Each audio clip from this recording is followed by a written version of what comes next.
The House will come to order. The chair lays before the House a communication from the Speaker. The Speaker's Rooms, Washington, D.C., November 20th, 2024. I hereby appoint the Honorable Darrell Issa to act as Speaker pro tempore on this day. Signed, Mike Johnson, Speaker of the House of Representatives. Pursuant to the order of the House of January 9th, 2024, the Chair will now recognize members from lists submitted by the majority and minority leaders for the morning hour debate. The Chair will alternate recognition between the parties with time equally allocated between the parties, and each member other than the majority and minority leaders and the majority whip limited to 5 minutes. But in no event shall debate continue beyond 11:50 a.m. today. The Chair now recognizes the gentleman from Pennsylvania, Mr. Thompson, for 5 minutes. Thank you, Mr. Speaker. Mr. Speaker, I rise to recognize National Rural Health Day. Every third Thursday in November, we observe National Rural Health Day. Nearly 60 million Americans live in rural areas, and too often they encounter limited access to primary care, specialists, and mental health services. These gaps are worsened by transportation barriers and hospital closures. These challenges don't just affect individuals, they impact the entire families and communities. Before I was elected to serve in the House of Representatives, I spent nearly 30 years in the nonprofit healthcare field, assisting those with life-changing diseases and disabilities. It can be challenging to obtain reasonably priced health care, and this is especially true in rural America, like much of the 15th Congressional District of Pennsylvania. As a member of Congress representing nearly one-third of the landmass of Pennsylvania, one of the most rural districts east of the Mississippi, I am keenly aware of the problems my constituents face when accessing medical services. We're facing a healthcare crisis in our nation's rural areas. These often disadvantaged populations are still struggling to access affordable, quality care. While these challenges are great, there have been a few positive developments in recent years that stand to greatly benefit these communities. For one, I want to commend the work being done at the Pennsylvania Office of Rural Health. This office has stepped up on a number of occasions to assist distressed healthcare facilities throughout the Commonwealth and continues to work on policies that will bolster rural health care for years to come. Additionally, I cannot overstate the impact and importance of expanded telehealth services. Throughout the COVID-19 pandemic, telehealth added tremendous reach and value to communities across the country, especially in rural America. Many of my constituents were able to access regular care, without having to drive nearly an hour in some instances, ensuring they could get diagnosed and treated in an efficient manner. To ensure this success continues, I reintroduced the Health Act, which will allow community health centers and rural health clinics to continue providing telehealth services and receive fair reimbursement for doing so. I also continue to support efforts to bolster our healthcare workforce in rural areas. One of the driving forces behind many shuttered hospitals, healthcare facilities, and other services in these communities is a lack of staff, whether it be physicians, surgeons, OBGYNs, technicians, nurses, or any other folks critical to providing care. As providers struggle to attract and retain a talented workforce in our rural communities, we must think outside the box to resolve these issues. For example, I support efforts to encourage medical programs to place residents in rural communities as a part of their education, training, and rotations. We know that people are far more likely to remain in communities where they train and serve, and we must continue to build this pipeline and solidify our rural health workforce. These policies promote access to care for all Americans, and I look forward to working with my colleagues to ensure equitable care in our rural communities. Mr. Speaker, in rural communities, healthcare costs have gone up, premiums have skyrocketed, but choices have decreased. That's not right, and it's not fair, and it's not feasible. There must be a better way, and I know that together we will work to find a stable transition to a 21st century healthcare system that works for everyone in America, especially rural America. Thank you, Mr. Speaker, and I yield back. The gentleman yields back. The chair now recognizes the gentlewoman from Michigan, Ms. Skolton, for 5 minutes.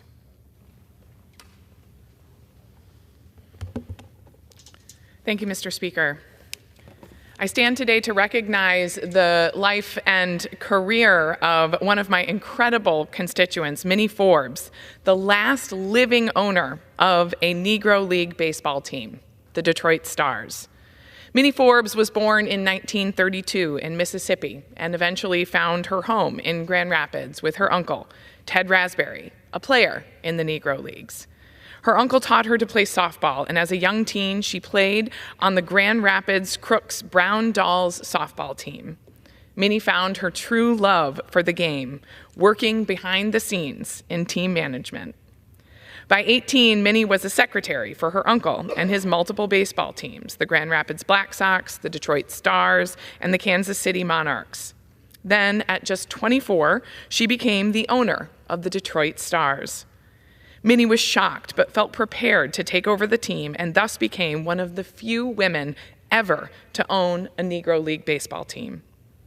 As an owner of the Detroit Stars, Minnie endured racism and prejudice towards herself and her players, especially while traveling for games. Players were often forced to sleep and eat on the bus as their restaurants and hotels refused to accommodate and even feed Black Americans. Sometimes they were even chased out of town. The players and Minnie persevered through strife and their love of the game, and the ripple effects of that persistence echoed through the civil rights movement.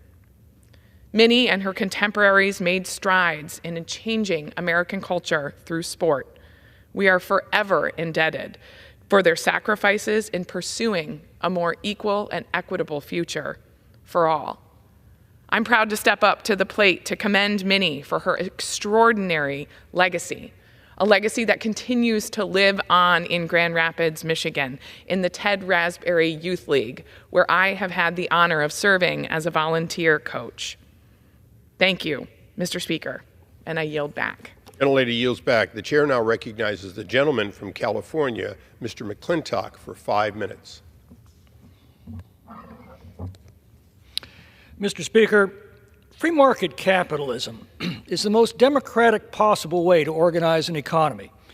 In a free market, consumers vote every day with every dollar they spend on what they want the economy to produce, who will produce it, and what they're willing to pay for it. The prices decided every day in this never-ending plebiscite also convey vast information regarding every product, including the scarcity or abundance of the resources in it, the labor conditions that produced it, and the systems that distributed it. It is a perfect system that requires only that government protect the freedom for a willing seller and a willing buyer to make an exchange according to their own best judgment. No force is required, because both act in their own self-interest. The price signals of that simple exchange, multiplied infinitely throughout the day, guide the labor and resources of an economy to their highest and best use according to every person's own individual interests and needs and judgment. Yet politicians love to interfere with this perfect mechanism through a variety of tools designed to direct the economy. That is, to replace the judgment of individual consumers and producers in the market with the judgment of politicians. One of the most insidious and self-destructive ways they do this is by subsidizing the things that they think consumers should buy in order to make those things more attractive. This literally stuffs the economy's ballot box, diverting resources from their highest and best economic use for consumers to the highest and best political use for politicians. Worse, it corrupts the accurate price signals that are essential for consumers to make rational decisions over allocating their own resources and thus directing overall economic output. Insurance, electric cars, mass transit, sugar, milk, solar panels, airline tickets, housing, tuition, healthcare, film production, green energy. It's hard to find a sector of the economy that isn't rife with subsidies. And let's not forget the infinite subsidies that saturate our tax code. True, these subsidies make the cost of favored products cheaper, and who can begrudge cheaper health care or tuition or housing? But that is an illusion. The reality is that sellers will always accept subsidies by raising their prices accordingly. Those receiving the subsidies are somewhat better off, but everyone else is much worse off. As subsidies artificially inflate prices, more subsidies are required to ameliorate their effect in a continuing spiral. It's no coincidence that the prices in the most heavily subsidized sectors like healthcare, housing, and tuition are rising much faster than the underlying inflation. Provide first-time homebuyers with a $25,000 subsidy, and sellers accept that windfall by raising their prices on the entire housing stock. Subsidies not only cost hundreds of billions of dollars and inflate the prices of the things being subsidized, but they also misallocate resources and misdirect consumer decisions. Insurance, for example, is how markets assign a dollar value to risk. It is risky to build a house in a flood zone, and high insurance premiums reflect that reality. Subsidized insurance rates invite people to take risks that high premiums would otherwise warn them against. Accurate price signals are absolutely essential if consumers are to make rational decisions as they vote every day on what the economy should produce, and they are just as essential if producers are to know what consumer demands that they most need to fulfill. Now, subsidies are so deeply ingrained in the economy that getting rid of all of them seems like a fool's errand. Every subsidy has a constituency, and the bigger the subsidy, the more powerful the constituency. But budget writers grappling with the largest federal debt in history and with an economy operating well below its potential should be looking for every way to reduce, eliminate, or reform subsidies or substitute for them other mechanisms that can serve the same societal aims without doing so much damage. So here's a modest proposal to Messrs. Musk and Ramaswamy. If you want to balance the budget and improve the economy, just say no to subsidies. Not only will such a hunt save hundreds of billions of taxpayer dollars, it will reduce the overall cost of the things being subsidized and will reinvigorate the economy by restoring the flow of capital to its most productive use. I yield back. Gentleman yields back. The chair now recognizes the gentlelady from Michigan, Ms. Tlaib, for 5 minutes. Mr. Speaker, I want to recognize the recent surge in anti-Palestinian, anti-Arab, and Islamophobic hate crimes in our country. The constant dehumanization of Palestinians has very real and deadly consequences. The hateful rhetoric, including from many elected officials in this chamber and in the media, is leading to violence in our communities and putting our countless lives at risk. Hisham, Kenan, Tassin are childhood friends, all college students. They were spending Thanksgiving break in Hisham's family in Burlington, Vermont, where they were shot by a man sitting on his porch. They were targeted while wearing keffiyehs and speaking Arabic. Hisham is now paralyzed from the chest down. These hate crimes are not isolated incidents, Mr. Speaker. In October of last year, a man from Farmington Hills, Michigan, posted on social media that he wanted to come to my district in Metro Detroit area and wanted to, quote, "Who wants to join me to go hunt Palestinians?" These threats to commit mass murder horrified our community in Dearborn, many not wanting to open their doors, already grieving the loss of so many loved ones and friends of the horrific genocide taking place. I want to also talk about last month in Detroit, 7-year-old Sada. I wish people would take the time to actually listen to her interview. As a Yemeni-American child of Muslim faith was playing at her park, local park, was brutally attacked while playing. A man approached her out of nowhere and slit her throat with a knife. Sada ran home to her parents covered in blood. As a mother, I cannot fathom the horror of her parents must have felt at that moment watching their little girl coming running in, bleeding and terrified. Sada survived, but she would live with the trauma for the rest of her life. Nightmares keep Sada awake at night. She says she dreams her attacker is right next to her. In Texas, a mother wearing a hijab was watching her children swim in the community pool when she was approached by a woman interrogating her about what language she was speaking.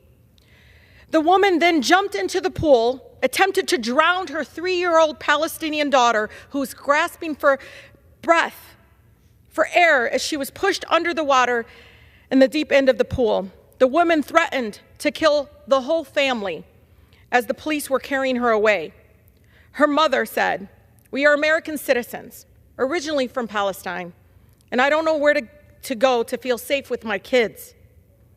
My daughter is traumatized. Whenever I open the door, she runs away and hides, telling me she's afraid that lady will come back and try to attack her again." And here we go with Wadia. Everyone knows about Wadia, I hope. In Chicago, a 6-year-old child was brutally attacked in his own home by his landlord, of all people. His mother ran to the bathroom to call the police. His attacker was yelling, "You Muslims must die," while he stabbed little Wadia's body 26 times. They had to pull the knife out of his small body.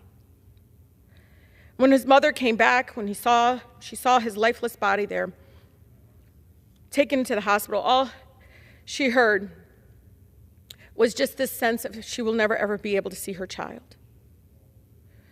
"We are not animals. We are humans," Wadia's uncle Yusuf said. These stories are horrifying as they are. I'm just thinking of the fact that these are the ones who made the headlines. Behind them are countless others, unreported incidents, with families living in fear and communities being targeted. I was approached by a father who said his child was on her school bus and somebody tried to rip her hijab off. I said, "Did you report it?" Who do I report that to? What terrifies me most, again, is this acts of violence are born from culture of dehumanization. Where is the outrage from my colleagues in this chamber? Why don't my colleagues denounce Islamophobia, anti-Palestinian, anti-Arab hate? We must push back against dangerous rhetoric that fuels this violence and call out those that continue to push for dehumanizing narratives that they just contribute to and spread this kind of violence. Stop using racist tropes that feed into this hate. I know firsthand what it feels like to be targeted with hate. I receive death threats, smears, hate mail, and relentless harassment right outside of my office. To the families of Wadia, Hisham, Kinan, Tassim, Sada, and so many others who we will never know about, I want you to know I see you, I grieve with you, and I stand with you. I yield. The gentlelady yields back. The chair now recognizes the gentleman from Colorado, Mr. Lopez, for 5 minutes.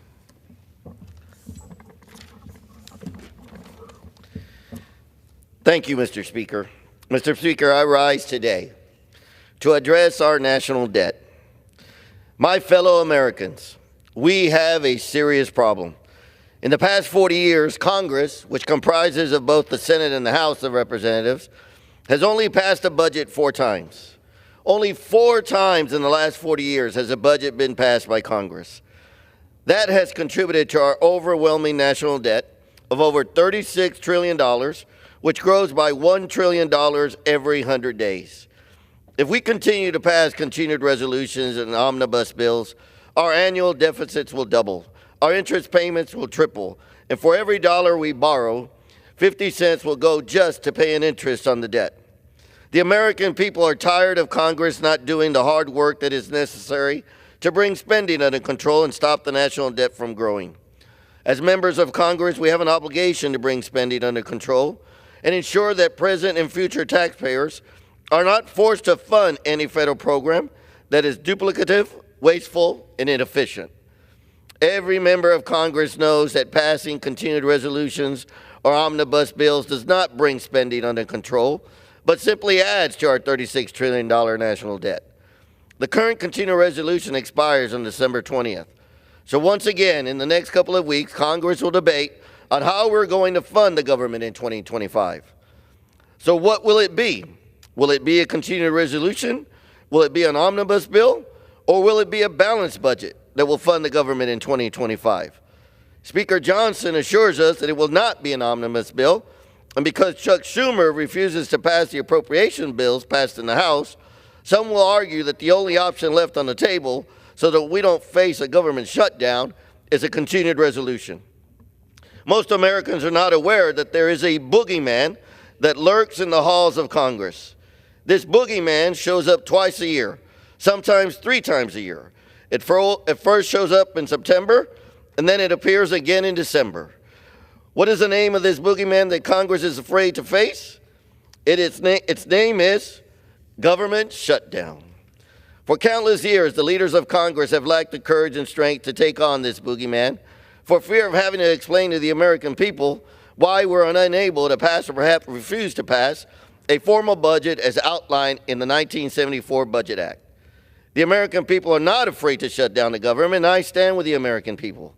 It is morally wrong for Congress to force the American people to carry a $36 trillion national debt on their backs and to expect our children to carry this growing debt on their backs as well.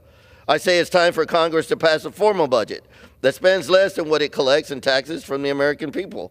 I say it's time for Congress to evaluate one by one the 1,200 unauthorized expired programs that are currently being funded by Congress to the tune of $516 billion and vote to either reauthorize or terminate each one of them. I hear in the halls of Congress that if we want to be home with our families during Christmas, we must settle for a continued resolution. I would remind Congress that we have men and women in uniform that have taken the same oath of office that we did, and many of them will not be spending Christmas with their families because they have a duty to fulfill. We also have a duty and obligation to fulfill to the American people. That is to bring spending under control and stop the national debt from growing. And that responsibility comes before family or any holiday on the calendar. Congress should not allow the leadership of either the Senate or the House of Representatives to lead us into 2025 with a shameful continued legacy that Congress is incapable of putting people over politics and passing a balanced formal budget that spends less than we receive from the taxpayers. So to Chuck Schumer, I say put your ego and pride aside and sit down with Speaker Johnson and develop a plan to utilize the appropriation process outlined in the 1974 Budget Act to fund the government in 2025 before the end of the year. There are plenty of days still left on the calendar to do this. Where there is a will, there is a way. For every member of Congress should be committed to working long hours if need be, to pass a formal budget for 2025. Together, let us roll up our sleeves and do what is right for the future of our nation as it pertains to the budget. Together, let us show the nation that as members of Congress, we are ready, willing, and able to fulfill the assignment of the American people have bestowed upon us. Together, let us make history by stopping decades of wasteful spending. And together, let us protect the purse of the people. Mr. Speaker, I yield back. The gentleman yields back. The chair now recognizes the gentlewoman from Texas, Ms. Carter, for 5 minutes. Thank you, Mr. Speaker. As the proud representative of the 18th Congressional District of Houston, Texas, I have the distinct privilege of serving a diverse, resilient, and caring community. And on this day, I'm proud to honor someone who exemplifies those values, a favorite daughter, as I am, of the 18th Congressional District in Houston, Texas, Beyonce Giselle Knowles Carter. As a global music icon with a staggering 99 Grammy nominations, Beyonce stands as the most nominated Grammy artist in its history. This year, her nominations hold particular significance as they honor Cowboy Carter, a poignant tribute often described as her American Requiem and a celebration of her Southern heritage. This groundbreaking album not only earned Beyonce her 8th #1 album, but also made her the first Black woman to top the country album charts. However, Cowboy Carter is not just a country album, it's a Beyonce album. And she is not just a global music icon, she is also a champion for women and children. Beyonce's roots remain firmly planted in H-Town, where she has contributed so much to our community in ways that extend far beyond her music through her tireless work in giving back to children in need. One of the most notable aspects of Beyonce's philanthropic efforts is her strong dedication to children and families, which perfectly aligns with today's celebration of World Children's Day, originally established in 1954 as Universal Children's Day 70 years ago. This annual day promotes international togetherness, raises awareness of the needs of children worldwide, and underscores the importance of improving their welfare. My mother, the late, great Congresswoman Sheila Jackson Lee, cared deeply about children, and as a founding member and co-chair of the Congressional Children's Caucus, she championed their welfare with unwavering devotion. It is my hope that we never lose sight of how our work shapes the dreams and futures of children in the United States and across the world. Children are the future, and Beyonce has always understood the importance of protecting and nurturing their well-being, education, and opportunities. Through her Be Good Foundation, which she launched more than a decade ago, Beyonce has championed economic equity initiatives to improve the lives of children and families in need. One of her most significant contributions came in the aftermath of Hurricane Harvey in 2017. The storm devastated Houston and surrounding areas, displacing over 30,000 families and causing an estimated $125 billion in damage across Texas. While many were overwhelmed by the scale of the destruction, Beyonce immediately stepped up for her beloved hometown. Through Be Good, she provided food, emergency housing, and financial support to families in crisis. Her collaboration with Bread of Life, a local nonprofit, ensured that children and their families had the resources they needed to recover and rebuild. Beyond disaster relief, Beyonce has championed education by breaking down barriers for young people, particularly young Black women, through her Formation Scholars Award. This scholarship has empowered dozens of students to pursue higher education and create opportunities that change their lives. Beyonce's efforts also encompass addressing the housing crisis with a focus on supporting unhoused families and youth who are disproportionately affected. Her collaboration on the Knowles Rowland House project in the 18th Congressional District provides housing, mental health support, and job training to vulnerable families in Houston, offering them a path towards freedom, stability, and hope. With the love and support of her mother, Tina Knowles, father, Matthew Knowles, sister Solange, husband, and 3 children, she has shared her time, talent, and treasure to help others. As we recognize World Children's Day, we also celebrate leaders like Beyonce who use their influence to uplift communities. Her work reminds us that when we invest in our youth, we invest in a brighter future for everyone. And her example inspires all to do more to ensure every child grows up in an environment where they can thrive. On behalf of Houston's 18th Congressional District, I thank Beyonce for being an advocate for children and families. May we all get information to create better outcomes for children. We look forward to welcoming you back to H-Town December 25th as the truly irreplaceable daughter who gives us energy and lets us know that girls can run the world. Thank you, Mr. Speaker. I yield back. Thank you. The gentlewoman yields back. The chair recognizes the gentleman from Missouri, Mr. Alfred, for 5 minutes. Well, thank you, Mr. Speaker. I rise to honor our November Veteran of the Month, Andrew Viesman, who was an E-4 specialist in the U.S. Army. Andrew deployed to Iraq with the 504th Military Police Battalion from 2007 to 2008. While he was in Iraq, one of the main jobs he had was convoy security, where he was responsible for providing protection from enemy attacks to make sure the safety of American troops and critical assets were in place. Some of his duties in convoy security included reconnaissance, security, escorting, and establishing a combat reaction force. Andrew's fondest memories from his deployment was praying together for safety before each and every mission. Andrew was honorably discharged in 2014 and joined the Missouri National Guard unit in 2024 as a mechanic. I want to say thank you, Andrew. Thank you for your dedication and your service.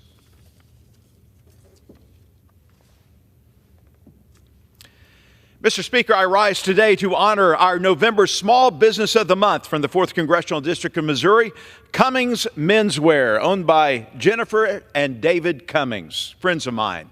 This fantastic business on the historic downtown Clinton Square just celebrated 40 years of outstanding business. And Mr. Speaker, in case you're looking for a new suit, they got you covered, all right? Cummings Menswear offers a selection of suits, sport coats, dress shirts, polos, golf shirts, and so much more. From fun holiday socks to tuxedos, Cummings Menswear has you covered. Over the past 4 decades, Cummings Menswear has become a trusted institution, known not only for its exceptional selection of men's fashion, but also for its personalized service and long-standing relationships with their customers, who aren't just customers, but they are friends. This store is a symbol of excellence in style, sophistication, and professionalism with a loyal and appreciative clientele. Missouri's 4th District is grateful to have such a community-invested family-owned business. So congratulations to David and Jennifer Cummings for menswear on the square for 40 years. 40 years of success and great men's clothing. Thank you, Mr. Speaker, and I yield back. The gentleman yields back. The chair now recognizes the gentleman from California, Mr. Correa, for 5 minutes. Mr. Speaker, I rise today to recognize the family and community engagement liaisons across Orange County and this nation.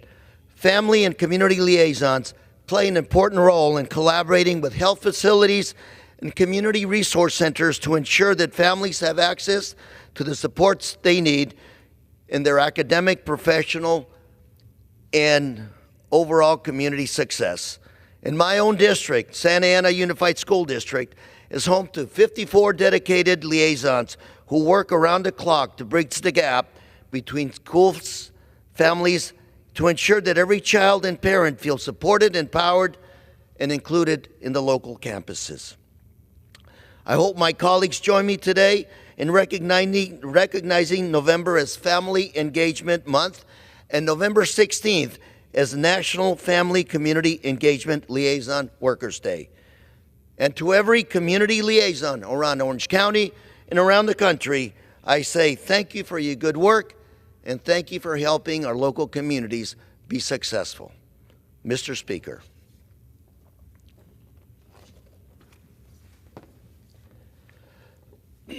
Mr. Speaker, I rise today to honor the life, legacy, and sacrifice of Marine Corps Staff Sergeant Gordon Lee Hogan. An Orange County native, Staff Sergeant Hogan served our nation bravely in Korea and Vietnam, and he made the ultimate sacrifice while fighting for our values in Vietnam. During his 19 years of service, Staff Sergeant Hogan had many roles. He worked on trucks as a motor transportation chief, waged an invisible war as a psychological operations specialist, and made relationships with civilians as a civil affairs officer. In his many roles, Staff Sergeant Hogan would go on to be recognized with many awards and commendations. Among these, the National Defense Service Medal, the Navy Presidential Unit Citation, and a Purple Heart. And these, just a few that I'm naming today. Sadly and tragically, on April 1st, 1967, Staff Sergeant Hogan made the ultimate sacrifice when his unit was ambushed by the Viet Cong while on patrol in Trua Tien Province in Vietnam. His body would be sent back home to Orange County, where he would be laid to rest in our very own Westminster Memorial Park. Marine Corps Staff Sergeant Gordon Lee Hogan was a model soldier, a model American, and a true patriot. Mr. Speaker, I yield. The gentleman yields back. The chair now recognizes the gentleman from Kansas, Mr. Mann, for 5 minutes. Thank you, Mr. Speaker. Mr. Speaker, when I last spoke on this floor, I laid out the choice the country had before us. Then on November 5th, 2024, America made its choice loud and clear. America gave Washington, D.C. a mandate endorsing the greatest political comeback in American history with the election of President Donald J. Trump as the 47th president in the United States and Republican majorities in both the House and the Senate. Kansas and the Big First District rejected 4 more years of the chaos we've experienced under President Biden and Vice President Harris. They voted for a government that works for the people and makes their lives easier, not one that handcuffs them and their families with overreaching regulations. They voted for a government that enforces a law and seeks common sense solutions, not open border policies that put our national security at risk. They voted to reduce federal spending, to end the weaponization of federal government once and for all, and for our future. When I came to Congress almost 4 years ago, America was strong. Our streets were safe. Our border was much more secure. House Republicans and President Trump had passed the Tax Cut and Jobs Act, putting more money in the pockets of American families and spurring economic growth that led to the strongest U.S. economy in decades. The Trump administration had spearheaded historic trade agreements and peace agreements across the globe that kept Americans competitive and secure. Rather than capitalizing on that momentum and strength, the Biden-Harris administration wasted 4 years pushing through partisan trillion-dollar spending packages and using the federal government to air its grievances with the previous administration. And America clearly said no more. Mr. Speaker, those days are long gone. This House Republican majority, alongside President Trump and incoming Senate Republican majority, are ready to restore American greatness and the American dream.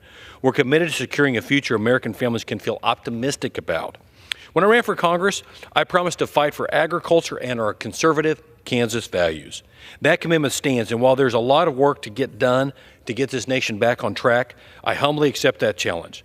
I'm committed to working with my colleagues to unleash American energy and finally rein in energy prices that have crippled American families for the past 4 years. I will fight to make the 2017 tax cuts permanent and once again empower working and middle-class families who have been strangled by the record-level inflation caused by Washington Democrat spending. I will work for common-sense policies that don't empower the Mexican cartels or incentivize illegal immigration. Americans deserve an immigration system that makes it easier for people to come here legally and more difficult for people to come here illegally. That should not be controversial. The task before us is a big one, but I've never been more confident in our ability to deliver for America and get this country back on track. Thank you, Mr. Speaker. And one more. And Mr. Speaker, for the past 2.5 years, my family and team have been blessed and honored to call Sydney Robinson a colleague and, most importantly, a friend. Sydney is a fellow believer, an incredibly hard worker, and one of the best that Capitol Hill has to offer. Sydney joined my team in 2022 and has served as staff assistant, scheduler, and most recently as director of operations. She often served as the face of the front office, ensuring that whether it was the Kansans' first or 50th trip to our office, they were met with enthusiasm, kindness, and professionalism. Over the years, she oversaw our internship program, assisted Kansans during their visits to the nation's capital, balanced an ever-changing schedule, prioritizing time in the district, votes, committee activity, and much more. On top of all that, Sydney helped our team host weekly prayer breakfasts for members of Congress and the 2024 National Prayer Breakfast. As the co-chair of the National Prayer Breakfast, I'm honored to plan and host the event for congressional leaders, the President of the United States, and spiritual leaders. It is no easy task, but Sydney served as a partner to bring every detail and logistic to life. Sydney will always be part of Team Man, and Audrey and I are deeply grateful for her service to the team, my family, and to the big 1st District of Kansas. She will be deeply missed in Canon 344, but we will all be praying for her and rooting for her in the days ahead. Thank you, Sydney, for serving so incredibly well. You make everything you touch better. It's an honor and privilege to call you a friend. Thank you, Mr. Speaker, and with that, I yield back. The gentleman yields back his time. The chair now recognizes the gentleman from Arizona, Mr. Siscomani, for 5 minutes.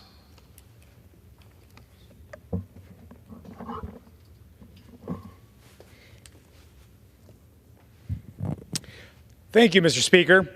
I rise today to congratulate Dr. Jeffrey Nasi on his recent selection as Pima Community College's new chancellor. As my alma mater, I'm a proud product of Pima Community College and can confidently say that it helped shape me into who I am today.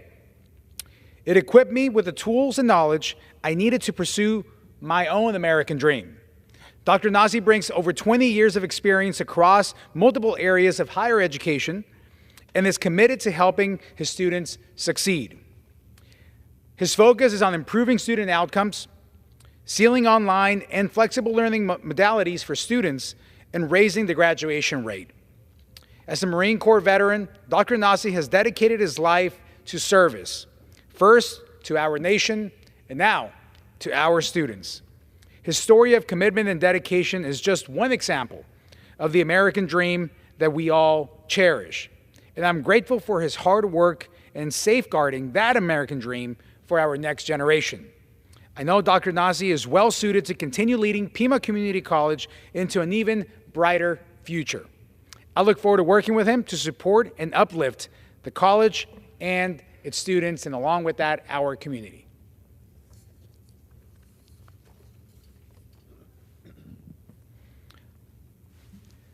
Thank you, Mr. Speaker. I rise today to honor the life and legacy of Sierra Vista Councilman Greg Johnson.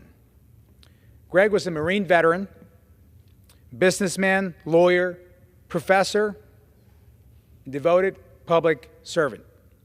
Before his time in the City Council, Greg served on the board of directors of various chambers of commerce in hospitality and tourism organizations.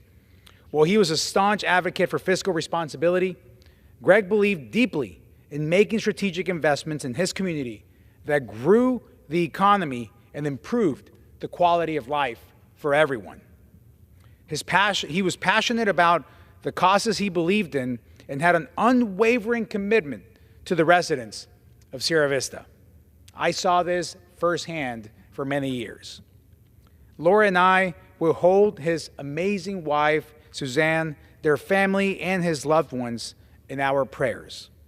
His work and legacy will continue to have a positive impact in our community long into the future, as he always desired.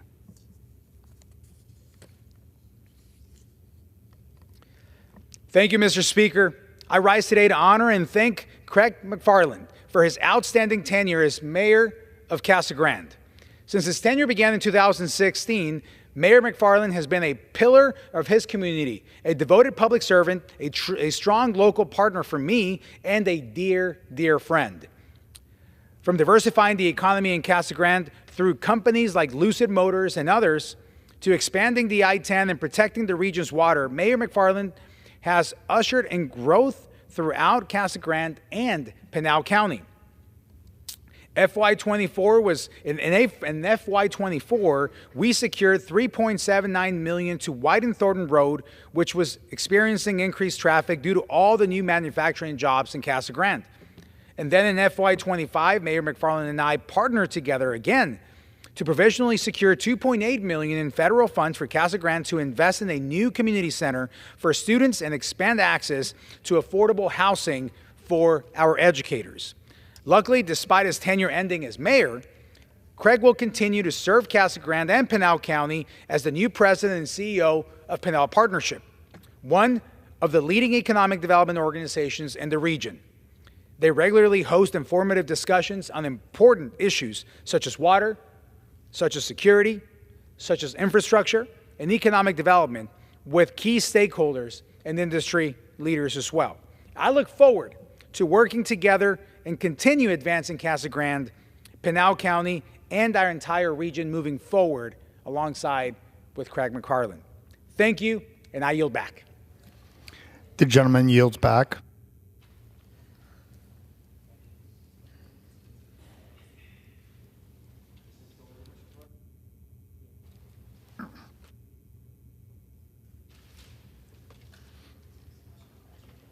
The chair recognizes the gentleman from Georgia, Mr. Carter, for 5 minutes.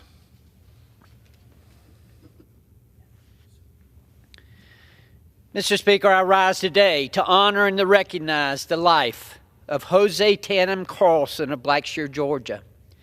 At the age of 21, Hosea Tatum leaves behind a legacy of service, compassion, and love for her Savior, Jesus Christ. Jose Tatum grew up in Blackshear, Georgia, where she graduated from Pierce County High School as a class valedictorian. She attended Mercer University and was awarded the prestigious President's Scholarship. Upon graduation from Mercer University, she married her high school sweetheart, Ethan Carlson. Jose Tatum will be remembered for her servant heart and her willingness to help others. She was a shining light in a world of darkness and will be dearly missed by those who knew her and loved her. Our hearts break for this young lady and her family. Our thoughts and prayers go out to all of them.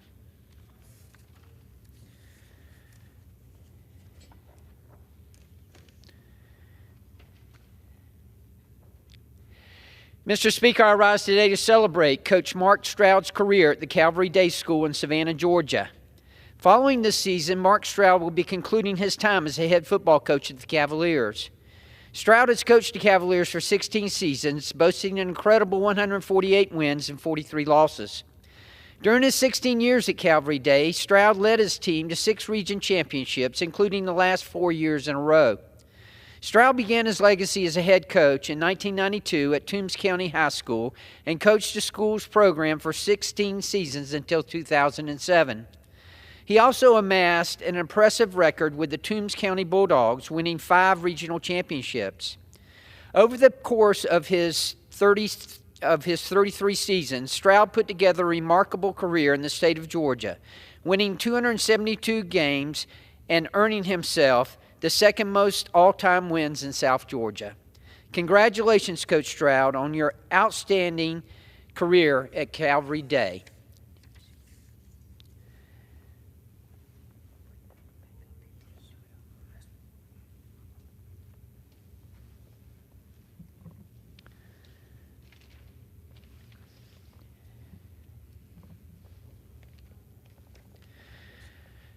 Mr. Speaker, I rise today to honor and recognize the life of Josie Tatum Carlson of Blackshear, Georgia. At the age of 21, Josie Tatum leaves behind a legacy of service, compassion, and love for her Savior, Jesus Christ. Josie Tatum grew up in Blackshear, Georgia, where she graduated from Pierce County High School as the class valedictorian. She attended Mercer University and was awarded the prestigious President's Scholarship. Upon graduation from Mercer University, she married her high school sweetheart, Ethan Carlson. Josie Tatum will be remembered for her servant heart and her willingness to help others. She was a shining light in a world of darkness and will be dearly missed by those who knew her and loved her. Our hearts go out for Josie Tatum and her family. Our thoughts and prayers go out to all of them. Thank you, Mr. Speaker, and I yield back. The gentleman yields back his time. Pursuant to Clause 12 of Rule 1, the chair declares the House at recess till noon today.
The House will be in order. The prayer will be offered by Chaplain Kibben. Would you pray with me? 1,000 years in your sight are like a day when it's past, or a watch stood in the night. These last 1,000 days and nights of the assault on Ukraine's sovereignty, soldiers and civilians keeping watch every hour, are not in light of your immeasurable and eternal strength.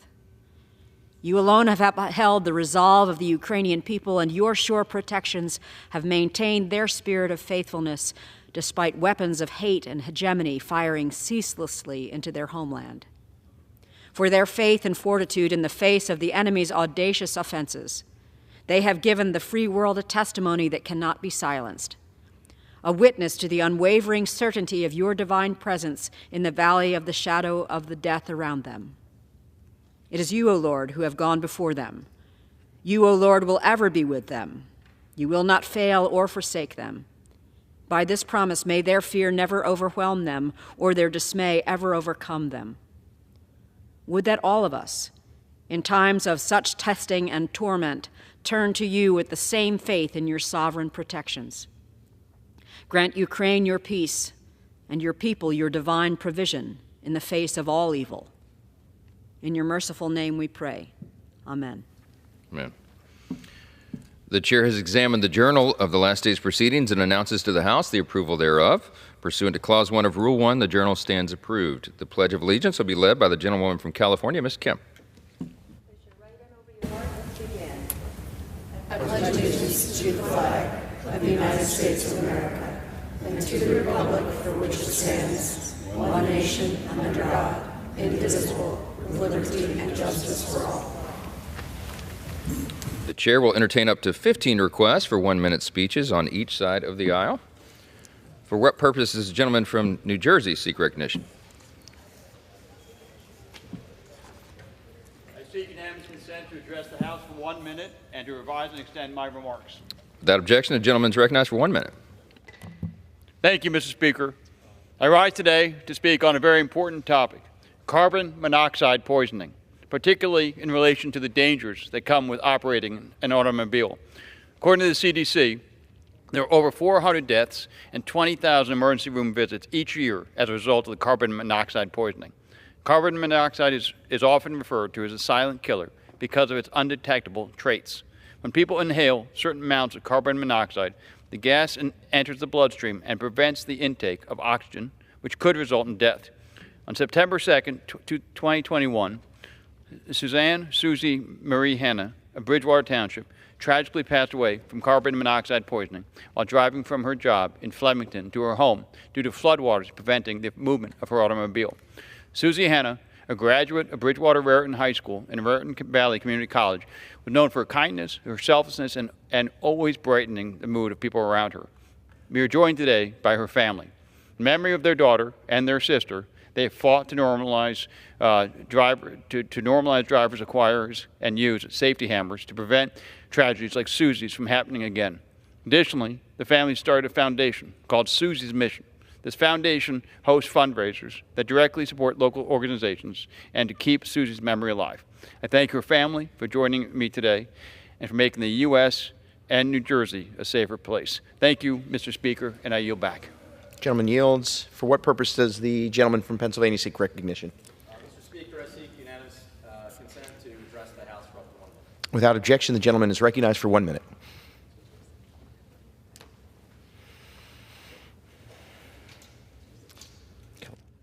Mr. Speaker, I rise today with a heavy heart to honor the life of Kathleen Pfeiffer, known as Kitty to those of us who knew her and loved her. For 8 years, Kitty served as a staff member in my offices in the Pennsylvania State House and here in Congress. On Monday, she passed away at 83 years old. Kitty was a dedicated public servant, helping more than 10,000 constituents in her time working with my staff and me. She was a devoted wife, mother, and grandmother. She was someone who brought warmth and kindness into every room she entered. And while I offer my condolences to her family and friends during this sad time, I'm also filled with gratitude. I'm grateful to have had the privilege of knowing Kitty and calling her both one of my favorite staff members and, more importantly, my friend. You will always be loved and missed, Kitty. With that, I yield back. Gentleman yields. For what purpose does the gentlewoman from California seek recognition? I rise to address the House for 1 minute and to revise and extend my remarks. Without objection, the gentlewoman is recognized for 1 minute. Thank you. November marks the Chronic Obstructive Pulmonary Disease COPD Awareness Month. COPD is a respiratory disease that is the 6th leading cause of the death in the United States and affects 1 in 8 Americans over the age of 45. An estimated 30 million Americans are affected by COPD, but only 17 million Americans are diagnosed. We unfortunately see COPD impact neighbors in Southern California, with more than half of Californians who suffer from COPD living in our area. Today, on COPD Awareness Day and throughout this month, we recommit to raising awareness and finding ways to mitigate the impacts of this disease. I'll do my part. Thank you, and I yield back. Yields. For what purpose does the gentleman from California seek recognition? Speaker, I ask unanimous consent to address the House and revise and extend my. Without objection, the gentleman is recognized for 1 minute. Thank you. Mr. Speaker, I rise today to celebrate the passage of my bipartisan bill, the VA Competes Act, and what this means for veterans in my district and across the country. My bill improves care for veterans by finally allowing the VA to pay doctors the salaries that they deserve. It's no secret that the VA has struggled to hire and retain healthcare staff, and low salaries are a big piece of that. When the VA is understaffed, our veterans are the ones who suffer. Last year, when the Stockton VA clinic went from 8 primary care physicians to just 4, wait times skyrocketed to over 100 days. Our veterans couldn't get appointments, prescriptions filled, or access the basic care that they needed. I'm proud to have worked with our local clinic staff in the VA to fix this issue, bringing wait times down to just 16 days. But my bill is going to help ensure that no other clinic experiences a shortage like we did last year. I am so proud to be part of the solution, and thank you so much to everyone who made this possible. I yield back. Gentleman yields. For what purpose does the gentleman from Pennsylvania seek recognition? Mr. Speaker, request unanimous consent to address the House for 1 minute and to revise and extend my remarks. Gentleman is recognized without objection for 1 minute. Thank you, Mr. Speaker. I rise today to congratulate Williamsport Salvation Army on a record-breaking Red Kettle kickoff. As the holiday season unfolds, the sound fills the air, not just the laughter of children or the joyful notes of carolers, but the familiar ringing of the Salvation Army's Red Kettle bells. Since 1897, the Salvation Army's iconic Red Kettle campaign has become synonymous with Christmas.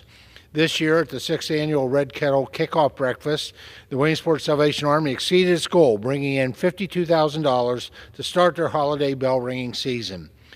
This money, as well as future funds, will assist local underserved populations during the holiday season. The Salvation Army in Williamsport helps residents with rental and utility assistance, food donations, hygiene supplies, and toys and blankets for children, and much more. Mr. Speaker, this time of year can bring challenges for low-income families. The Williamsport Salvation Army's Red Kettle fundraiser ensures that the families in our community wake up to the magic of Christmas morning, knowing that they haven't been forgotten. Thank you, Mr. Speaker, and I yield back the balance of my time. Gentleman yields. For what purpose does the gentleman from Illinois seek recognition? Without objection, the gentleman is recognized for 1 minute. Arizona. Mr. Speaker, 2024 has been a year of celebration for the people of Clarendon Hills in my district as they commemorate their centennial. Known as the Volunteer Village, the founders of Clarendon Hills were some of the most independent, hardworking individuals. From its beginning, the Clarendon Hills community recognized the importance of local governance and coming together to elect their first board of trustees and establish their neighborhood, businesses, churches, and schools. Although a lot has changed over the past 100 years, the spirit of independence and hard work that first defined the people of Clarendon Hills still lives today. It is a village that I'm proud to represent. Congratulations on 100 years. Clarendon Hills, I yield back. Gentleman yields. For what purpose does the gentleman from Arizona seek recognition? I seek unanimous consent to address the House for 1 minute. Without objection, the gentlewoman is recognized for 1 minute. Thank you, Mr. Speaker. I rise today to recognize an integral member of my team, my senior legislative assistant, Connor Young. Connor started in my office as a legislative correspondent and has risen the ranks to lead our legislative team. Connor is a dedicated and committed member of our staff, and his work has been essential to serving the constituents of Arizona's 8th Congressional District. A proud LSU Tiger originally from Memphis, Tennessee, Connor began his public service as an intern here in the U.S. House of Representatives and has shown his commitment to this institution and our nation. As I leave Congress, I have no doubt Connor will go on to great things as he continues his public service. I wish him nothing but the best in all of his future endeavors. I appreciate you, Connor. Mr. Speaker, I yield back. Gentlewoman yields. For what purpose does the gentleman from Rhode Island seek recognition? Mr. Speaker, I ask unanimous consent to address the House for 1 minute and to revise and extend my remarks. Without objection, the gentleman is recognized for 1 minute. Mr. Speaker, I rise today to recognize the United Soccer League Eastern Conference champions, Rhode Island FC. Let me tell you, this team is special. This team never says die. Coming into this season, their first as an expansion team, Rhode Island FC wasn't projected to make the postseason. However, led by their head coach, Cano Smith, they've put together a magical playoff run. Earlier this month, they took down top-seeded Louisville City FC. And on Saturday, they held off a late surge by the Charleston Battery to win a 2-1 thriller. Make no mistake, this team plays wicked good soccer. Anchored in community, this team is bringing Rhode Islanders together and giving us something to root for. Congratulations on winning the East Conference Finals, and good luck as you take on Colorado Springs in the final. Our whole state, the whole state of Rhode Island will be cheering you on. Mr. Speaker, I yield back. Wicked good. The gentleman yields. For what purpose does the gentleman from South Carolina seek recognition? Mr. Speaker, I ask unanimous consent to address the House for 1 minute, revise and extend my remarks. Without objection, the gentleman is recognized for 1 minute. Thank you, Mr. Speaker. There are currently, sadly, 46 Americans around the world wrongfully detained or held hostage. The unbearable trauma on their families is made even worse as the Internal Revenue Service currently charges late fees and penalties for overdue tax payments. Currently, tax codes do not provide relief beyond 1 year for detainees. This must be corrected. This week, House Republicans will consider the Stop Terror Financing and Tax Penalties on Americans Hostages Act to prevent the IRS from imposing charges and allow the affected families to focus on their safe return. This bill also revokes the tax-exempt status of American nonprofit organizations that provide financial or material support to terrorist groups such as Hamas and others. In conclusion, God bless our troops as the global war on terrorism continues. Open borders for dictators puts all American families at risk of more 9/11 attacks imminent, as warned by the FBI. Trump will reinstitute existing laws to protect American families with peace through strength. I yield back. Gentleman yields. For what purpose does the gentleman from California seek recognition?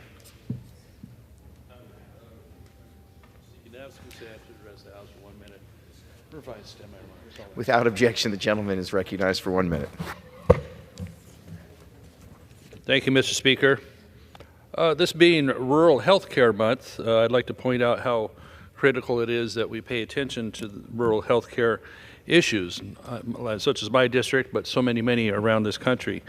You have the challenges of rural residents living pretty far from sophisticated health care systems, good-sized hospitals, etc. So the local clinics are pretty critical. And also what's important is the continued expansion of telehealth via more broadband reaching into rural areas to make it where local clinics can get images, get x-rays, get other methods of getting information and sending them off to the urban centers that can analyze those tests and such and see what really needs to be done before maybe something more extreme, such as transporting a patient a long ways to a hospital, or even in some cases where they send a helicopter to move them around. So we face these issues in Northern California, but so many places across the country that are rural.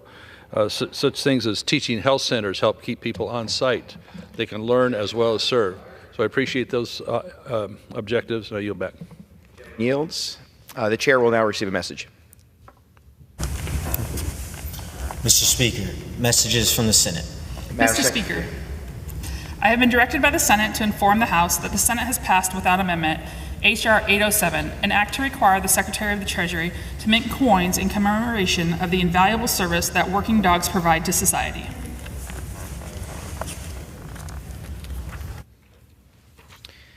The chair lays before the House the following enrolled bill.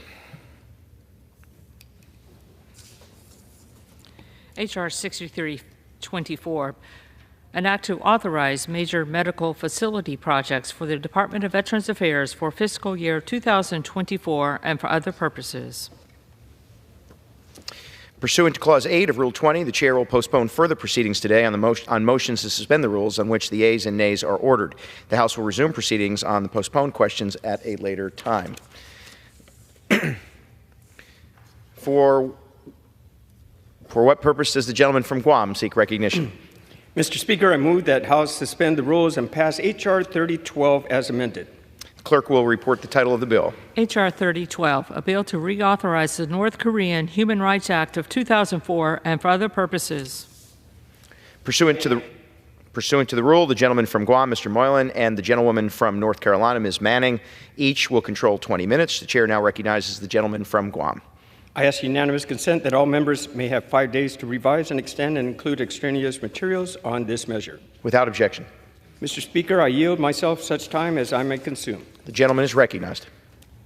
Mr. Kim Jong-un, the regime continues to oppress North Korea people through torture, forced labor, imprisonment, and starvation, and continues expanding North Korea's nuclear weapons program.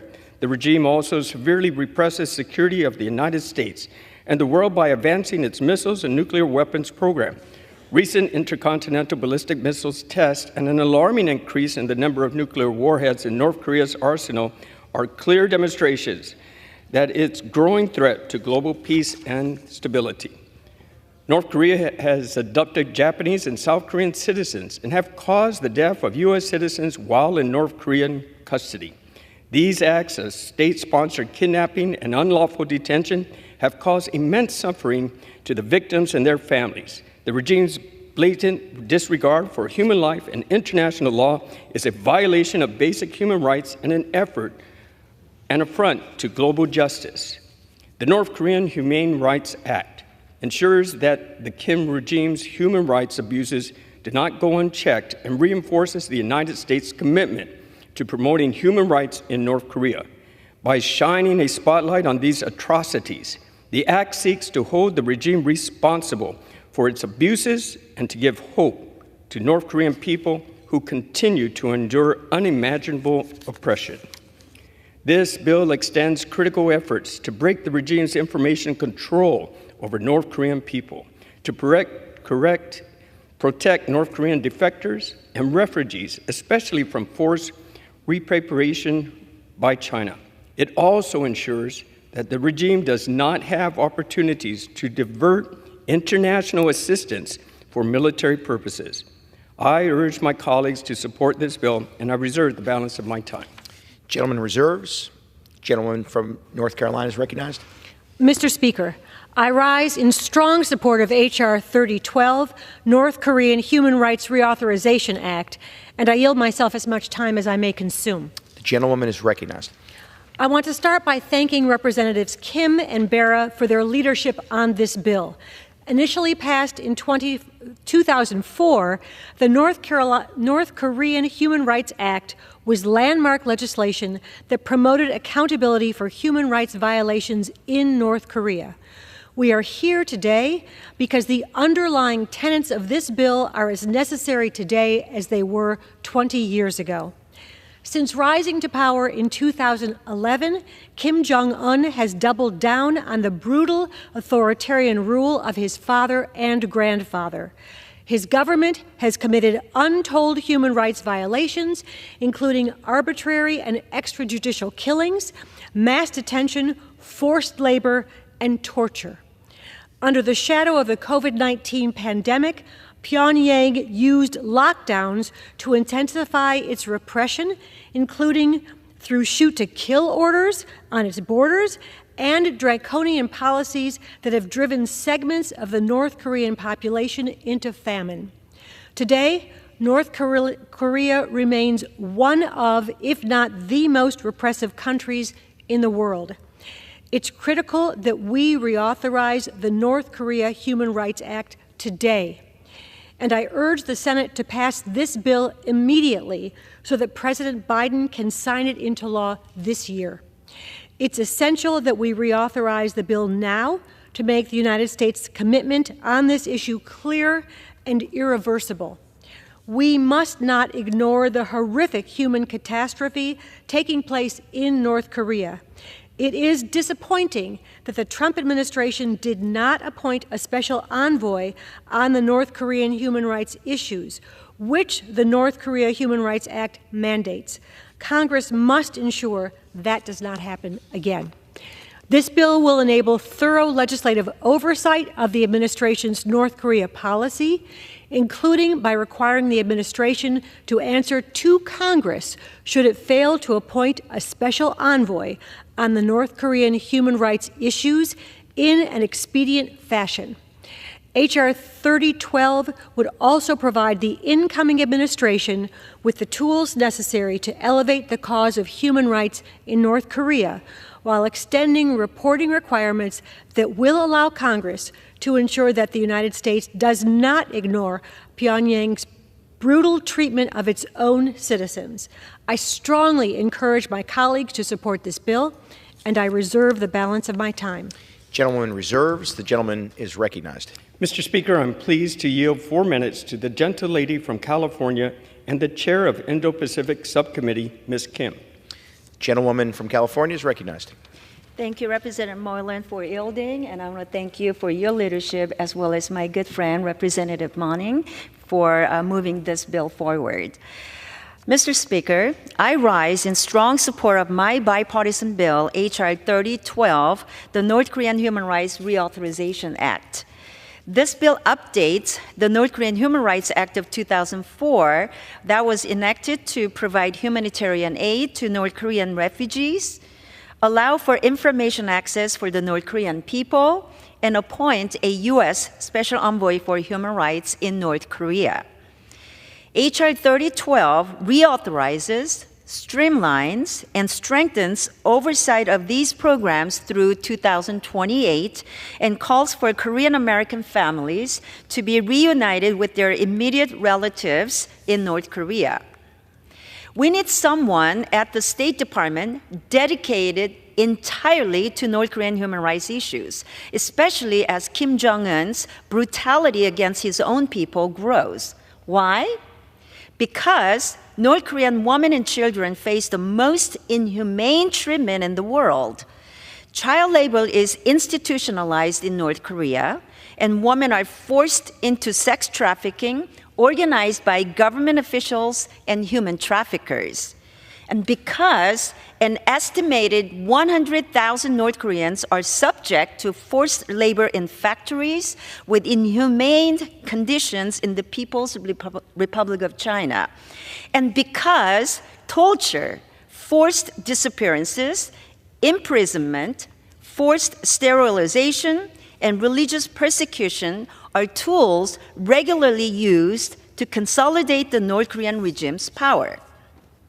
From January 2017 to December 2022, the Special Envoy position was vacant That's nearly 6 years. If the position is ever vacant again for more than 180 days, my bill requires the State Department to report on ongoing efforts to fill that position. The authorization for the North Korean Human Rights Act of 2004 lapsed in 2022. We must get this legislation signed into law this Congress. We cannot ignore the threat posed by North Korea, and holding the North Korean regime accountable without supporting human rights is a non-starter. Failing to reauthorize this landmark human rights initiative sends a signal to Kim Jong-un that the United States will allow human rights in North Korea and around the world to fall on deaf ears. I want to thank Representative Ami Bera for co-leading this bill with me, and I want to thank our chairman of the full committee and its staff for their leadership and commitment to human rights and freedoms for the North Korean people. I urge my colleagues to vote yes on H.R. 3012. Thank you, and I yield back. The gentlewoman yields. The gentleman reserves. The gentlewoman is recognized. I have no further requests for time. I'm prepared to close if the other side has no further speakers. The gentlewoman from North Carolina is recognized. I yield myself as much time as I may consume for the purpose of closing. The gentlewoman is recognized. We must be just as committed today to supporting human rights of North Koreans as we were in 2004, which is why I support this bipartisan reauthorization of the North Korean Human Rights Act through 2028. While much of U.S. policy towards North Korea is focused on its nuclear and missile programs, we cannot ignore the gross human rights abuses within the country. We can and must address both. I thank Representatives Kim and Bera for shining a light on the struggle of the North Korean people. I hope my colleagues will join me and support this important bill. I yield back the balance of my time. The gentlewoman yields. The gentleman is recognized. Mr. Speaker, I yield myself the balance of my time. The gentleman is recognized. In closing, I'd like to thank Reps Kim and Bera of California for working together on this important legislation that reinforces the United States' commitment to promoting human rights in North Korea. I urge my colleagues to support this measure, and I yield back the balance of my time. The gentleman yields. The question is, will the House suspend the rules and pass the bill H.R. 3012? Those in favor is amended. Those in favor say aye. Those opposed say no. In the opinion of the chair, 2/3 being the affirmative, the rules are suspended. And without Mr. objection. Speaker, for what purpose does the gentleman seek recognition? I request the yeas and nays.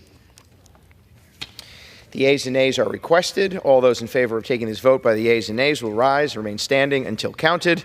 A sufficient number having risen, the yeas and nays are ordered. Pursuant to Clause 8 of Rule 20, further proceedings on this question will be postponed. Good. For what purpose does the gentleman from Guam seek recognition? Mr. Speaker, I move that House suspend the rules and pass H.R. 8234 as amended. Clerk will report the title. H.R. 8234, a bill to authorize the Secretary of State to designate additional persons eligible to serve as passport acceptance agents and for other purposes. Pursuant to the rule, the gentleman from Guam, Mr. Moylan, and the gentlewoman from North Carolina, Ms. Manning, each will control 20 minutes. The chair now recognizes the gentleman from Guam. I ask unanimous consent that all members may have 5 days to revise and extend and include extraneous materials on this measure. Without objection. Mr. Speaker, I yield myself such time as I may consume. The gentleman is recognized. Mr. Speaker, millions of Americans use U.S. passports at their official travel documents each year. Passports are what opens the door from faraway foreign destinations. The problem, though, is that certain Americans are having a difficult time applying for them. What should be a simple administrative step is anything but. That's where my colleague, Mr. Mass' bill comes in. H.R. 8234 would level the playing field, assisting those Americans who currently face unnecessary obstacles. First, the bill would authorize new institutions to serve as passport acceptance agents. Passport acceptance is the process of verifying the applicant's identification documents. Currently, most civilian passport acceptance is done by designated employees of the U.S. Postal Service. With the recent closure of many U.S. post offices and with fewer post offices offering passport services, however, access points for passport acceptance have been significantly reduced. This reduction has led to delays in some citizens' ability to schedule a passport appointment. We feel this accurately on Capitol Hill, acutely. Scarcely a day goes by when members of Congress like myself do not hear from frustrated constituents experiencing some sort of passport problem.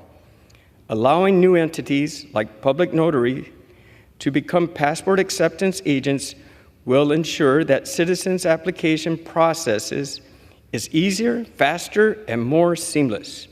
For example, if the notaries at a USP stores and AAA travel offices nationwide were to become registered passport acceptance agents, the number of passport acceptance sites would increase by 10,000 locations. The second thing this bill would do is assist Americans in rural areas and non-major cities apply for their passports.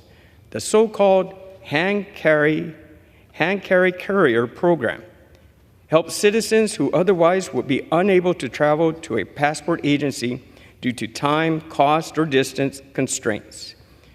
Through the program, they'll be able to secure an urgent or emergency passport using a third-party registered agent.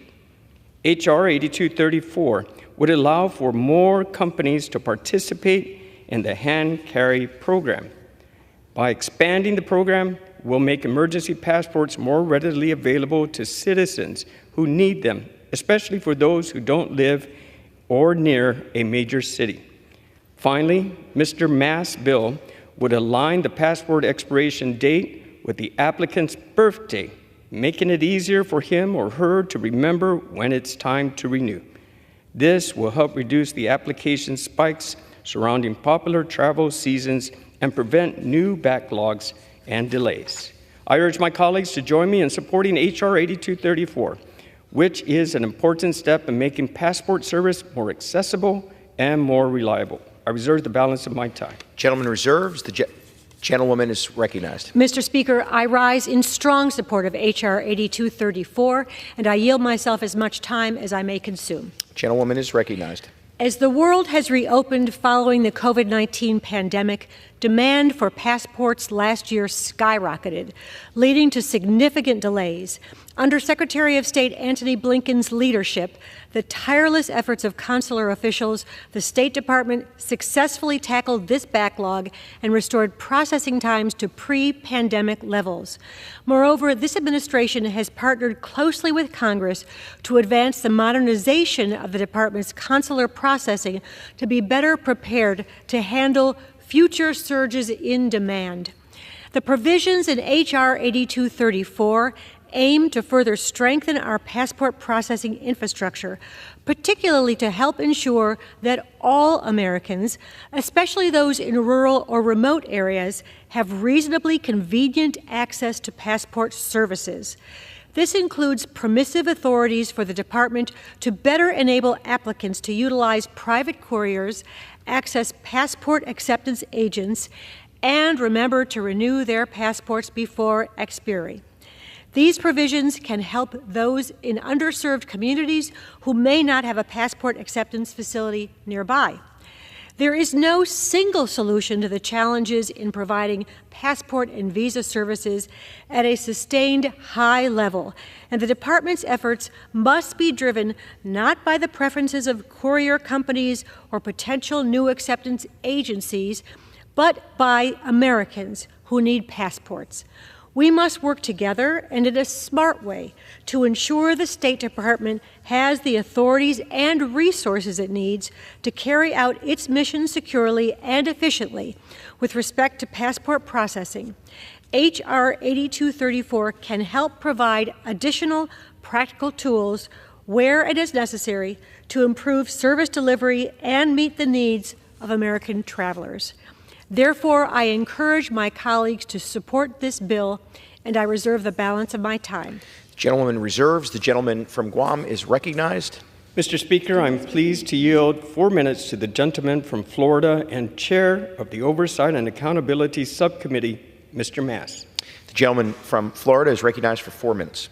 Thank you, Mr. Speaker, and I thank all of my colleagues for their work and support on H.R. 8234. It's a bill to reduce the passport barriers that American travelers face with just a few common sense solutions to help it make it be a more seamless process for Americans and a more intuitive process for when their passport might expire to help prevent the emergency situations that all of us as members of Congress face for our constituents to get them the passports that they need. Now, getting a passport for many is the closest that Americans will get to seeing the work of our State Department, and when they see delays and backlogs, that shakes their confidence for what they believe the State Department can do. And many of our other institutions, the backlog is especially troublesome for our citizens who live in rural areas without easy access to the few passport agencies and centers that we have around the country.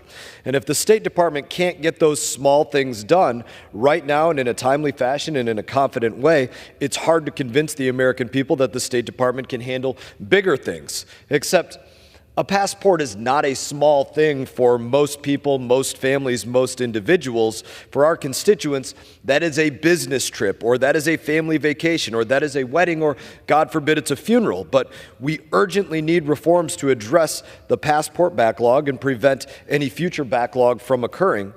H.R. H.234, it enhances U.S. passport applicants' customer experience in 3 ways that have been mentioned already. First, it authorizes the Secretary of State to allow qualified notaries to accept and certify the relevant paperwork. Certify, it doesn't mean that they're issuing a passport. It means they're identifying that all the T's have been crossed and the I's have been dotted and the blanks are filled in so that the application doesn't get kicked back by the State Department. Currently, citizens who live in rural areas, they need to mail in their paperwork or try to get to a certain employee in a place like the post office. They have few or inconsistent hours to actually go see those individuals, and it delays their application process. By expanding the number of people who can accept and certify the paperwork to include these qualified notaries, we greatly expand the options for Americans who do not live near these passport acceptance centers. Second, my bill requires the State Department to devote more resources to non-traditional applicants, again, often from rural areas, who utilize private courier service for emergency passport services. Now, since 2007, the number of slots for these private courier services that they have to process Americans' applications has decreased, while the number of Americans who live at least 250 miles away from a passport acceptance office has substantially increased over that same period of time. These services are an effective alternative for Americans who need urgent passports and don't live near those offices. And expanding these resources, it will help serve the citizens by adjusting to population migration patterns that we've seen over the last 2 decades. Finally, my bill will make it easier for Americans to remember to renew their passports by changing the passport expiration dates to coincide with their birthdays, like most of us do with our driver's licenses.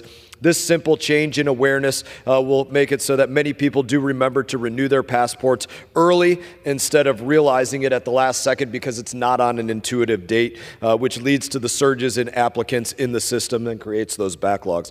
I want to thank all of my colleagues for the work on this legislation, and I thank you for your time, Mr. Speaker, and I urge adoption of this bill. The gentleman yields. The gentleman reserves. The gentlewoman is recognized. I have no requests for time. I'm prepared to close if the other side has no further speakers. The gentlewoman is recognized. I yield myself as much time as I may consume for the purpose of closing. Gentlewoman's recognized. The State Department's passport application processing has shown welcome improvement. The bipartisan provisions in this bill will help make them make even more progress and connect more Americans to a U.S. passport. By helping the State Department increase access and meet higher demand, I hope we can prove that the government can adapt and work faster. I support this bill, and I hope we can advance further measures to support consular services in a bipartisan fashion. I yield back the balance of my time. Gentlewoman yields. The gentleman from Guam is recognized. I yield myself as much time as I may consume. The gentleman is recognized. Mr. Speaker, we need to make passport service more accessible to Americans who don't live in major cities.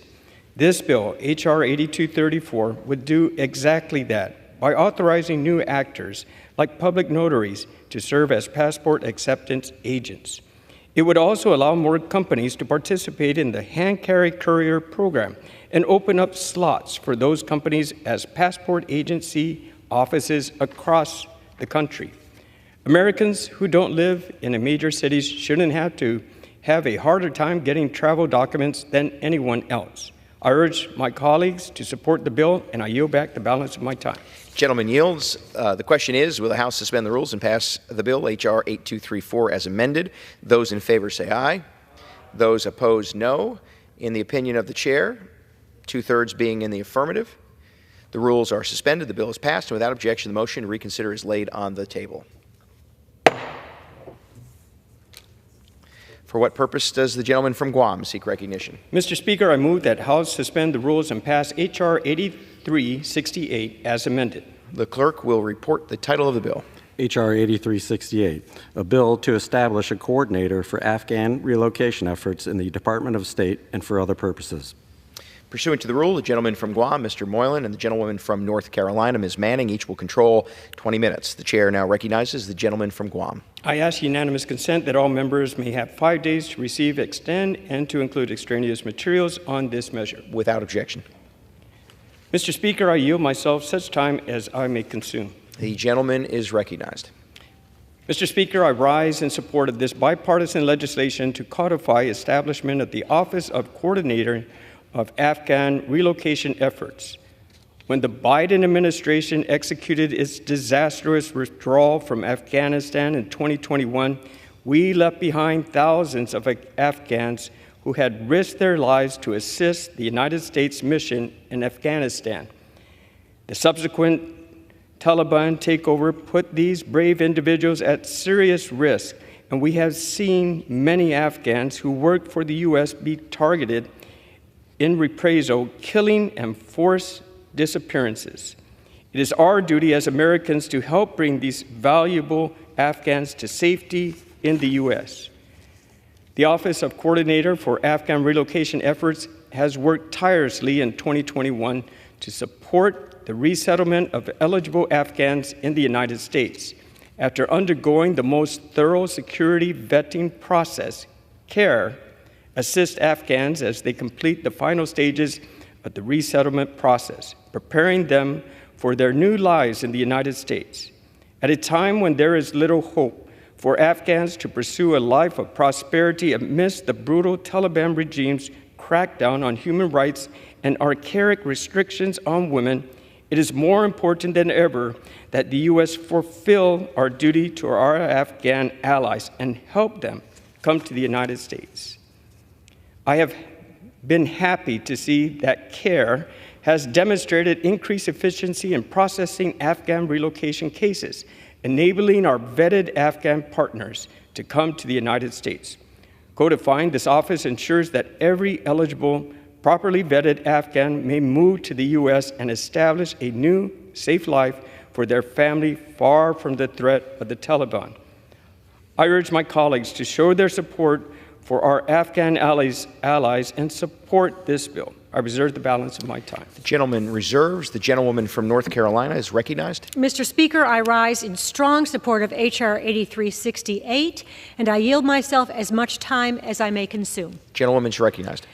There is one thing I believe unites us on the issue of Afghanistan: unwavering commitment to the Afghan allies who stood by us during our nearly 2-decade mission in the country.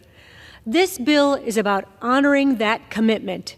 H.R. 8368 formally authorizes the Coordinator for Afghan Relocation Efforts, or CARE, which has been leading the essential work of supporting those who risk their lives to assist the United States by helping eligible Afghan applicants and their families relocate to the United States. By providing a clear bipartisan mandate, along with the authorities that the State Department has requested, this legislation sends a strong message of support for CARE's mission that can't simply be waved away. It demonstrates that Congress stands firmly behind the creative, tenacious effort by the CARE Office to relocate and protect our deserving Afghan partners. These are individuals who risked everything to support our mission. They served as interpreters, guides, and partners in some of the most dangerous conditions imaginable. To turn our backs on them now would be unconscionable. Let's remember that our commitment is not just a matter of policy or party.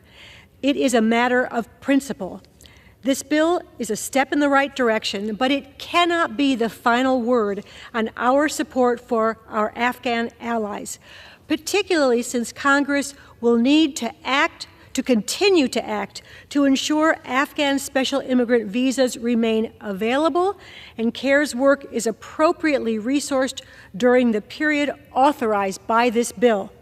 There are bipartisan bills we can bring to the floor in this Congress to accomplish exactly that.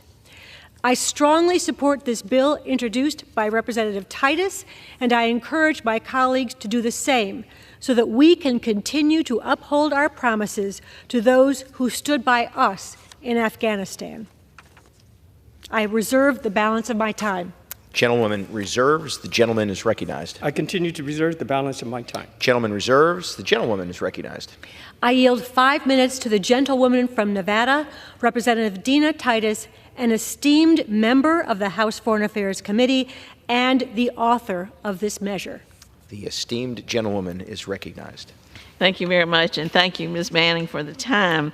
I'd also like to start by acknowledging and thanking my Republican colleague from Indiana, Mr. Baird, for joining me on this bipartisan legislation to establish the coordinator for Afghan relocation efforts, H.R. 8368. Over the course of our 20-year mission in Afghanistan, more than 300,000 Afghans worked shoulder to shoulder with U.S. service members, diplomats, and aid workers. They provided valuable support for nearly 800,000 U.S. troops who rotated through Afghanistan. They served primarily as translators, guides, and informal advisors to U.S. personnel on the ground. These are, in every sense of the word, our valued allies. They stood with us through difficult conditions, advancing U.S. interest. In August 2021, the U.S. conducted an historic and heroic evacuation that carried 70,000 Afghans to safety, along with tens of thousands of U.S. citizens and lawful permanent residents, as well as citizens from other countries. Since July 2021, the State Department has worked around the clock to relocate U.S. citizens and lawful permanent residents from Afghanistan who wanted to depart and who are eligible Afghan allies who worked with us. Secretary Blinken has made this a top priority for the department and has said that there is no deadline for this important work. He underscores the commitment that the Biden administration has to this effort and the promise of Operation Enduring Welcome. In 2022, to solidify these relocation efforts, the State Department established a specialized office called the Coordinator for Afghan Relocation Efforts, appropriately known as CARE. CARE serves as the hub for a whole-of-government priority, working closely with various federal departments and agencies, international partners, veterans groups, former diplomats and government officials, and NGOs to ensure the safe and efficient relocation of individuals who have qualified to immigrate to the U.S., either as special immigrants or refugees during the 20-year U.S. mission in Afghanistan. The Afghan Special Immigrant Visa Program, also stood up by Congress and reliant on our regular reauthorization of additional visa numbers to meet demand, long faced challenges and processing delays. But the situation changed dramatically early in 2021 when the Biden administration ramped up resources to clear an SIV processing backlog that had accumulated in the prior administration. Working together, Congress and the administration have prioritized and streamlined the Afghan SIV program to meet evolving demand and uphold our moral obligation. In fiscal year 2023, the administration issued the most SIVs in a single year since the start of the program in 2009. And in the most recent report, the department issued 1,894 SIVs, ensuring that almost 8,000 additional Afghan allies and their families had a pathway to safety. Similarly, the State Department has announced the establishment of a new P2 category for refugees, in addition to the P1 referrals, to expand available pathways for persecuted Afghans. As a result, we have welcomed more than 130,000 Afghans to safety. The CARE program has been the linchpin of this work, serving as a valuable conduit for all the different organizations I mentioned and Afghans themselves as they navigate a pathway to their new home. The work, however, is not codified in statute. It exists across a number of agencies and programs. So Congress should not be unambiguous here. We support this work. We want to see the job continue, and we should do so by authorizing it as a new agency. That's what this bill would do. It would authorize the CARE Office in the State Department for 3 years and grant it important authorities to continue this work as an identified legislative authority for priority for the State Department. So I would urge my colleagues to support this, to acknowledge the obligation that we have, a moral obligation to help those who helped us so much, fulfill our promise to all those who stood with us. I want to thank Ranking Member Meeks and Chairman McCall of the Foreign Affairs Committee for their support in helping move this bill to the floor, and I urge my colleagues to vote in favor of it. Thank you, and I yield back. Gentleman yields. Gentlewoman is recognized. I have no further requests for time. I'm prepared to close if the other side has no further speakers. The gentlewoman is recognized. I yield myself as much time as I may consume for the purpose of closing. The gentlewoman is recognized. For over 20 years, our Afghan allies risked everything to support the U.S. mission, and we must not turn our backs on them now. The CARE Office deserves a clear, bipartisan mandate. I hope my colleagues will join me and support this important bill. I yield back the balance of my time. Gentlewoman yields. The gentleman from Guam is recognized. Mr. Speaker, I yield myself the balance of my time. The gentleman is recognized. This administration failed the Afghan people by abandoning them to the Taliban rule. It is our responsibility as Americans to remedy this failure. I am proud to support this bipartisan legislation today, and I encourage my colleagues to join me in voting for this legislation. I yield back the balance of my time.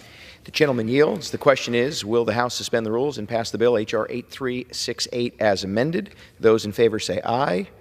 Those opposed, no. In the opinion of the chair, 2/3 being in the affirmative. Mr. Speaker, I request the yeas and nays. The gentleman has been recognized. The yeas and nays are requested. All in favor of taking this vote by the yeas and nays will rise and remain standing until counted. A sufficient number having risen, the yeas and nays are ordered. Pursuant to Clause 8 of Rule 20, further proceedings on this question will be postponed.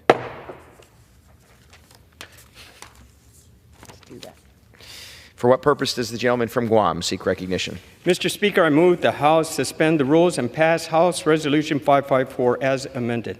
The clerk will report the title of the resolution. House Resolution 554, resolution affirming the nature and importance of the support of the United States for the religious and ethnic minority survivors of genocide in Iraq. Pursuant to the rule, the gentleman from Guam, Mr. Moylan, and the gentlewoman from North Carolina, Ms. Manning, each will control 20 minutes. The chair now recognizes the gentleman from Guam. I ask unanimous consent that all members may have 5 days to revise, extend, and to include extraneous materials on this measure. Without objection. Mr. Speaker, I yield myself such time as I may consume. The gentleman is recognized. Mr. Speaker, I rise in support of the bipartisan resolution addressing ongoing challenges that face religious and ethnic minorities in Iraq after ISIS' brutal genocide. 10 years ago, ISIS overran wide swaths of Iraq and Syria, subjecting millions of people to their so-called caliphate. ISIS penetrated widespread atrocities, including forced religious conversion, kidnapping, slavery, human trafficking, unlawful forced displacement, ethnic cleansing, torture, sexual violence, and sex trafficking.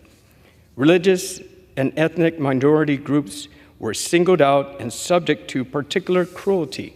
The United States repeatedly found that ISIS is responsible for genocide, crimes against humanity, and other atrocities against religious and ethnic minority groups in Iraq, Syria, including Shiite Muslims, Christians, and Yazidis. Just this year, a Yazidi woman was rescued in Gaza who had been kidnapped at the age of 11 by ISIS. She was held in captivity for 10 years. While ISIS no longer rules over these communities, the caliphate, widespread damage, displacement, and trauma, and religious and ethnic minorities continue to face widespread discrimination and displacement in Iraq, undermining efforts to promote their recovery. Addressing these problems is critical for religious and ethnic communities and for overall success of Iraqi state, helping ensure it achieves its full potential as a vibrant, prosperous country. This resolution reaffirms our commitment to protecting the rights of these religious and ethnic minorities and the need to help them return to their homes and rebuild their lives. I urge my colleagues to support this bipartisan resolution, and I reserve the balance of my time.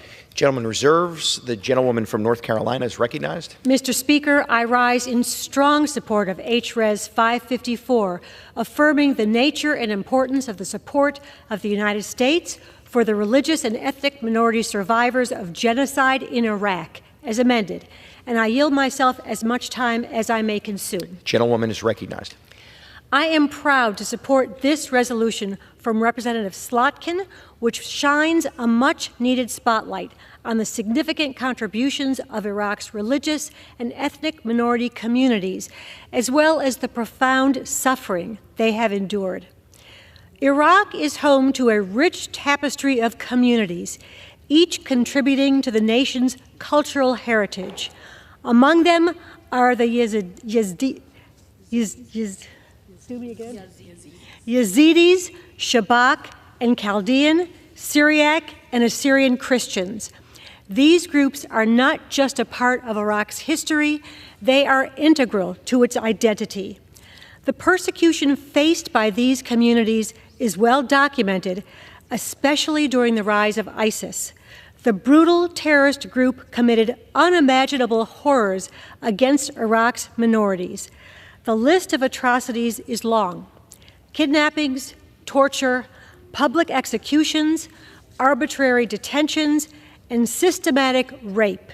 The scale of this cruelty, led by the State Department under Secretary Kerry in 2016 to formally declare ISIS's actions as genocide and crimes against humanity.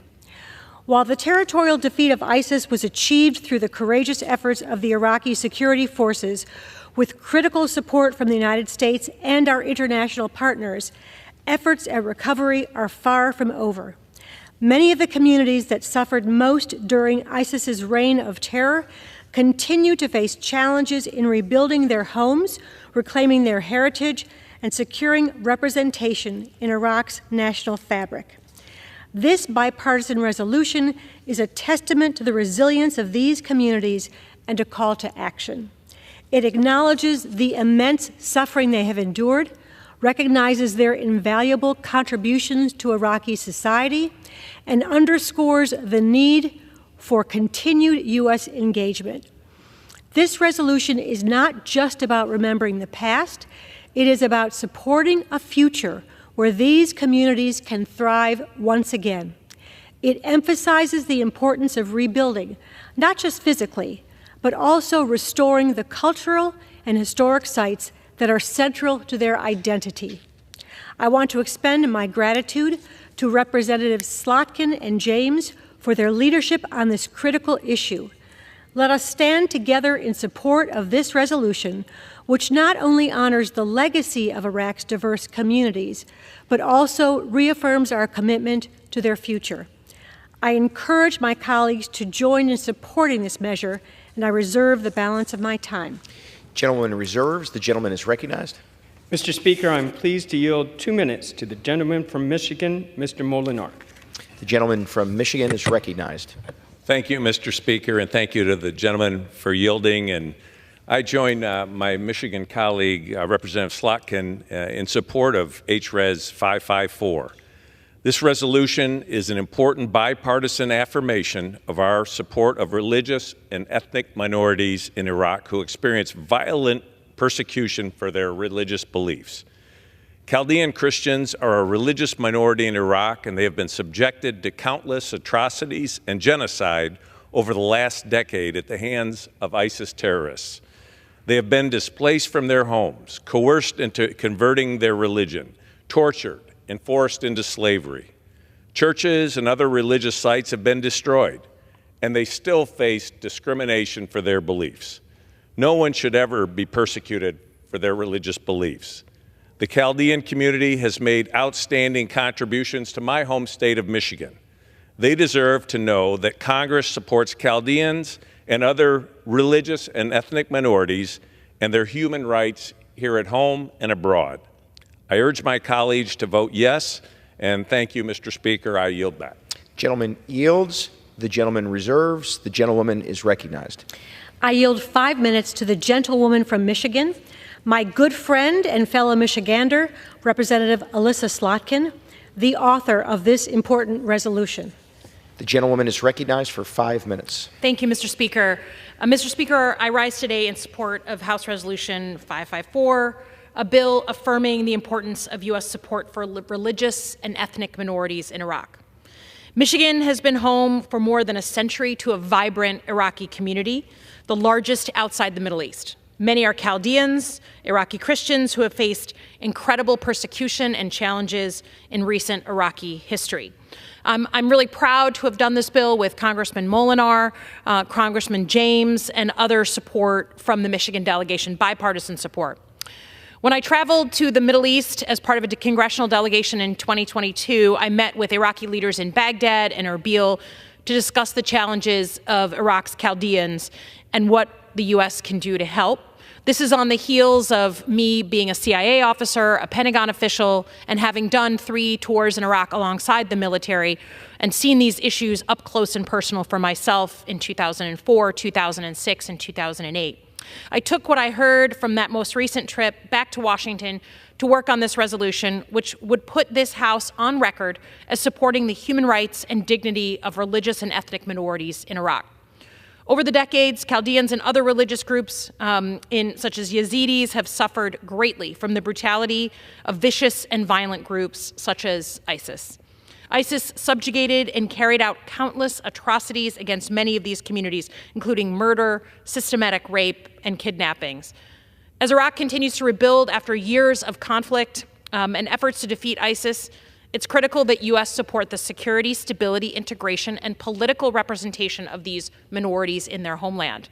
This resolution expresses support not just for Iraqi Christians, but for all Iraqi minorities, for their fundamental rights, security and economic opportunity, community infrastructure, and representation in government.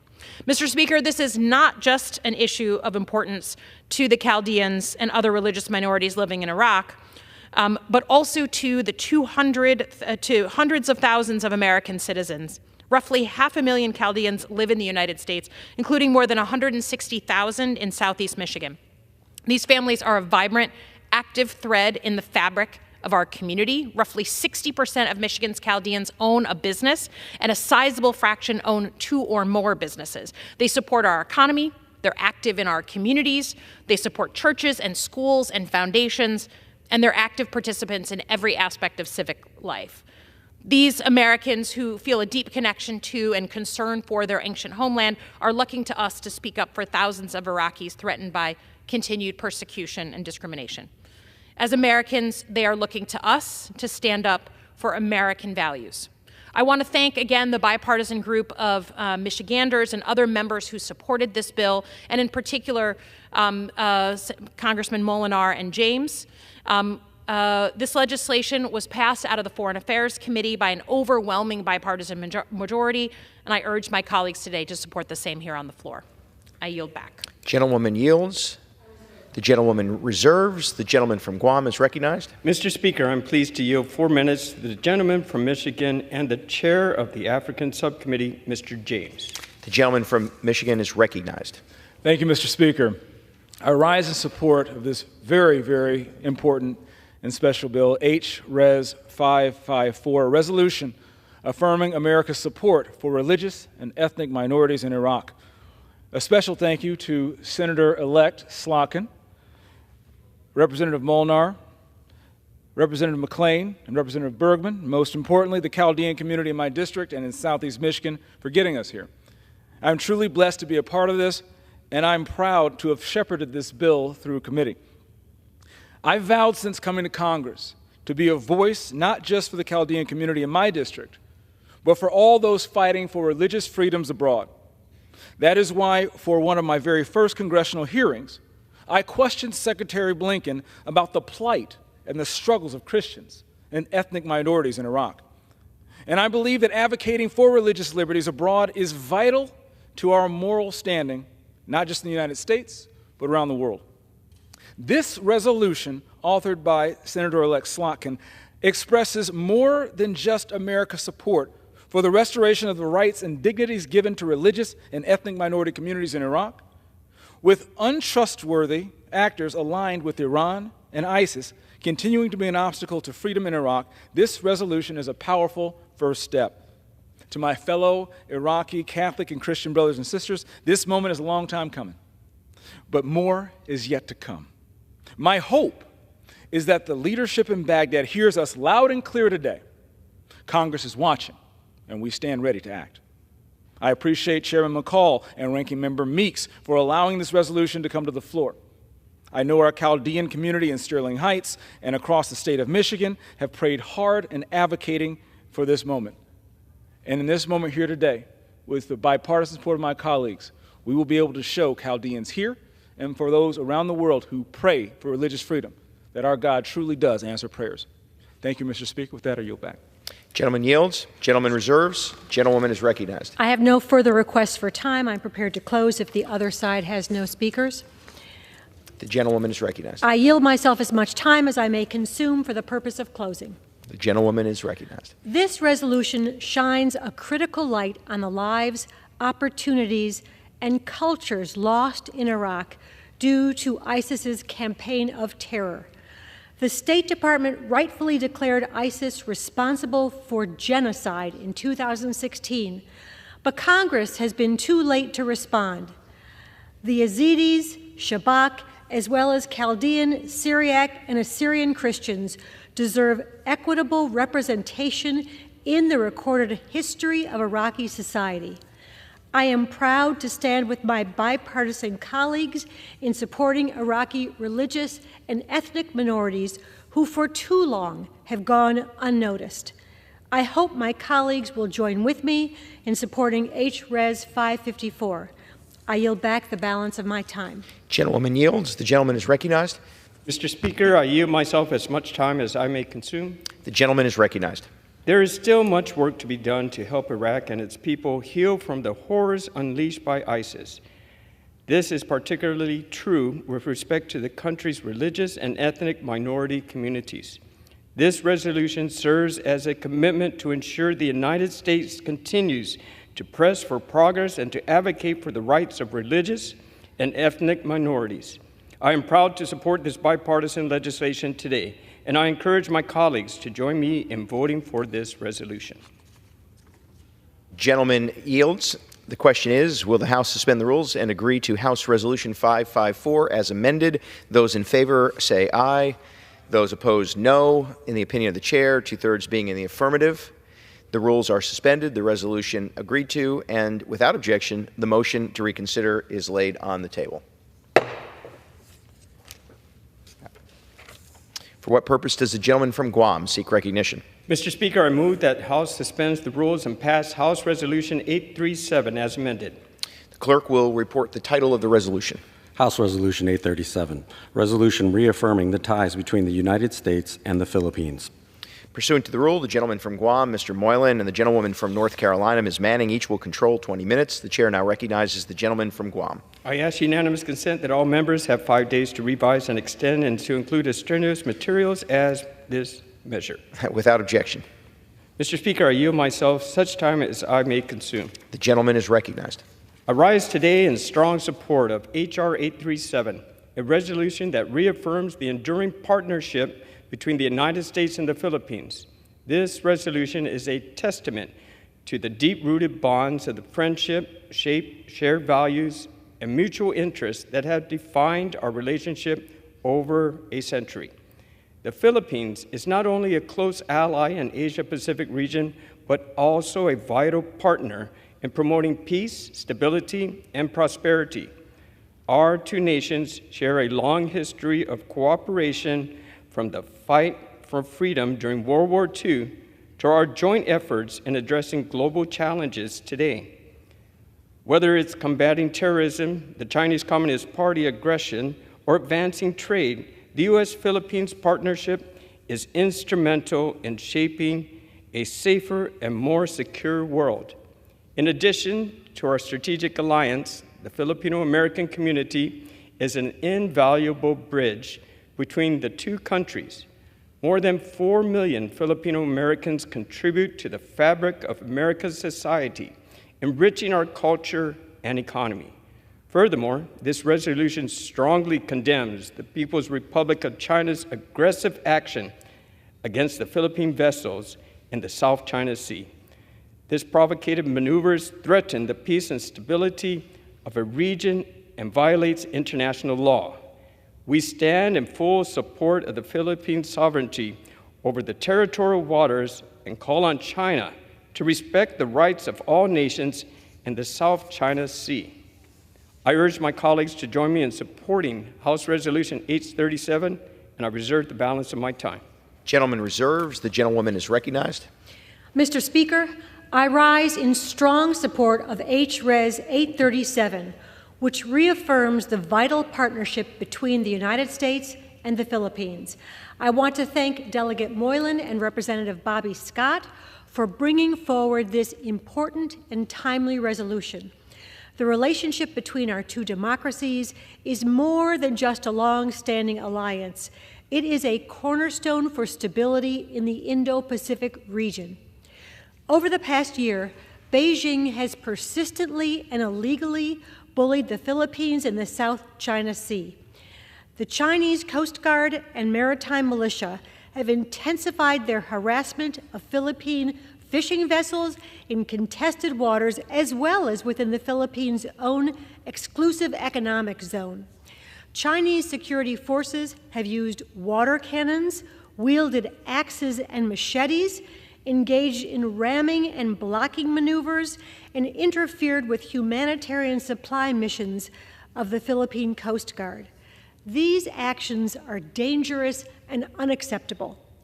Beijing's military coercion and provocation threaten the Philippines' sovereignty, as well as peace and stability in the Indo-Pacific region. Philippine President Marcos has spoken passionately about the daily harassment faced by his nation's fishermen and Coast Guard faced at the hands of China's maritime militia, Coast Guard, and Navy. His message has been clear. The Philippines needs international support to uphold international law and safeguard its sovereignty. By passing this resolution today, we are offering that support. Amidst Beijing's flagrant and irresponsible actions, H-Res 837 makes clear that the United States stands with the Philippines and reaffirms our commitment to defending the Philippines in the event of an armed attack against it. The resolution also upholds the importance of freedom of navigation and the rule of law on the seas, condemns the PRC's dangerous tactics, and rejects its unlawful maritime claims.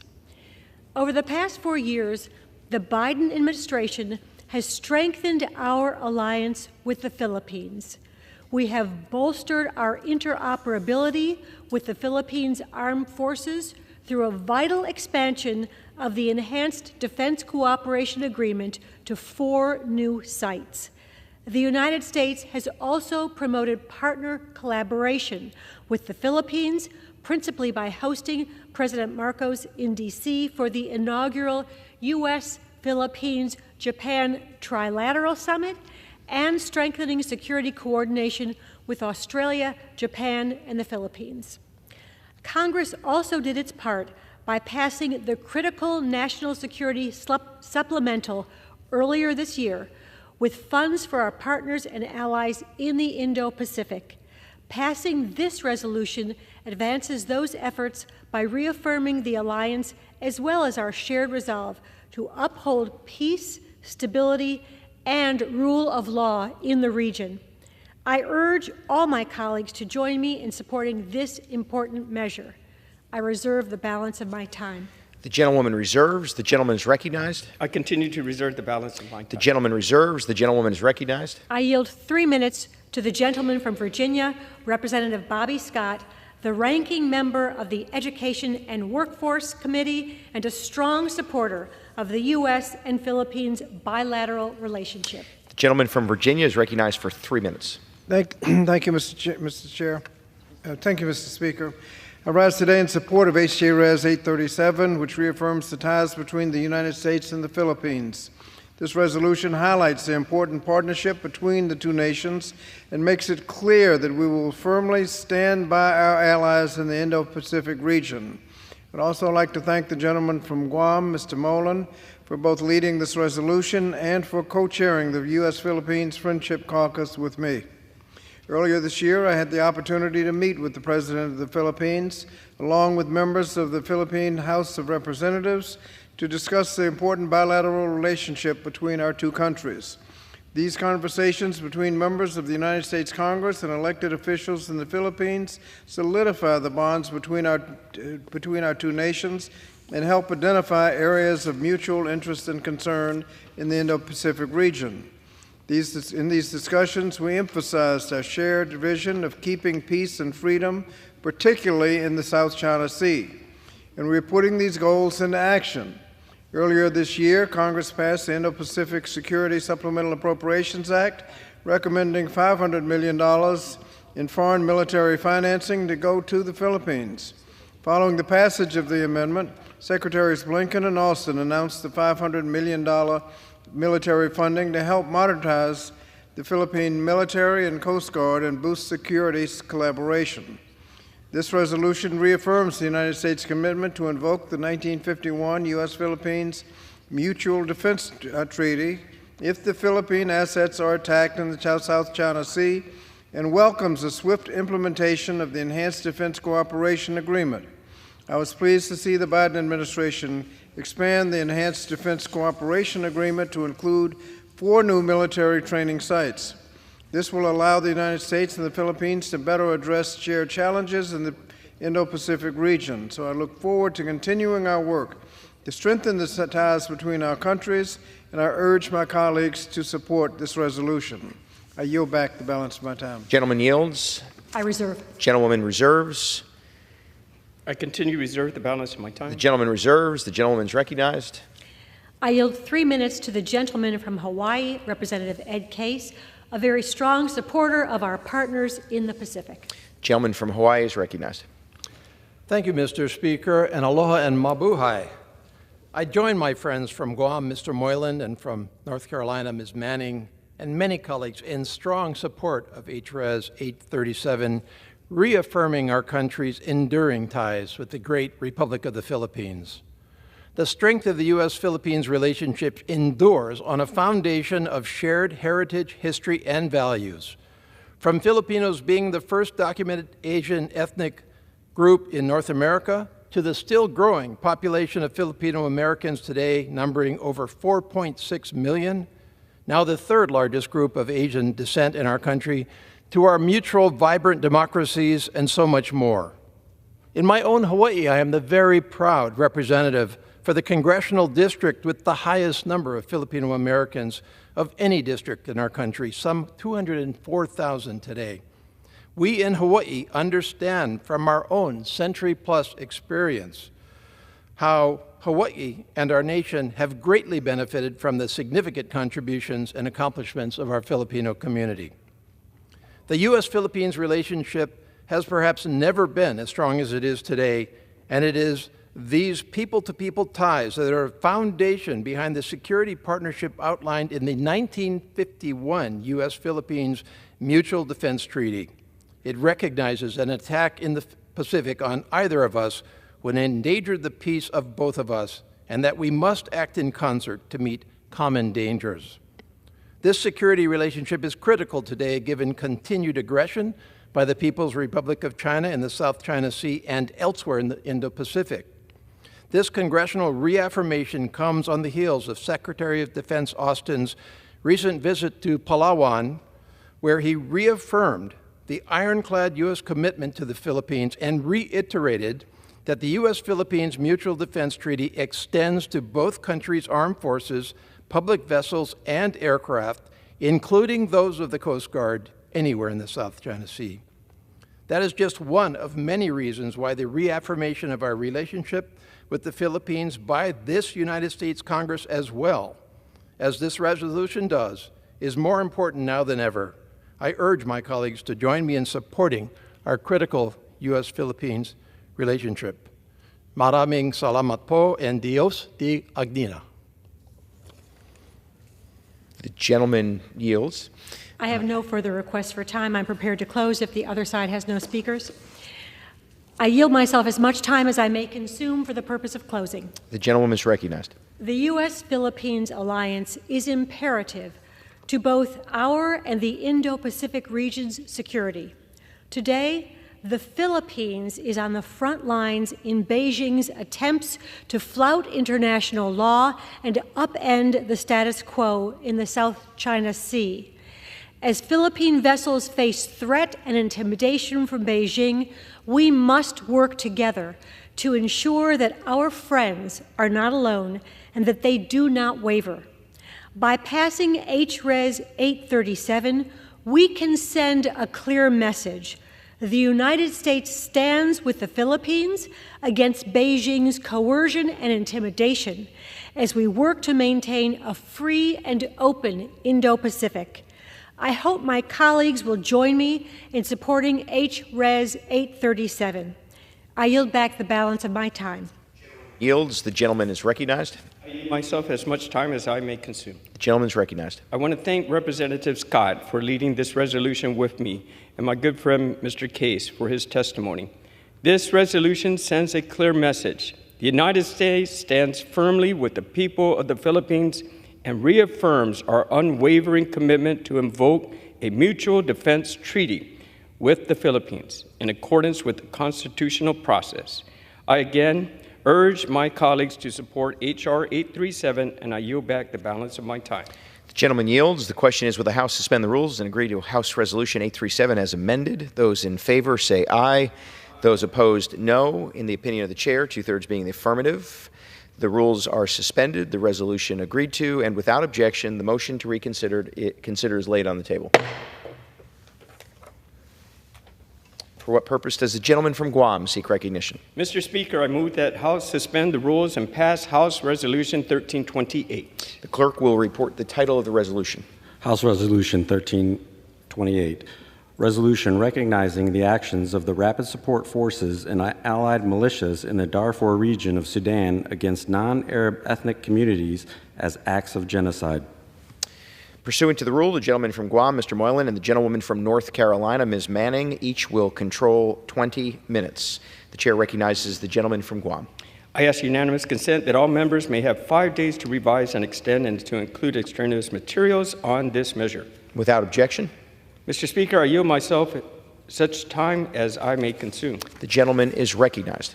Mr. Speaker, I rise today in support of House Resolution 1328 to recognize the actions of the Rapid Support Forces and allied militias in the Darfur region of Sudan against non-Arabic ethnic communities as acts of genocide.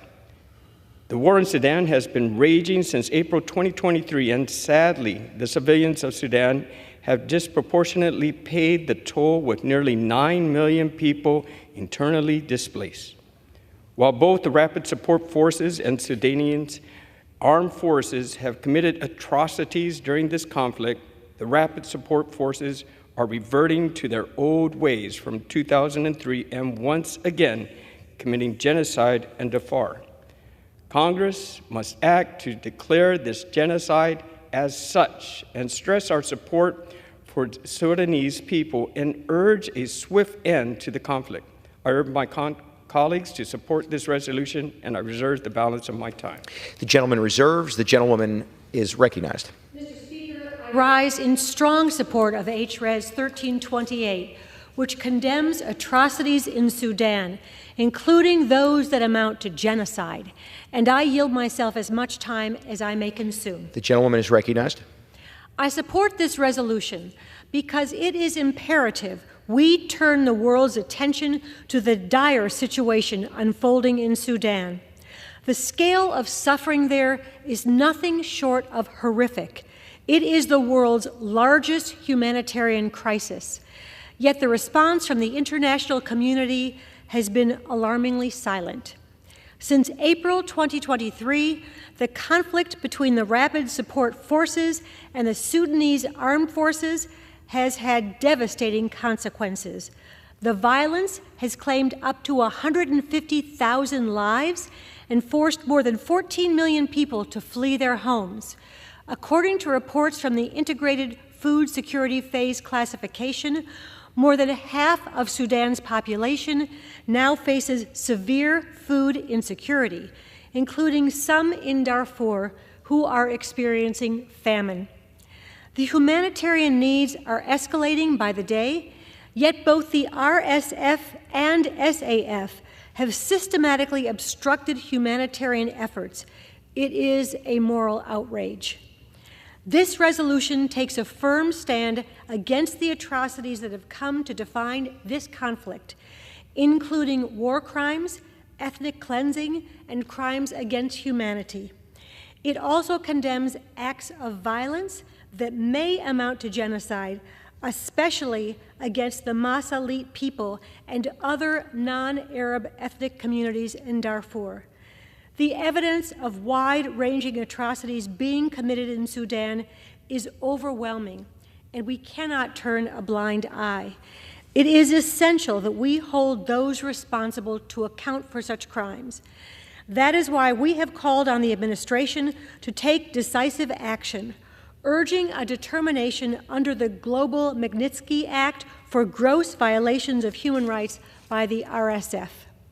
Last December, Secretary Blinken rightfully acknowledged that ethnic cleansing, war crimes, and crimes against humanity are being committed in Sudan.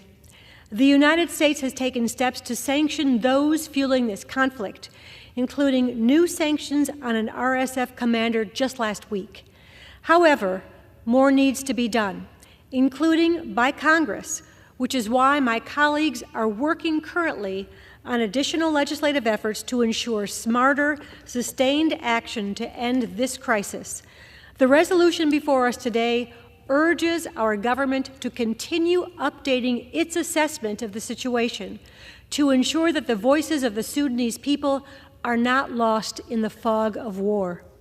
It urges immediate steps to protect civilians who are subjected to sexual and gender-based violence, torture, and murder by warring parties.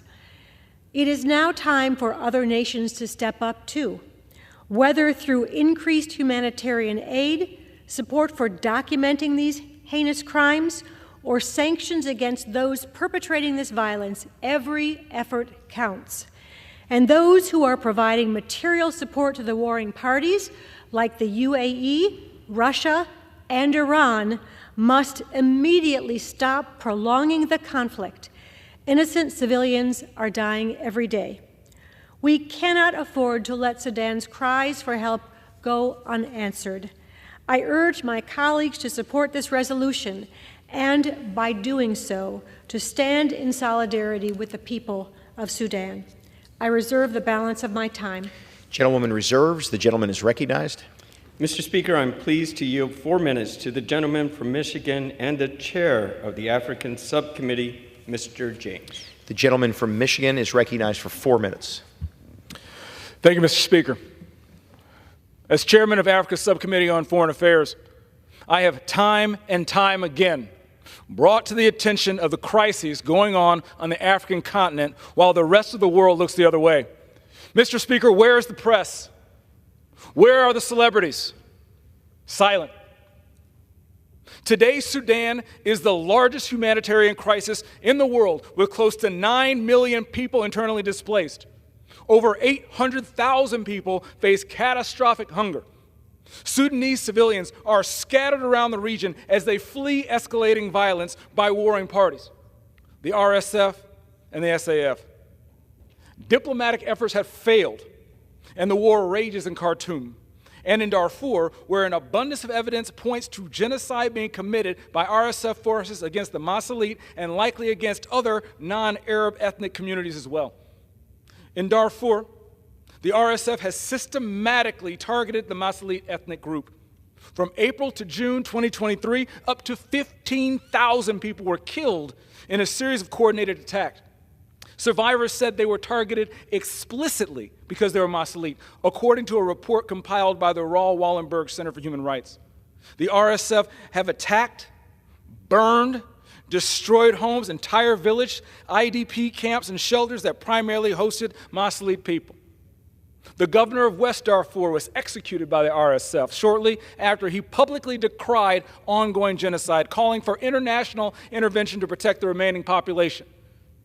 My resolution will formally declare the atrocities committed by the RSF and their allied militia as acts of genocide.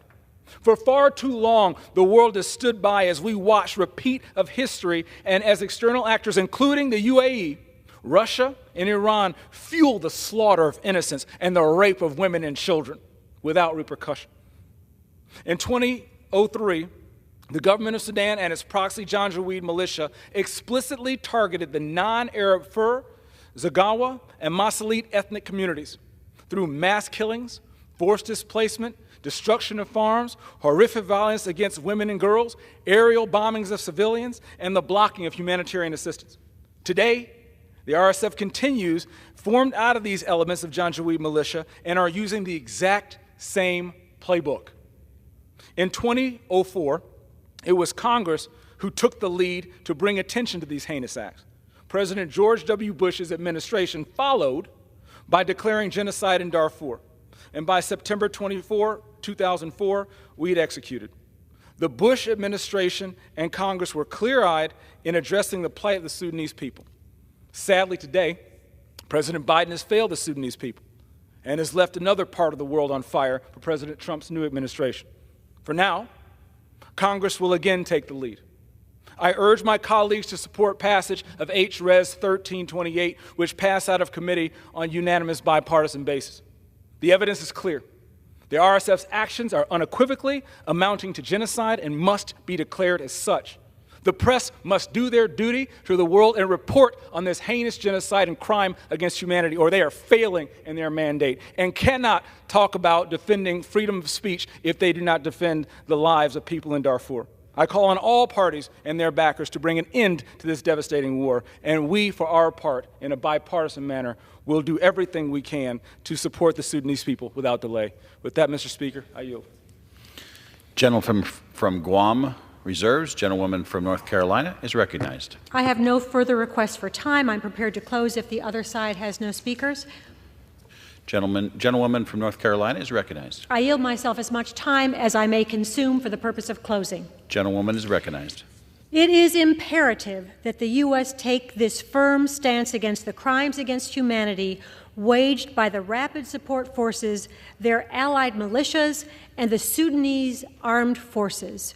What is happening in Sudan right now, as I speak, is the world's worst humanitarian crisis. Famine, food insecurity, death, and destruction linger over millions of people. This resolution recounts only some of the significant documented evidence of the Sudanese people's plight, and while its passage is just one small step, it is a critical one. It sends a clear message: the world is watching, and we will not stand idle in the face of such suffering. I hope my colleagues will join me in supporting H.Res. 1328. I yield back the balance of my time. The gentlewoman yields. The gentleman from Guam is recognized. Mr. Speaker, I yield myself the balance of my time. Gentleman is recognized. The current administration has been derelict in their duty to act, failing to declare the Rapid Support Forces actions as genocide. Congress must stand on the right side of history and strongly support the end of the conflict. The Sudanese people cannot wait any longer.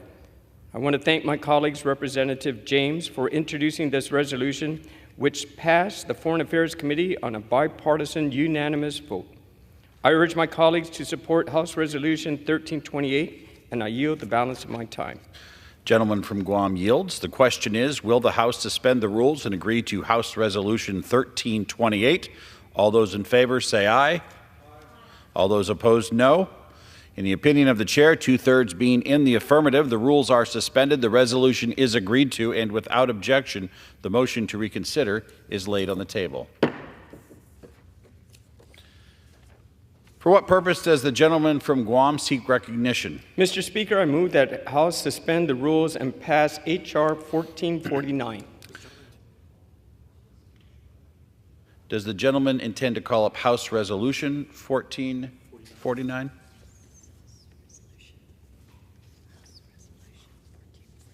House Resolution 1449. The clerk will report the title of the resolution.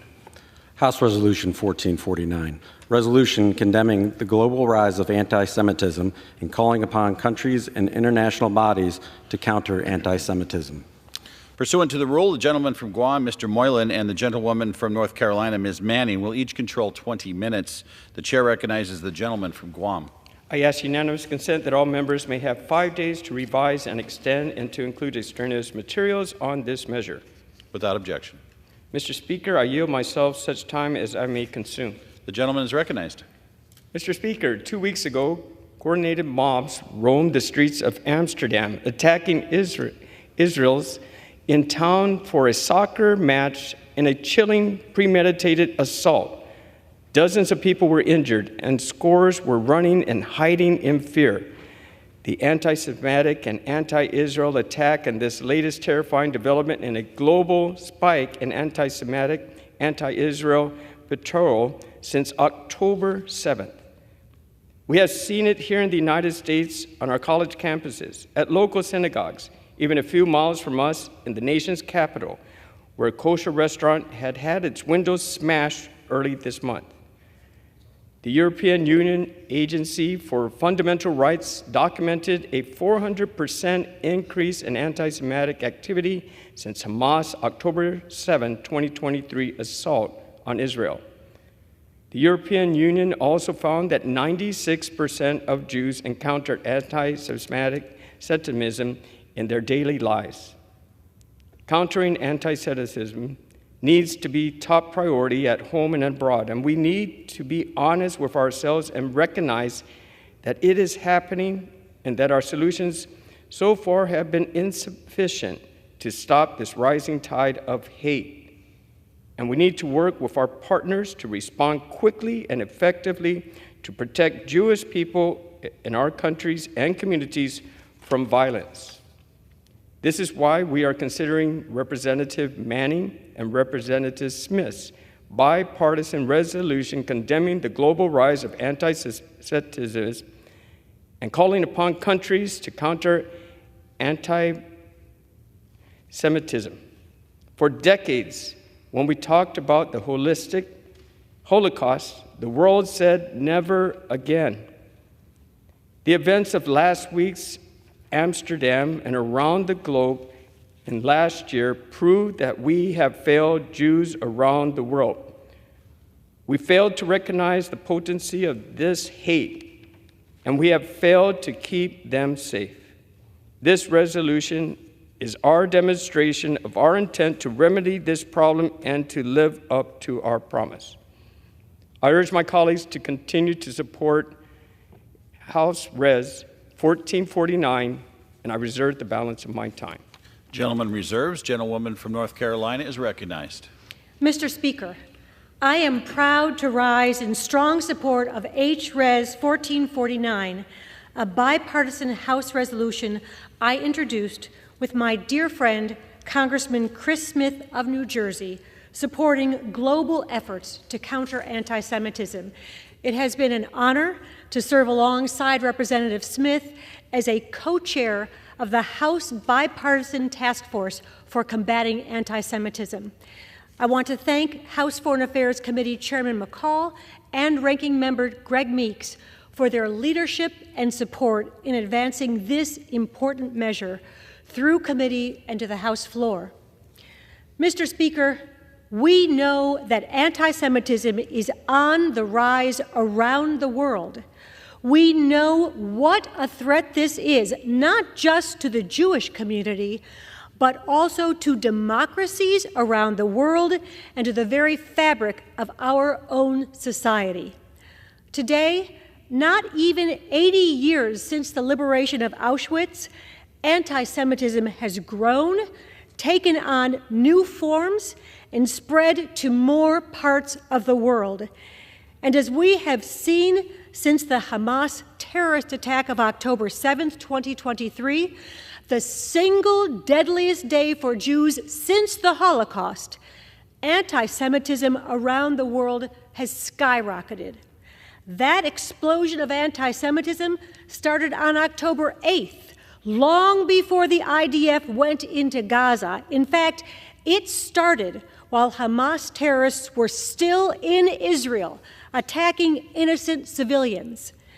And we saw shocking anti-Semitism rear its ugly head in Amsterdam earlier this month, where a violent mob planned a coordinated attack on Jews who attended a soccer match with an Israeli soccer team.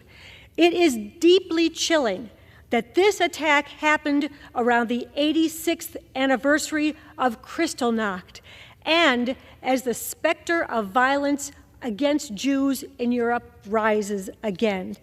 It is equally chilling that the perpetrators of those violence live streamed their atrocities.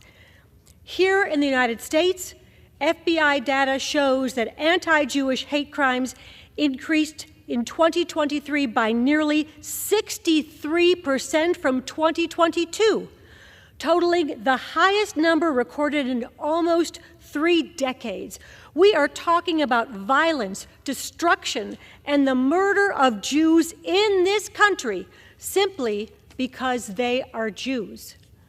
Jewish Americans make up only 2% of the U.S. population, yet anti-Semitic hate crimes account for more than 15% of all hate crimes reported by the FBI and 2/3 of all religious-based hate crimes. But even though we face a significant global challenge, we must not despair. We must take action. We must continue to make progress in the fight against anti-Semitism through resolutions like this one. In 2004, the Organization for Security and Cooperation in Europe, the OSCE, acknowledged that anti-Semitism assumed new forms and posed a new threat to security and stability in the region. In 2016, the International Holocaust Remembrance Alliance built international consensus around a valuable working definition of anti-Semitism. In recent years, many countries around the world have appointed special envoys or coordinators or advanced national strategies to deal with the rise of hate against Jews.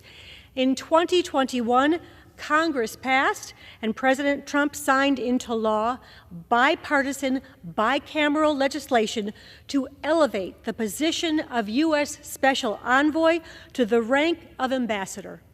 And in 2023, the Biden administration issued the first ever U.S. national strategy to counter anti-Semitism.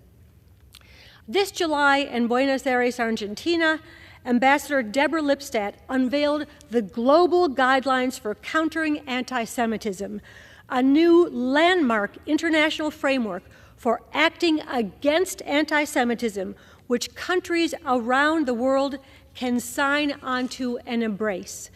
I want to condemn my good friend, Ambassador Lipstadt, and her team at the State Department for their excellent work on these guidelines. We now have a multilateral international framework that can provide guidance to other governments and to our own embassies about our shared obligation and responsibility to counter anti-Semitism.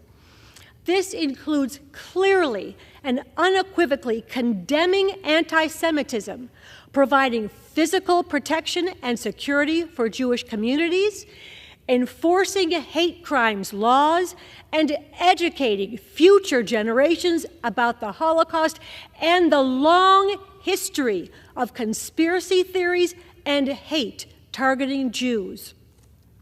I'm pleased that more than 40 countries and international bodies have already endorsed these guidelines, and we are working hard to make sure that more countries in different regions join them in the coming months. House Resolution 1449 condemns the rise of anti-Semitism in many countries around the world, expresses our support for the global guidelines and other international efforts to counter anti-Semitism, and it calls on more countries around the world to endorse and embrace these guidelines. I want to thank our colleagues on both sides of the aisle for their support. What we are doing today is just a start, but we must do more. I deeply appreciate the leadership on both sides of the aisle and the commitment to this issue. Before coming to Congress, I was fortunate to be involved in efforts to protect Jewish communities around the world for decades. Working together to make real progress in this fight and on an issue where we can find agreement has been a real highlight of my career and my time in Congress. Mr. Speaker, anti-Semitism is wrong, it is dangerous, it deserves to be condemned, countered, and eradicated by all governments around the world. That is the purpose of our bipartisan resolution. I urge all my colleagues to join me in supporting this bipartisan measure, and with that, I reserve the balance of my time. Gentlewoman reserves. Gentleman from Guam is recognized. Mr. Speaker, I'm pleased to yield 5 minutes to the gentleman from New Jersey and the chair of the Global Health, Global Human Rights, and International Organizations Subcommittee, Mr. Smith. Gentleman from New Jersey is recognized for 5 minutes. Thank you. And I thank my good friend for yielding. I want to thank Michael McCall, our chairman, for very quickly bringing this important resolution to the floor, along with the great support of Gregory Meeks, the ranking member. And I especially want to thank Kathy Manning for authoring this extraordinarily timely resolution condemning the despicable rise of anti-Semitism around the world and calling on our international organizations and countries to embrace the global guidelines for countering anti-Semitism. Kathy, you've done a wonderful job. It's been a privilege to serve with you as co-chair of the Combating Anti-Semitism Caucus, and this resolution just says it all, and I want to thank you for doing it and doing it so well. I also want to just say a few points. One, the spiritual cancer of anti-Semitism is metastasizing not only in our own country, but in many countries as well, at a rate that is both shocking and sickening. The evidence of it are everywhere, including at our college campuses and university campuses. It's just not Harvard and NYU. In my own state university, Rutgers, I was there when people were camping out, and I was accosted verbally by some people, and the hatred was just pouring out of their lips and out of their eyes. The hatred for Jews is unconscionable. Of course, one of the most recent horrors, as you've pointed out, was the Amsterdam pogrom earlier this month, a horrific mob assault on the Israeli soccer fans. It was repulsive on at least two levels. First, the brutal evil of the attackers themselves, but also the so-called respectable opinion makers who just said, oh, they shifted the blame. This is all about anti-immigration sentiment or prejudice, and even Israel. You know, Natan Sharansky, one of the greatest human rights individuals who has ever lived, I had him at 2 hearings. I tried to visit him and actually was in Perm Camp 35 in the 1980s, where the Soviet Union had housed him. Frank Wolf and I went there. When he got out, he came and testified, and he said, you know, If you don't chronicle the hatred, and that's included in these global guidelines, you can't combat it. And it must be defined very clearly, especially by law enforcement, so it's not just brushed off as hooliganism or other kinds of things. You need to define it and to do so with specificity. He also talked about the 3 Ds that we are seeing manifesting vis-a-vis Israel every day of the week, and that is delegitimization, double standard, and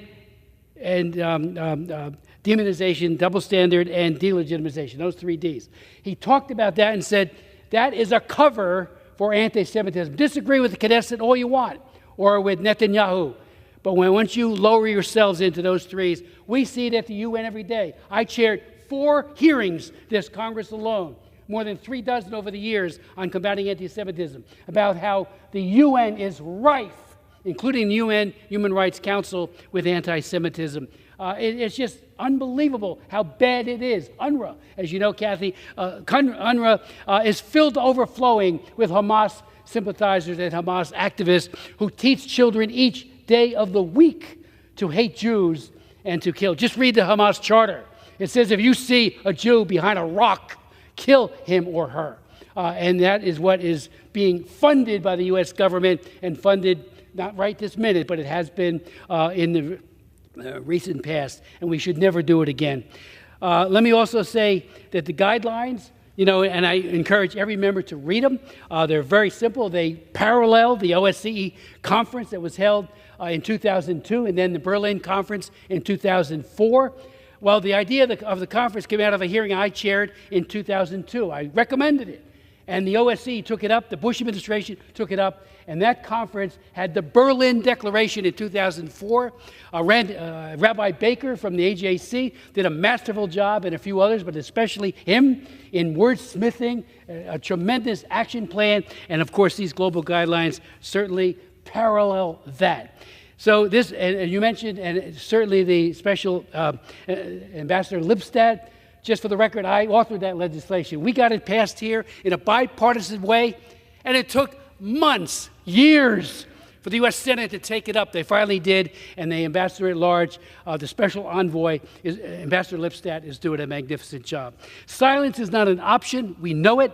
In the fight against anti-Semitism, we need government at all levels to denounce, chronicle, and prosecute where these thoughts matriculate into evil deeds. We know that if you just stand by idly, you enable it.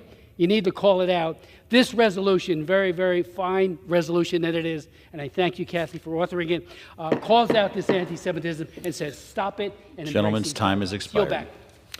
Gentleman from Guam reserves. Gentlewoman from North Carolina is recognized. I have no speakers. I'm prepared to close if the other side has no speakers. Gentlewoman from North Carolina is recognized. Mr. Speaker, I yield myself as much time as I may consume for the purpose of closing. Gentlewoman is recognized. Once again, I'd like to thank my dear friend and colleague, Representative Chris Smith, for not just his work, but his passion on this critically important issue, and his work for many, many years to combat anti-Semitism, and I greatly value our friendship. Mr. Speaker, throughout history, the persecution, expulsion, torture, and murder of Jews has not just destroyed Jews and their vibrant communities. It has brought decay and destruction to the countries that have committed those atrocities. Sadly, we are seeing that happen today, even as we see Jews being blamed for their own destruction by their evil perpetrators. We must learn from history. Mr. Speaker, this resolution condemns the frightening rise of anti-Semitism we are seeing today across the world in civilized communities. This resolution calls on countries around the globe to take specific actions to combat anti-Semitism by endorsing and embracing the landmark global guidelines for countering anti-Semitism. Throughout history, as Jews were persecuted and tormented and expelled and murdered, those acts were perpetrated, fomented, and allowed by governments. Today, we have a different scenario because here in the United States, our government is standing firm against anti-Semitism and is joining in the fight to combat anti-Semitism. With these guidelines, we ask countries around the globe, we ask their governments to join us in combating this horrific rise of anti-Semitism.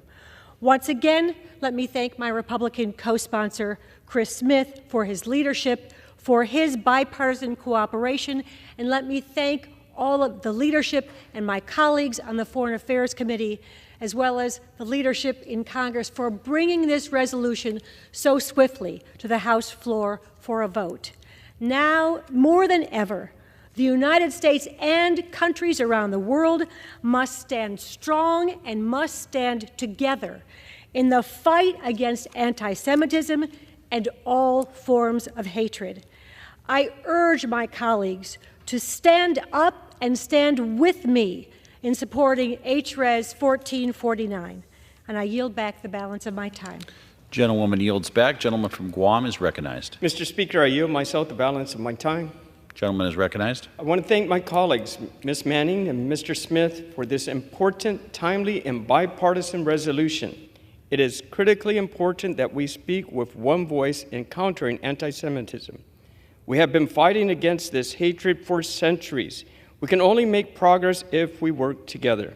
I urge my colleagues to support HRES 1449, and I yield back the balance of my time. Gentleman yields back. The question is, will the House suspend the rules and agree to House Resolution 1449? Those in favor say aye. Mr. For what Speaker, purpose? I ask the yeas and nays. Those opposed? No. In the opinion of the chair, two-thirds being in the affirmative. Mr. Speaker, For what I ask the purpose yeas does and the nays. gentlewoman from North Carolina rise? Mr. Speaker, I demand the yeas and nays. The yeas and nays are requested. All those in favor of taking this vote by the yeas and nays will rise and remain standing until counted. A sufficient number having risen, the yeas and nays are ordered. Pursuant to Clause 8 of Rule 20, further proceedings on this question will be postponed. For what purpose does the gentleman from Guam seek recognition? Mr. Speaker, I move that House suspend the rules and pass House Resolution 915. The clerk will report the title of the resolution. House Resolution 915, resolution urging the government of Ukraine to review and modify its decision to suspend adoption by foreign nationals with a view to resuming such adoptions, particularly in cases where the mutual concerns of the governments of Ukraine and of the United States can be substantially addressed. Pursuant to the rule, the gentleman from Guam, Mr. Moylan, and the gentlewoman from North Carolina, Ms. Manning, will each control 20 minutes. The chair recognizes the gentleman from Guam. I ask unanimous consent that all members may have 5 days to revise and extend to include extraneous materials on this measure. Without objection. Mr. Speaker, I yield myself such time as I may consume. Gentleman is recognized. Mr. Speaker, on February 24, 2022, Russia launched a brutal, unprovoked, full-scale invasion of Ukraine. In the almost 3 years since the dark day, Ukraine has suffered countless atrocities committed by Vladimir Putin's forces. Russian forces are responsible for murdering more than 12,000 civilians, with millions more displaced. However, Putin's war of aggressions has impacted one demographic group the most: Ukraine's children. Since the beginning of the war, over 500 children have been murdered by Russian forces, and over 19,000 Ukrainian children have been forcibly abducted into Russia. According to the National Social Service of Ukraine, over 1,800 Ukrainian children have been orphaned. These children belong to loving, caring families that were ripped apart by Putin's war of aggression. They have been brutalized and traumatized by almost 1,000 days of the most horrific conflict that Europe has seen in decades. These children deserve a loving home and a second chance at a happy life. Thankfully, there are many families in the United States who wish to welcome these children with open arms. On March 13, 2022, the government of Ukraine temporarily suspended adoption proceedings and protocols for the placement or adoption of its children with foreign nationals. This decision was made in the best interest of the children as Ukraine's government struggled to conduct official business under the shock of early days of the invasion. However, since then, the government has substantially restored its ability to conduct official business. This resolution urges the government of Ukraine to review and modify its decision to suspend adoptions and pre-adoption placements of Ukrainian children by U.S. citizens. Recently, Ukrainian government confirmed that they will process inter-country adoptions in limited circumstances and for persons who have already received an official referral from National Social Services. While this is a very positive step, more can be done to work with the government of Ukraine to speed up adoptions. These children deserve a second chance at life. American families stand ready with open arms to provide a healthy, safe, and stable environment for these children. I urge all my colleagues to support this important resolution, and I reserve the balance of my time. Gentleman reserves. Gentlewoman from North Carolina is recognized. Mr. Speaker, I rise in support of HRES 915, urging the government of Ukraine to review and modify its decision to suspend adoption by foreign nationals with a view to resuming such adoptions, particularly in cases where the mutual concerns of the governments of Ukraine and the United States can be substantially addressed, and I yield myself as much time as I may consume. Gentlewoman is recognized. In the beginning of this Congress, my colleague from Texas and chairman of the Foreign Affairs Committee, Chairman McCall, held a number of hearings that underlined the evil actions and aims of Russia's war against Ukraine. We looked at oversight issues, questions regarding strategic goals, and other aspects of U.S. support for Ukraine. All of that committee work was designed to shore up support for the freedom of Ukrainians ahead of difficult decisions and difficult votes about United States support for Ukraine's sovereignty and its ability to defend itself against wanton, unjustified Russian assaults.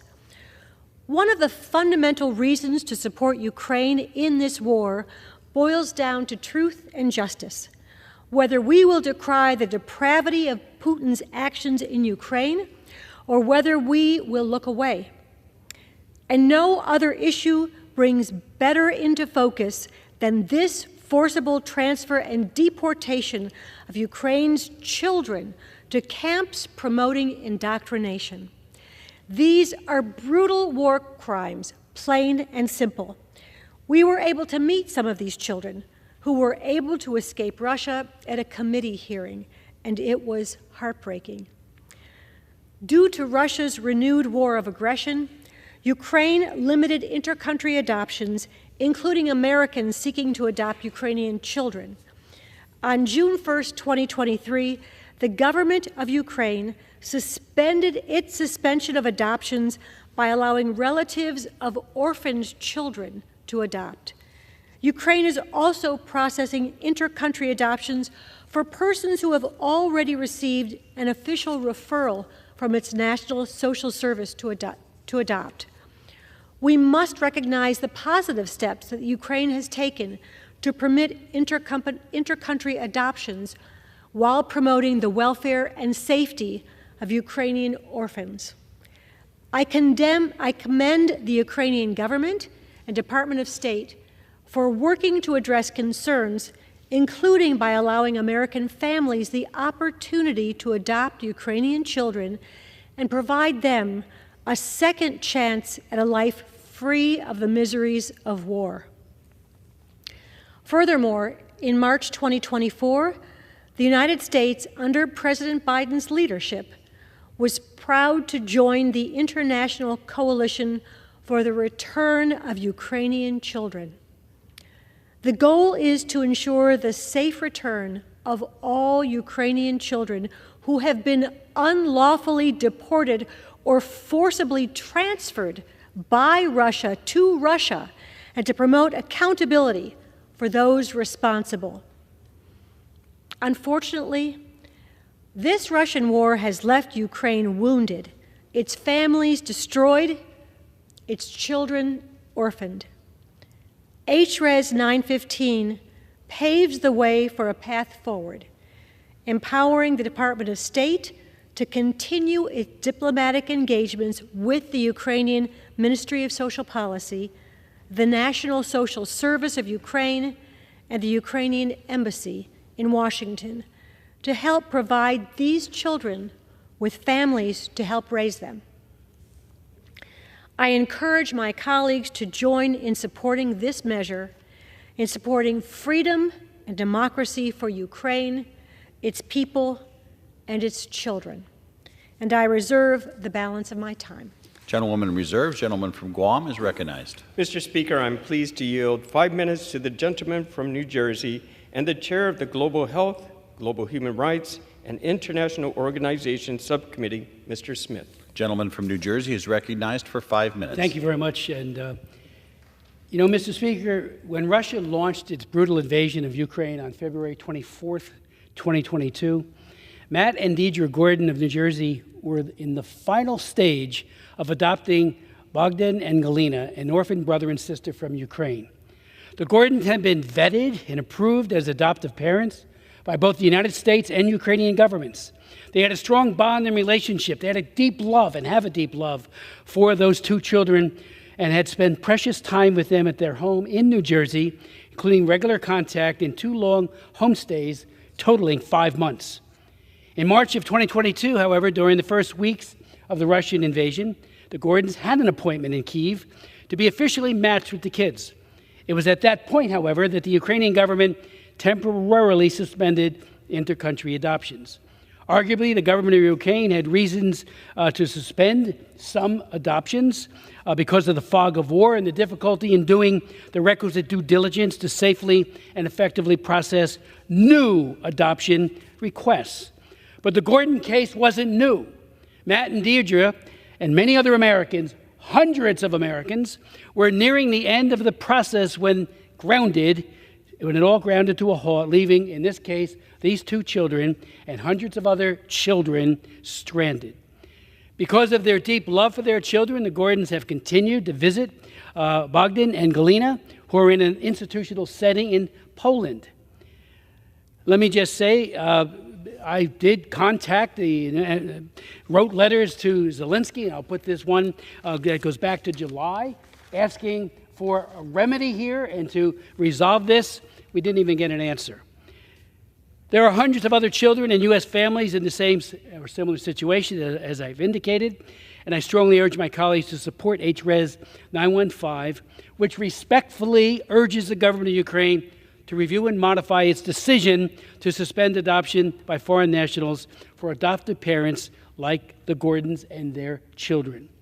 Mr. Speaker, the resolution makes specific recommendations, which I will put in the record, including there are cases in which adoptive U.S. parents have already completed, as I mentioned, the requirements under the Ukrainian domestic law and for the adoption of Ukrainian children, and in which the adoptability of these children has already been confirmed, and also which the adoptive U.S. parents have already had their dossiers vetted and approved by the Ukrainian government. Please don't delay any longer. Those kids want a loving home, and there is one awaiting them as we speak. Second, there are also cases in which Ukrainian children have already participated in hosting programs facilitated by the government of Ukraine and placed with individuals within the U.S. before suspension of adoption by foreign nationals. Let me just say to my colleagues, this is, those kids have suffered much, certainly being in that kind of isolation, and, orphanages are there, but it is so much better to be in a loving home, and we've got a remedy sitting right at our fingertips, and I'm calling on the government and President Zelensky especially to do so. Let me also say, the Ukrainian government resumed domestic adoptions, and they did that in June of 2022. So there is an apparatus, there's a capability, a capacity that can do this job. So I want to thank Matt and Deidre Gordon from New Jersey for bringing the needs of these Ukrainian children to my attention and for the extraordinary leadership and compassion of former State Senator Ray Lesniak for first suggesting that the House pass this resolution. Thank you so very much, Ray. Also, really special thanks to my good friend and colleague, Donald Norcross, who helped us craft this resolution, has been there every step of the way as the lead Democrat co-sponsor. Thank you so very much, Donald, for your leadership on this important issue. And I also want to thank Mark Milosh, the Republican staff director of the Lantos Commission. Previous to that, when I chaired the Helsinki Commission, he was my chief of staff there as well. He's very, very capable and really understands the European theater and the politics, and he helped us draft this as well, and Trent Bunker.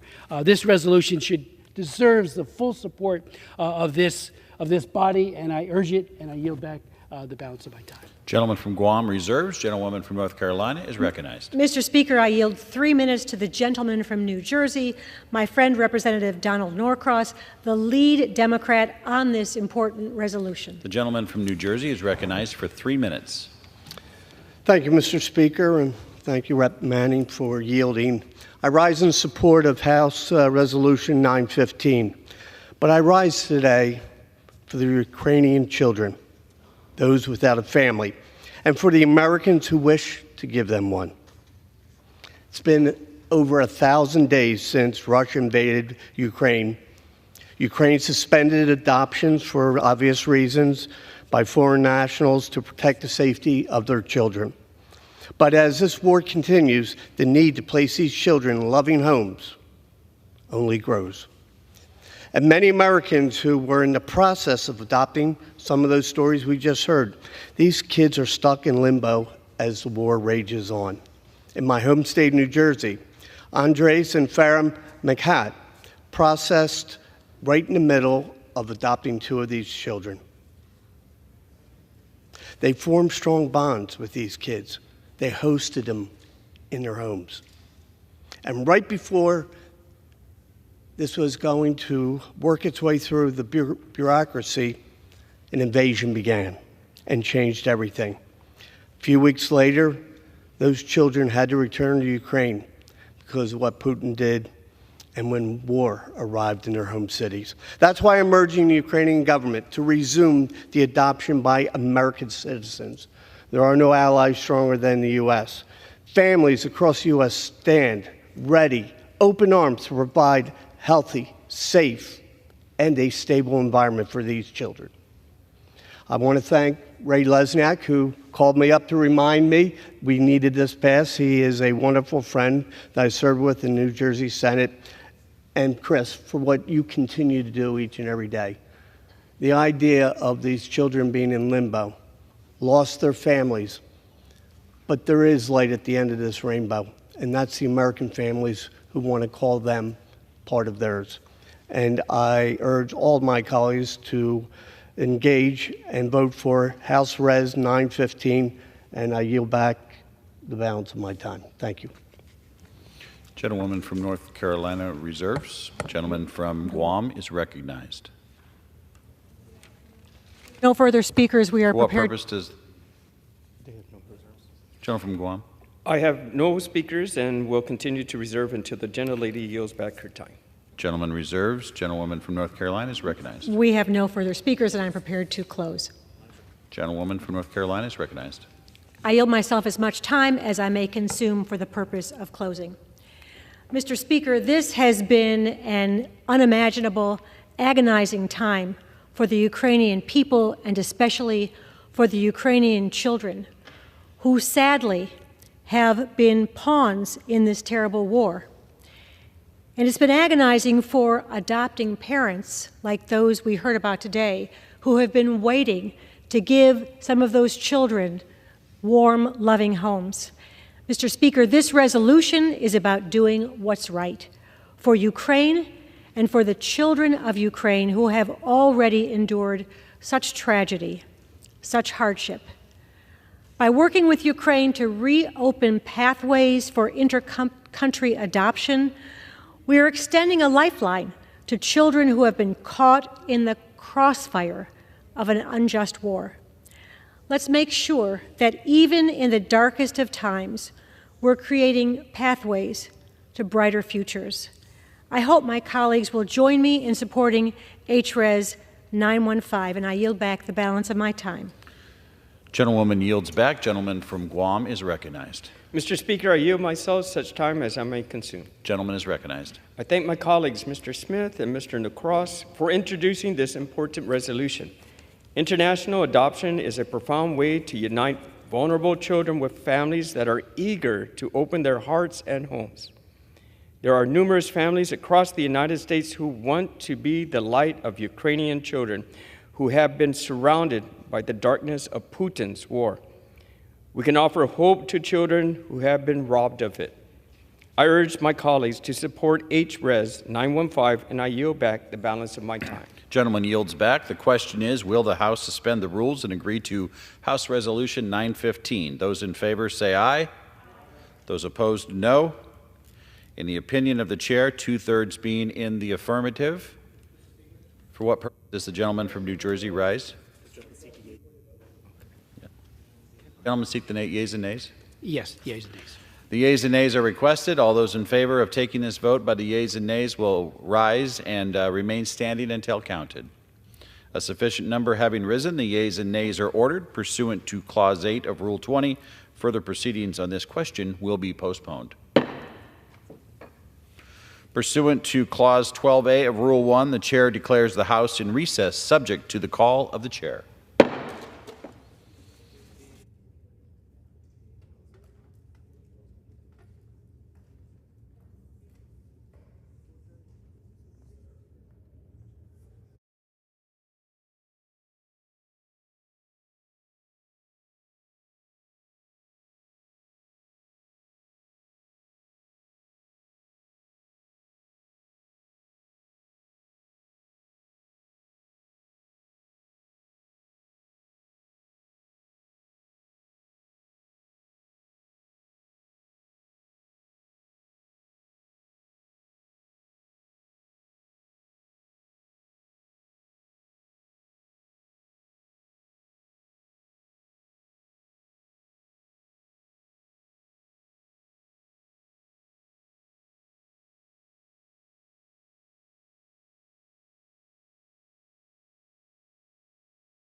The House will be in order.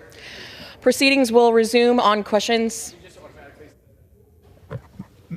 For what purpose does the gentleman from Tennessee? Madam Speaker, pursuant to Clause 2A1 of Rule 9, I rise to give notice of my intention to raise a question of the privileges of the House. The form of the resolution is as follows. Directing the Committee on Ethics to preserve and publicly release records of the committee's review of the alleged violations of the House Code of Conduct and federal law by Representative Matthew Lewis Gates II of Florida. Whereas Matthew Lewis Gates II of Florida served in the House of Representatives from January 3, 2017 through November 13, 2024, whereas Clause 2 of Section 5 of Article 1 of the Constitution of the United States establishes that, quote, each House may determine the rules of its proceedings, unquote, and, quote, punish its members for disorderly behavior, unquote. Whereas Clause 3A2 of Rule 11 of the Rules of the House of Representatives provides the Committee on Ethics the authority to investigate alleged violations by a member, delegate, resident commissioner, officer, or employee of the House of the Code of Conduct or of a rule or law, regulation, or other standard of conduct applicable to the conduct of such member, delegate, resident commissioner, officer, employee, in the performance of the duties or the discharge of the responsibilities of such individual. Whereas on April 9, 2021, the Committee on Ethics initiated a review of allegations that Representative Gates may have engaged in sexual misconduct and/or illicit drug use, shared inappropriate images or videos on the House floor, misused state identification records, converted campaign funds to personal use and/or accepted a bribe, improper gratuity or permissible gift in violation of House rules, laws, or other standards of conduct in violation of federal law and the rules of the House. Whereas on June 18, 2024, the Committee on Ethics released a statement acknowledging the committee's continued review of allegations that Representative Gates may have engaged in sexual misconduct and illicit drug use, accepted improper gifts, dispensed special privileges and favors to individuals with whom he had a personal relationship, and sought to obstruct the government in its investigations of his conduct. Whereas if Representative Gates engaged in the alleged violations while serving as a member of this body, such conduct would affect the rights of the House of Representatives and the integrity of the legislative process. Resolved that the Committee on Ethics shall, 1, preserve all documents and investigative material related to any review of Matthew Lewis Gates II's conduct while serving as a member of the House of Representatives, and 2, make public the committee's report regarding the alleged violations of the House Code of Conduct or of a law, rule, regulation, or other standard of conduct by Matthew Lewis Gates II while serving as a member of the House of Representatives. This is important to the integrity of this body. Under Rule 9, a resolution offered from the floor by a member other than the majority leader or minority leader as a question of the privileges of the House has immediate precedence only at a time designated by the chair within 2 legislative days after the resolution is properly noticed. Pending that designation, the form of the resolution noticed by the gentleman from Tennessee will appear in the record at this point. The chair will not at this point determine whether the resolution constitutes a question of privilege. That determination will be made at the time designated for consideration of the resolution. Thank you, Madam Speaker. Proceedings will resume on questions previously postponed. Votes will be taken in the following order. Motions to suspend the rules with respect to the following measures: H.R. 3012, H.R. 8368, and House Resolution 1449. The first electronic vote will be conducted as a 15-minute vote. Pursuant to Clause 9 of Rule 20, remaining electronic votes will be conducted as a 2-minute vote.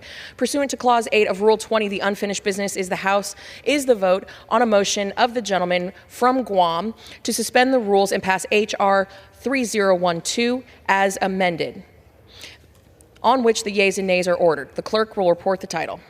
H.R. 3012, a bill to reauthorize the North Korean Human Rights Act of 2004 and for other purposes.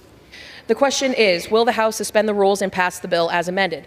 Members will record their votes by electronic device. This is a 15-minute vote.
vote, the yeas are 335, the nays are 37. Two-thirds being in the affirmative, the rules are suspended and the bill is passed, and without objection, the motion to reconsider is laid on the table. Pursuant to Clause 8 of Rule 20, the unfinished business is the vote on the motion of the gentleman from Guam, Mr. Moylan, to suspend the rules and pass H.R. 8368 as amended, on which the yeas and nays are ordered. The clerk will report the title. H.R. 8368, a bill to establish the coordinator for Afghan relocation efforts in the Department of State and for other purposes. The question is, will the House suspend the rules and pass the bill as amended? Members will record their votes by electronic device. This is a 2-minute vote.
On this vote, the yeas are 334, the nays are 63. Two-thirds being in the affirmative, the rules are suspended and the bill is passed. And without objection, the motion to reconsider is laid on the table. Pursuant to Clause 8 of Rule 20, the unfinished business is on the motion of the gentleman from Guam, Mr. Moylan, to suspend the rules and agree to the House Resolution 1449, on which the yeas and nays are ordered. The clerk will report the title. House Resolution 1449, resolution condemning the global rise of anti-Semitism and calling upon the countries and international bodies to counter anti-Semitism. The question is, will the House suspend the rules and agree to the resolution? Members will record their votes by electronic device. This is a 2-minute vote.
On this vote, the yeas are 388, the nays are 21, two-thirds being in the affirmative. The rules are suspended and the resolution is agreed to.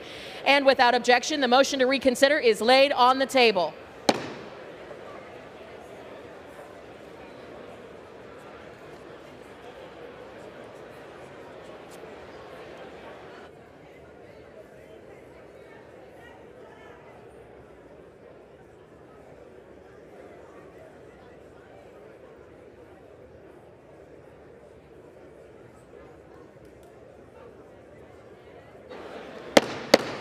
The House will be in order.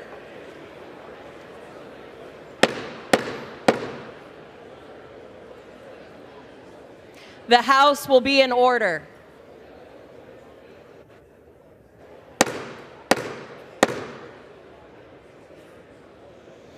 The House will be in order. Members, please direct your conversations off the floor.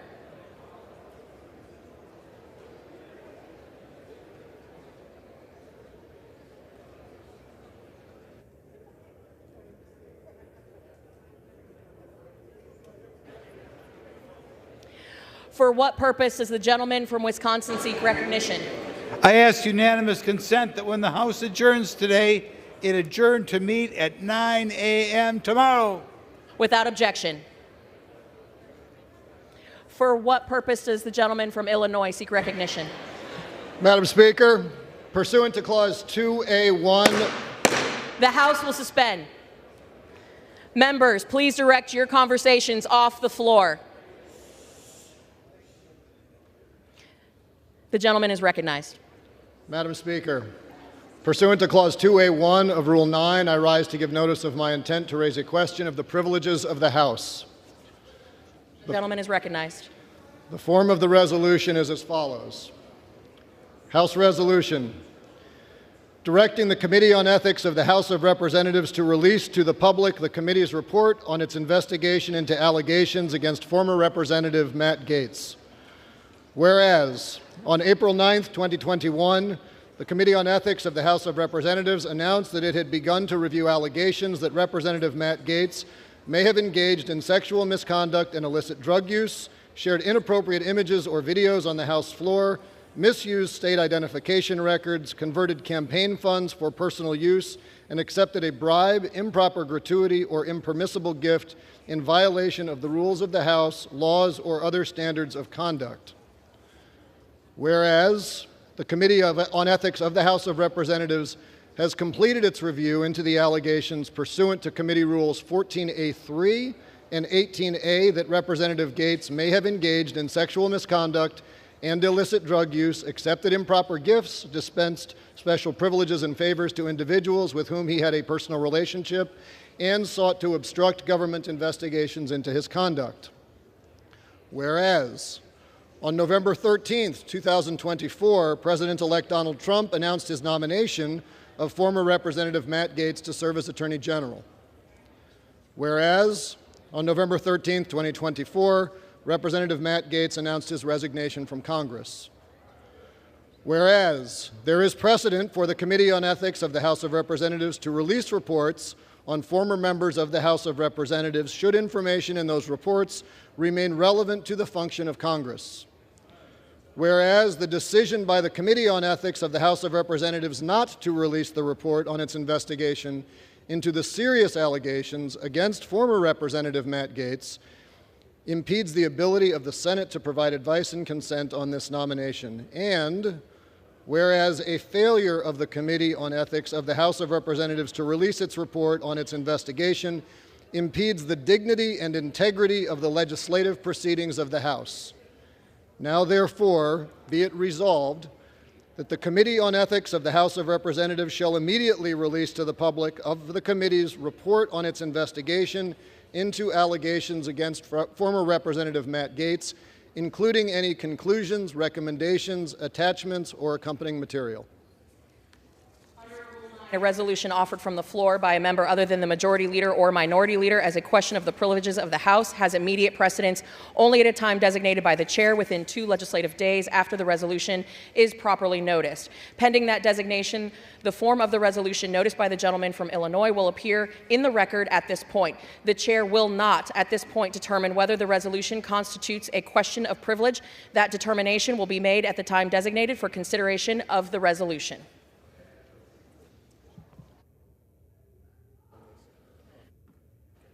For what purpose does the gentleman from California seek recognition? Madam Speaker, by direction of the Democratic Caucus, I offer a privileged resolution and ask for its immediate consideration. The clerk will report the resolution. House Resolution 1585, resolved that the following named member be and is hereby elected to the following standing committee of the House of Representatives, Committee on the Judiciary, Ms. Lee Carter of Texas. Without objection, the resolution is agreed to and the motion to reconsider is laid on the table.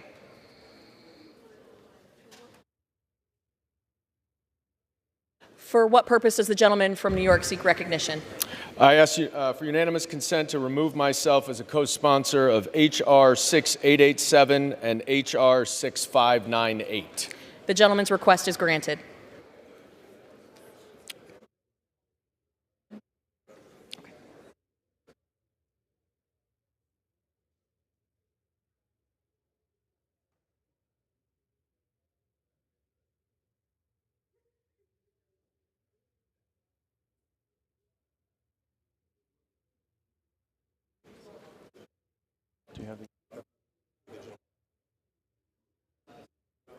The chair will now entertain requests for 1-minute speeches. For what purpose does the gentleman from Tennessee seek recognition? Thank you, Mr. Speaker. I seek unanimous consent to address the House for 1 minute to revise and extend my remarks. Without objection, the gentleman is recognized for 1 minute. Thank you, Mr. Speaker. Mr. Speaker, I want to recognize the incredible work being done by Samaritan's Purse, run by Franklin Graham, and Mountain Ways, run by my friend Joe Baker, in response to the devastation caused by Hurricane Helene. When the storm left countless families without homes, power, or hope, these organizations stepped up immediately. They didn't wait for a list of instructions or wonder how they would get it done. They got to work delivering food, supplies, and hands-on assistance to those hit hardest. Samaritan's Purse and Mountain Ways embody the best of who we are as Americans: neighbor helping neighbor, faith in action, and compassion when it's needed most. Their efforts have been a lifeline for the victims of Helene, providing not just relief but dignity and hope. We need to take a hard look at how FEMA funds are distributed, using these funds as flow-throughs to organizations like Samaritan's Purse and Mountain Ways would get resources where they are needed faster and more efficiently. The truth is, these groups know the communities, they know the needs, they deliver the results because they live there. Mr. Speaker, when push comes to shove and people need help, it's organizations like these that come through and save the day, not the federal government. And I would ask everybody to remember these folks in their prayers this weekend, as apparently there's going to be some pretty bad snowstorms up there, and those people are just living in tents up there, Mr. Speaker, still waiting on aid from FEMA. Thank you, Mr. Speaker. And for what purpose does the gentlewoman from California seek recognition? I ask unanimous consent to address the House for 1 minute. Without objection, the gentlewoman is recognized for 1 minute. Thank you, Mr. Speaker. I rise today to recognize and honor the brave firefighters and first responders who swiftly responded to and recently contained the Mountain Fire, a destructive and devastating wildfire that burned over 20,000 acres in the hillsides of Camarillo in my district in Ventura County, California. Ignited on the morning of November the 6th, the blaze, fueled by 80-mile-per-hour winds, quickly spread. While many homes were damaged and destroyed in this disaster, fortunately, no lives were lost thanks to the swift and strategic response of emergency personnel. I join a very grateful community in thanking the men and women of the Ventura County Fire Department, CAL FIRE, the Ventura County Sheriff's Office, local law enforcement, and the unified command of 3,000 personnel on the ground who responded to this incident and protected the lives and livelihoods of so many. I remain deeply inspired by the heroism of our firefighters and first responders and our community's unwavering support for one another as we enter the recovery process and rebuild a stronger Ventura County. Thank you, Mr. Speaker. I yield back. For what purpose does the gentleman from Georgia seek recognition? Ask unanimous consent to address the House for 1 minute and to revise and extend my remarks. Without objection, the gentleman is recognized for 1 minute. Mr. Speaker, I rise today to celebrate the life of famed Chatham County District Attorney Spencer Lawton, Jr.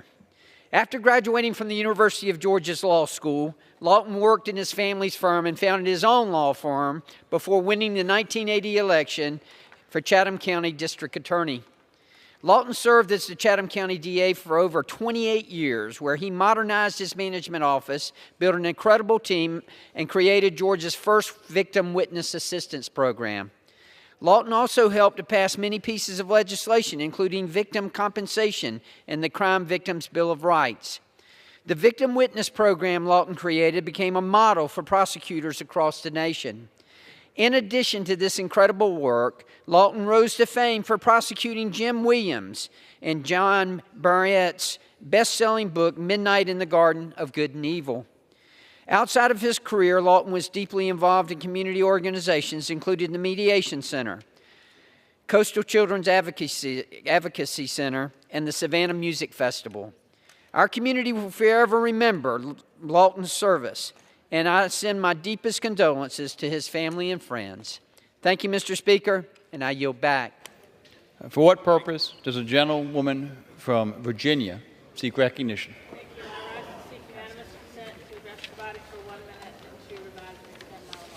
Without objection, the gentlewoman is recognized for 1 minute.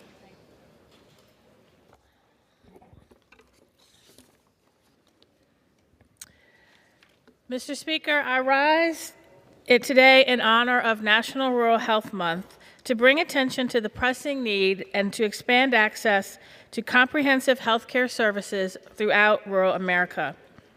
The rural communities in my own district of Virginia's 4th face some of the worst public health outcomes of all counties in Virginia.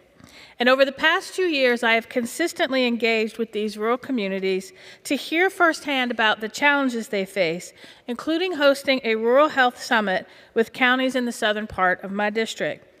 Throughout my conversations, I have heard similar challenges facing various rural communities, including the following: geographic constraints, long commutes and limited transportation, food deserts and a lack of access to healthy, nutritious, balanced foods, limited health care providers, insufficient access to culturally competent care, physician and health care provider shortages, and limited access to high-speed internet and devices for telehealth services.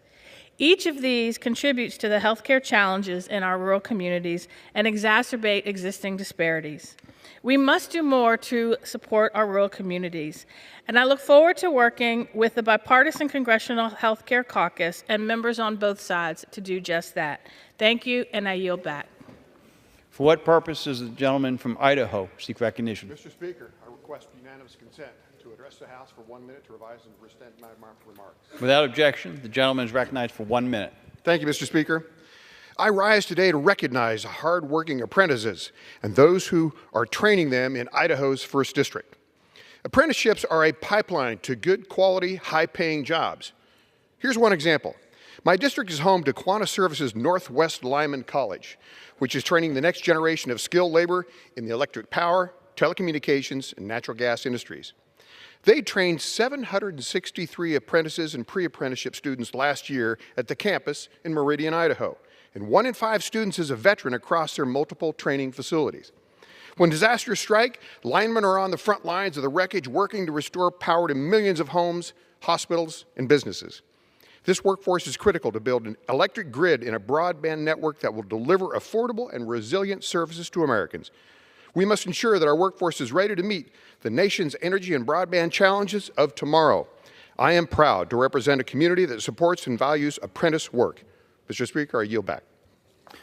For what purpose does the gentlewoman from Texas seek recognition? Mr. Speaker, I ask unanimous consent to address the House for 1 minute and revise and extend my remarks. Without objection, the gentlewoman is recognized for 1 minute. Thank you. I rise to speak for so many of those unable to speak for themselves, our children. Today, we commemorate the 70th anniversary of World Children's Day. The need for this day is even more poignant given the global challenges children face around our world. As the daughter of a founding member of the Congressional Children's Caucus, the Honorable Sheila Jackson Lee, I too am committed to protecting and uplifting children. I know that many of my colleagues believe in supporting our children, and I urge you to restore the child tax credit. If the child tax credit was restored today, in 2025, roughly 2.6 million fewer children would live below the poverty line. My mother believed deeply in protecting our children, and she worked vigorously to stop human trafficking and especially to protect our youngest vulnerable Americans. But while protecting the lives of our children is understood, we must also stand up for children everywhere. She also authored the Oleksandr Ivanov Act of 2023, H.R. 5800, so that the children of Ukraine could be safe and protected and have access to freedom. As we celebrate the 70th anniversary, we cannot forget the work that is still undone. There should be no child that goes to bed hungry, but unfortunately, hunger is responsible for the death of 3.1 million children a year. I ask that we join in commemorating this anniversary and rededicate our drive to support all children as well as our own. Thank you, Mr. Speaker. I yield back. For what purpose does the gentleman from North Carolina seek recognition?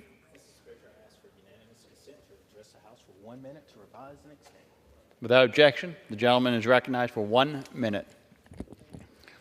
Mr. Speaker, during a Veterans Service Officer Roundtable held in my district earlier this year, a constituent expressed concern about the difficulty he and his fellow veterans had traveling to access health care. So we took action and introduced the Rural Veterans Transportation to Care Act, which expands the Department of Veterans Affairs' Highly Rural Transportation Grant Program and helps veterans in remote areas travel to VA or VA-authorized healthcare facilities for their appointments. I urge Congress to pass this essential legislation. We must help our veterans, regardless of their zip code or crossroads. Thank you, Mr. Speaker. I yield back.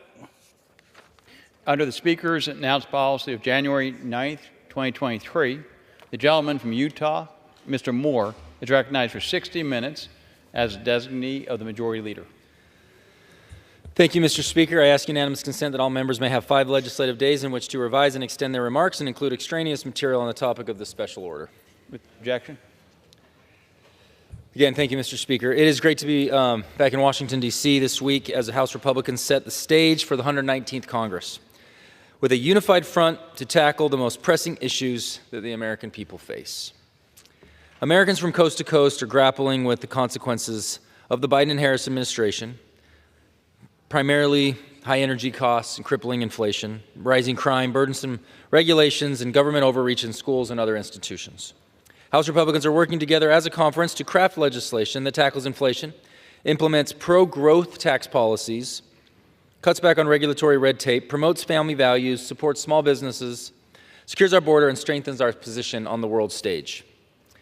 And during this lame duck period, we are hard at work to advance other key important pieces of legislation, specific pieces.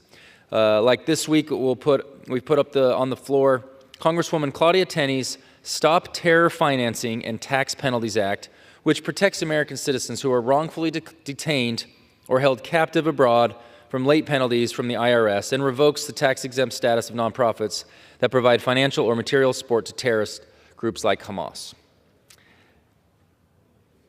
We cannot continue to focus. We have to listen to the American people when it comes to energy independence.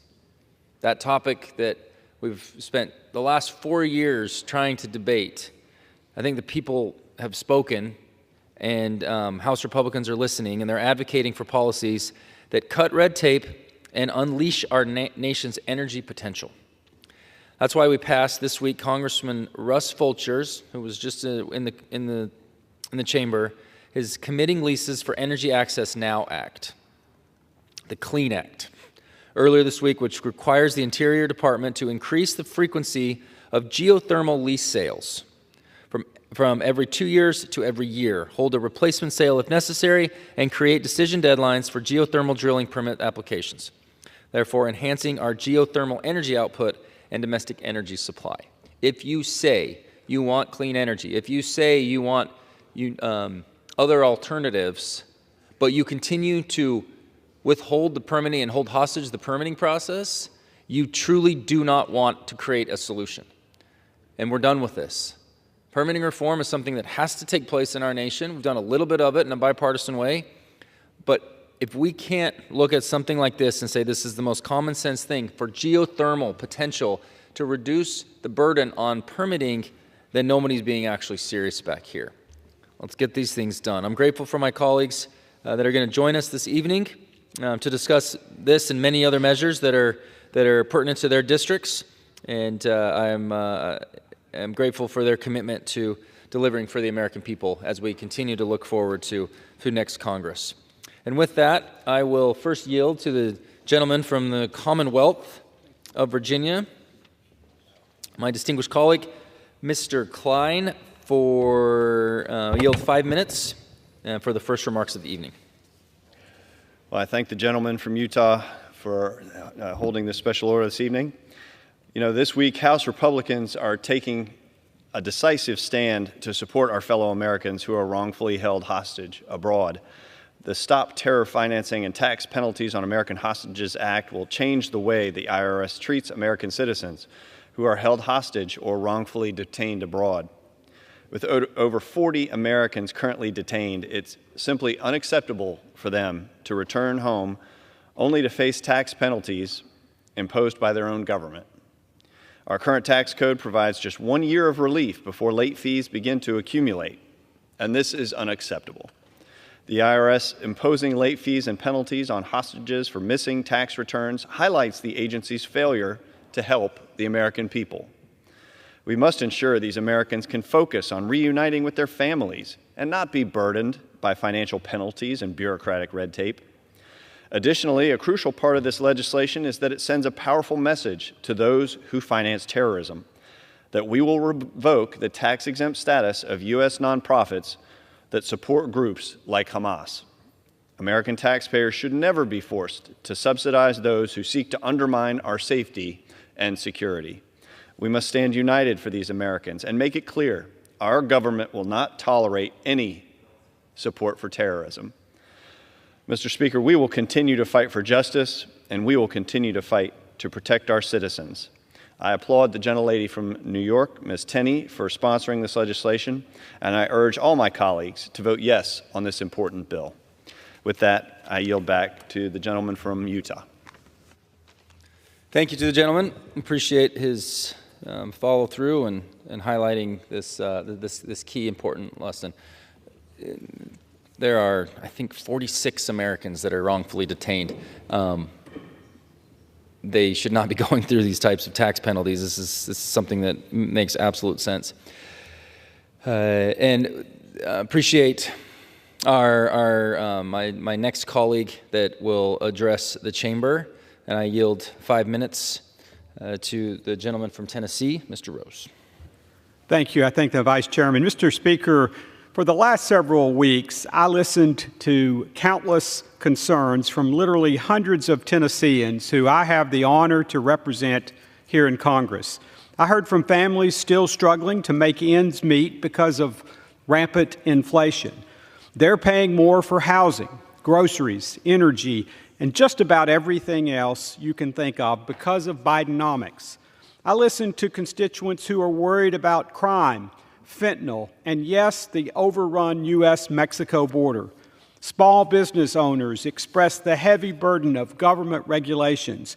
Parents told me the many ways government overreach in schools keeps them up at night. It's not hyperbole to say that the results of this election were an answered prayer for those Tennesseans and millions more across this country.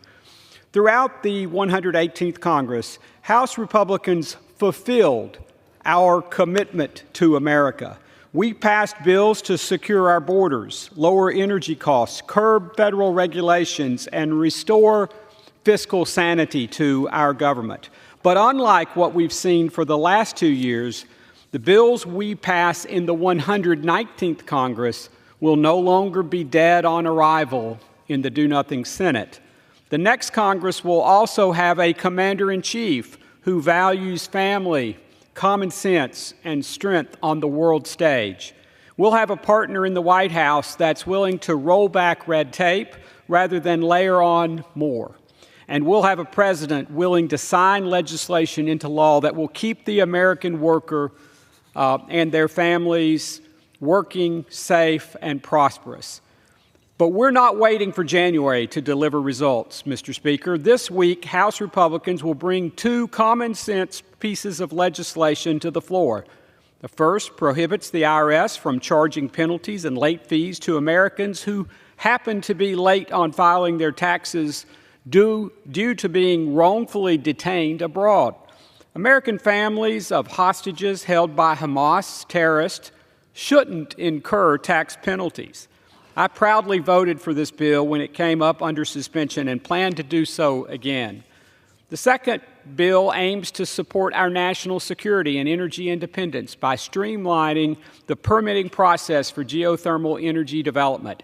It requires the Interior Department to increase the frequency of geothermal leases, sales to every year rather than every 2 years. It also calls on the department to hold a replacement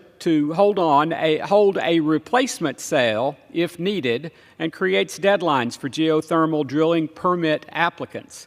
Geothermal energy is a clean, dependable, renewable energy source that supports my commitment to an all-of-the-above energy approach needed for the 21st century.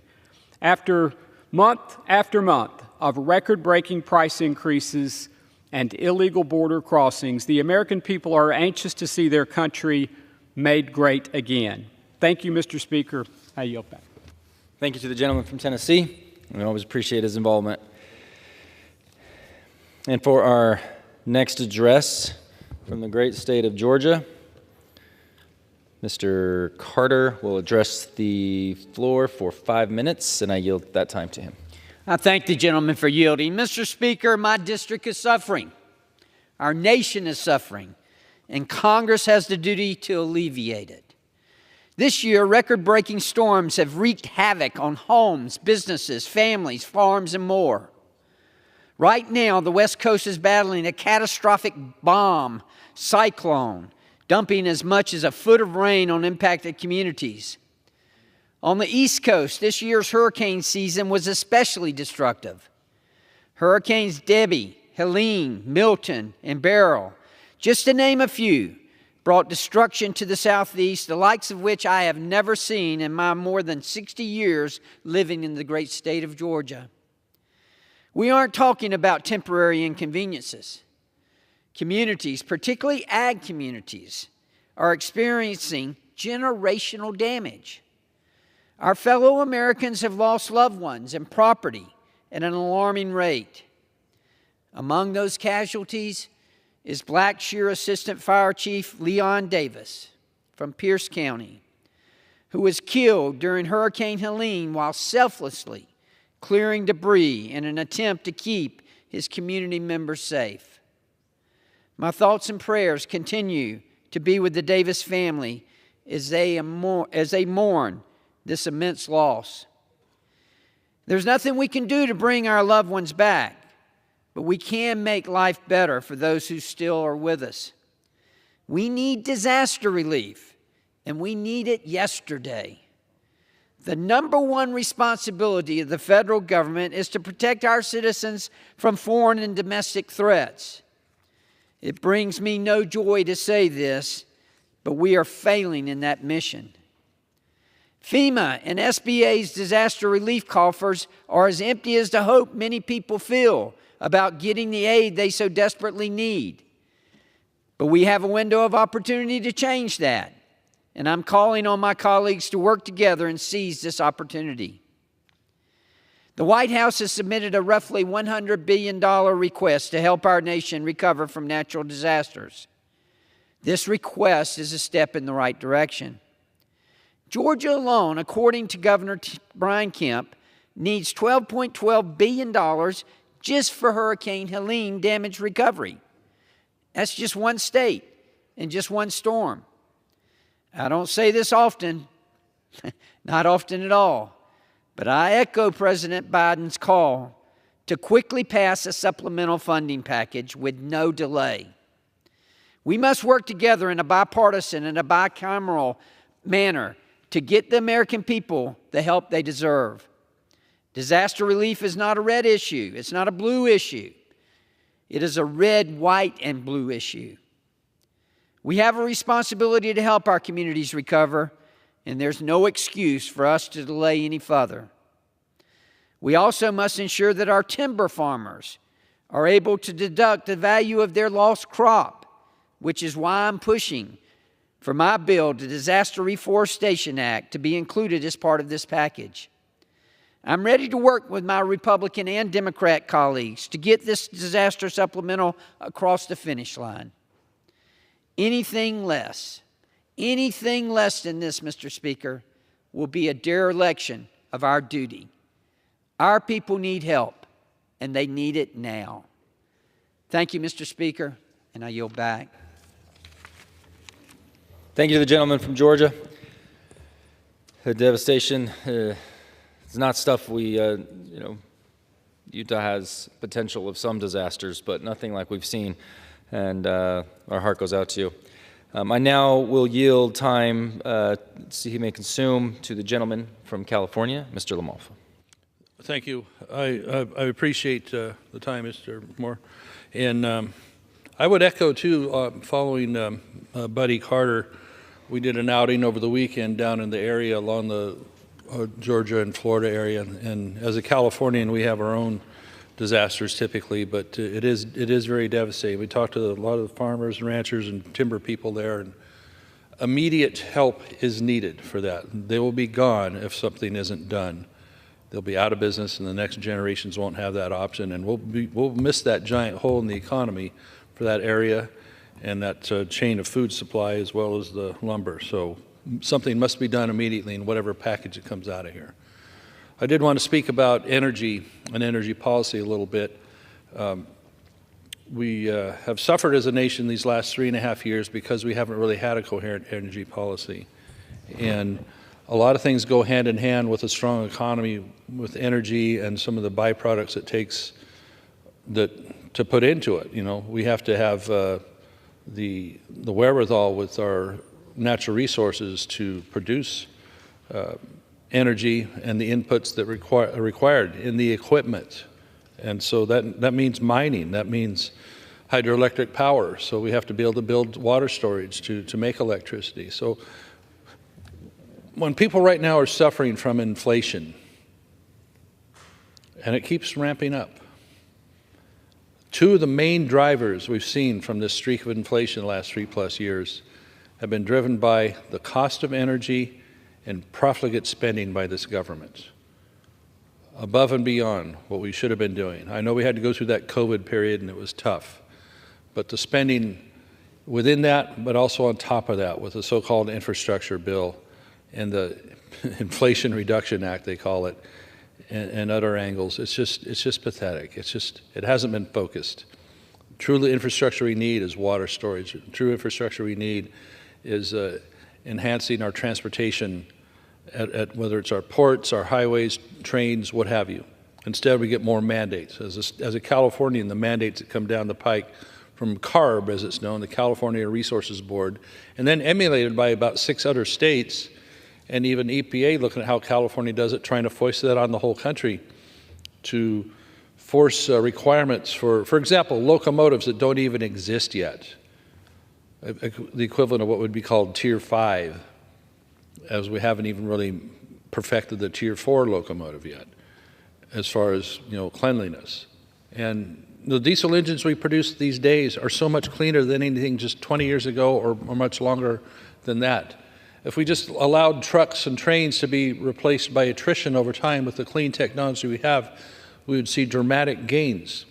But the regulators, if you've achieved 99% in cleanliness from, say, 19 50 or 60 to now, that last 1% is the one that's acutely hard to achieve and hyper expensive to get that last 1%. But the regulators are hell-bent all the time on trying to get that last 1%. Why can't we move towards having everything hit that first level at 99 of whether it's clean engines or what have you on that, and achieve that goal and see where we are, you know, because the more we export our industry, the more we export agriculture to other countries, they do it much, much dirtier, if you want to put it that way, than us. Coal, for example, used to be a cornerstone of our energy grid in this country, and it's dissipating. Yet China builds more coal plants every month, coal power plants, and they don't really care about environmental stuff like we do. We're looking for reasonable environmental regulations, and sometimes it goes too far.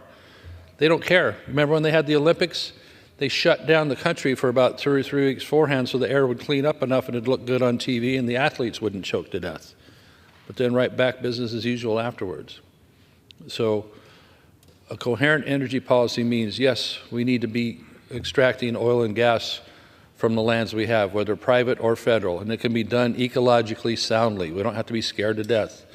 You know, the ANWR, the National Wildlife Refuge in Alaska, is the size of South Carolina, okay? It's massive. And the area where they want to do the extraction is a tiny postage stamp size of that, compared to that. Yet, oh my gosh, we're going to ruin the whole thing, so it's disingenuous. Energy policy will help bring things back in line cost-wise, coupled with restraint on government spending. That's how we can solve a whole bunch of the inflation problem for regular Americans who are struggling. So look to a better energy policy, whether it's oil and gas, whether it's not tearing out our hydroelectric power, as there's aspirations to tear out dams all the time these days. Building more nuclear power plants, small modular reactors is really going to be a way to go. And guess what? With hydro plants, no CO2. With nuclear plants, no CO2. If you're worried about CO2, those are good ways to not have it. Instead, we want to cover up, like, for example, the San Joaquin Valley in California, where they're taking away so much of the water, and the land values are dissipating rapidly, and cover them up with what they're calling solar farms. Acres and acres and acres of these plastic panels out there that'll have maybe a 20-year, 25-year life at best. Maybe we should call it a half-life, like nuclear. And then you got to dispose of all that. And you've displaced agriculture. You've displaced the best breadbasket of this country by doing so, by having a non-coherent energy policy, but whatever feels good. So with that, if we want to solve these problems for American consumers, middle income and lower income American families, these are what we need to attack. So with that, I appreciate the time. I yield back to Mr. Moore. As always, appreciate the gentleman from California and his thoughtful but yet frustratingly common voice on energy policy. Thank my colleagues for being here tonight, taking the time to speak on some of these priorities that House Republicans are focused on as we look forward to the 119th Congress, Mr. Speaker. As I mentioned earlier, House Republicans are pushing legislation to reform our U.S. tax code to protect American hostages abroad and support our domestic energy industry. Currently, there are approximately 46 Americans wrongfully detained or held hostage abroad. And our tax code does not provide any relief beyond 1 year for detainees. The Stop Terror Financing and Tax Penalties on American Hostages Act works to support Americans by preventing the IRS from charging late fees and penalties to U.S. citizens wrongfully detained abroad. This bill also revokes the tax-exempt status of U.S. nonprofit organizations that provide financial or material support to terrorist groups like Hamas. This is the most common sense legislation that we're going to see in the lame duck period, and I'm hopeful to see this through the legislative process entirely as it passes the House. Americans should not be penalized for being held hostage by adversaries abroad. And this bill is a necessary step toward ensuring detainees and hostages are able to focus on safely returning home and reuniting with their families. This week, House Republicans successfully passed the Committing Leases for Energy Access Now Act to require the Interior Department to increase the frequency of geothermal leases, the lease sales from every 2 years to every year.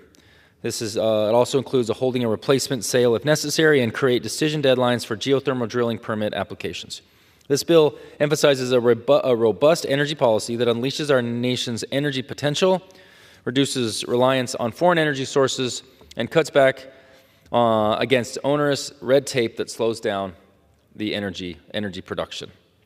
House Republicans know that we have a lot of work to do, and we are committed to using our constituents' voices as our guide as we reverse the Biden-Harris administration's failed policies and then protect American citizens, restore American energy independence, and lower energy costs for Americans and workers and families. Thank you very much, Speaker. I yield back the remainder of my time to the chair. Gentleman yields. Under the Speaker's announced policy of January 9th, 2023, the gentleman from Pennsylvania, Mr. DeLucio, is recognized for 60 minutes as a designee of the minority leader. Thank you, Mr. Speaker. I ask unanimous consent for all members to have 5 legislative days to revise or extend their remarks and include extraneous material on the subject of my special order. Without objection. Mr. Speaker, thank you.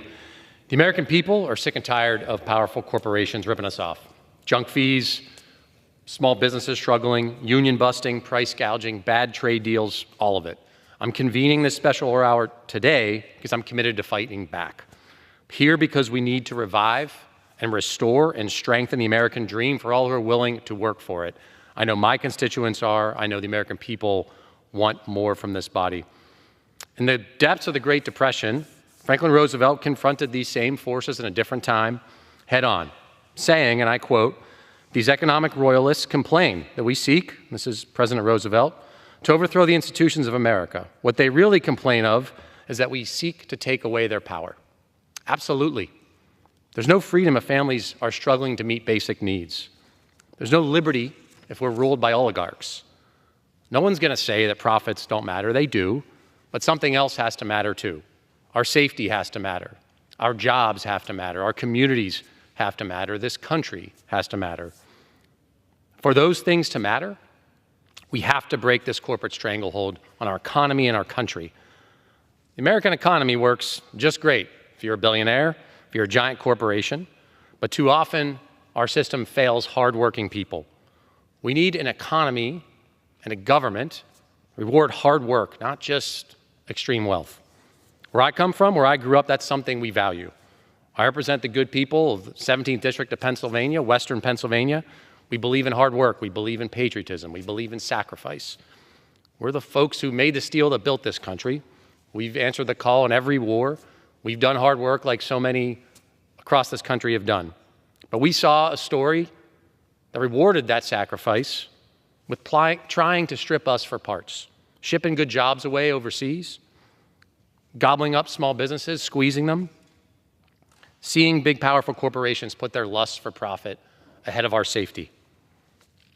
We have to stand strong against those forces, a lot of them created by corporate power that are making life worse for people. It's making life more expensive and too expensive. If American capitalism is going to succeed, we've got to have competition. We've got to take on anti-competitive monopolies, give small businesses, entrepreneurs a shot to succeed and compete, make sure that our safety and our communities aren't collateral damage in the way of profits, and make sure that workers have some say and dignity on the job, the freedom to form and join a union. The American dream has been snatched away from far too many Americans who are hardworking, who are good and decent people, who want to have a shot at dignity, security. It's a devastating reality for folks to live with. It's unacceptable to me. I know it's unacceptable to many in this chamber. And some folks are angry about it. They're sad. They should be. They should expect more of this body, and they should expect more of their government. So I think we need to lay a path back to the American dream.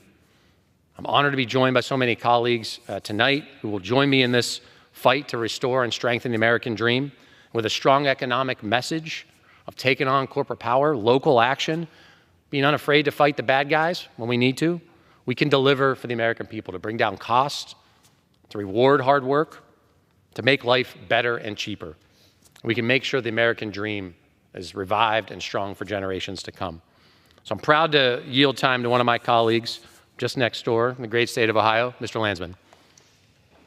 Thank you, Mr. Speaker. Thank you, Mr. DeLuzio, for hosting tonight. It is crystal clear that people are frustrated. They're frustrated with politics. They're frustrated with the economy. and they want costs down, and an economy that is built for working people, the middle class, our small businesses. And I think it's really important for us to have this conversation and to start with the reality. And the reality is that the system is rigged, and it's been rigged for decades. It works for the super wealthy, while everyone else is left behind facing higher prices and a tax system that helps the rich get richer. So this started in the 80s with huge tax giveaways to the wealthy while gutting oversight and regulations. The result is that the system is producing the outcomes it was designed to produce. The top 1% in the United States now holds 12 times the wealth of the bottom half of American households. That's what this system produced. Think about that. 1% of Americans own more wealth than half of all American families combined. So when people look at their bank accounts and they're frustrated and they get their grocery bill and they get their tax bill and they're wondering where all their money went, they know. I mean, they know. They see on their phones and on the news how rich the rich have gotten. That's where their money has gone. The super wealthy and powerful have seized more and more of our money and more of our power. Let me say that again. The super wealthy and powerful has seized more and more of our money and more of our power. Since the pandemic, billionaires have become $3 trillion richer. Their wealth has grown 3 times faster than inflation. Corporate profits have gone up 54%, wages only 26%. Now, what's Congress's solution? The 2017 Trump tax bill was a massive handout to corporations and billionaires. The majority of the benefits went almost entirely to the top 1%, and it added $2 trillion to the national debt. And here in these halls, folks want to do it again. Members of Congress who have continually bent the knee to billionaires and their corporate PAC donors, they're now going to take their money, follow their orders, give them the tax giveaways they want, gut regulation, allow for more corporate consolidation, which means that consumers lose more and more power in the marketplace, pay more and more for goods and services. I don't accept corporate PAC money because I know that folks expect us to be with them, not the super wealthy. Now, most politicians, unfortunately, do take corporate PAC money, and I believe it is one of the reasons why there is so much pushback to, say, Medicare negotiating lower prescription drug prices, or attempts to privatize Medicare, or any effort to pursue common sense gun reform. Think about how much the gun manufacturers make, billions and billions of dollars. Now, many of them are all in on spending trillions on the super wealthy through tax reform because it helps their own interests. It's not what people want. People are struggling and they want change. They're tired of the status quo. They're saying that over and over. But for decades, that's what they've been given. We've appeased billionaires and big corporations while leaving working people, the middle class, and small businesses behind. So, in the next Congress, we have an opportunity to pass a new tax bill. What if 100% of all tax reform benefits went to working people, the middle class, and small businesses? The last time Congress passed a big tax bill, almost 90% went to the top 1%. What if 100% of any tax cuts went to working people, the middle class, and small business? 100%. And it should be paid for by making the super wealthy just pay all their taxes just like the rest of us. Big corporations and the super wealthy don't need our tax cuts. The middle class, small businesses and working people, they need them. By giving people enough money to support their families, pay their groceries, and contribute to our economy, we're all better off. Everyone at the top should pay all of their taxes so every American can pay all their bills. Thank you, and I yield back.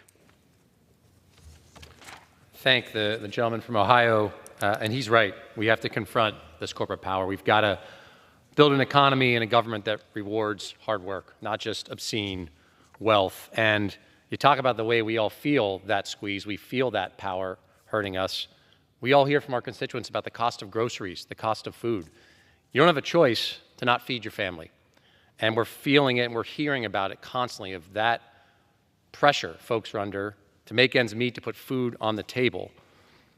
People's paychecks aren't going as far in the grocery store, the checkout line. It hurts budgets, it hurts families. They're asking, who is responsible? Why is this happening? And no doubt, a few years back, food and grocery supply chains were affected by the pandemic. But a Federal Trade Commission report made clear that disruptions from the pandemic disproportionately impacted small firms because larger companies tried successfully to protect their power, their market share. There's very little competition across much of the grocery sector. It's not marked by heavy competition. The 4 biggest grocery retailers account for nearly 70% of sales across the country.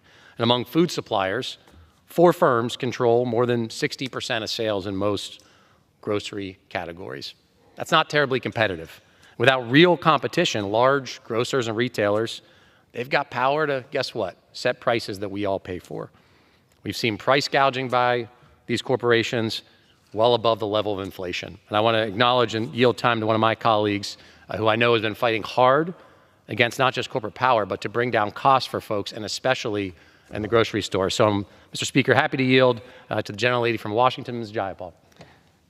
Thank you so much, Mr. Speaker. Thank you so much to my colleague from Pennsylvania. I am so grateful for your leadership every single day on behalf of hardworking Americans across your district, across our country.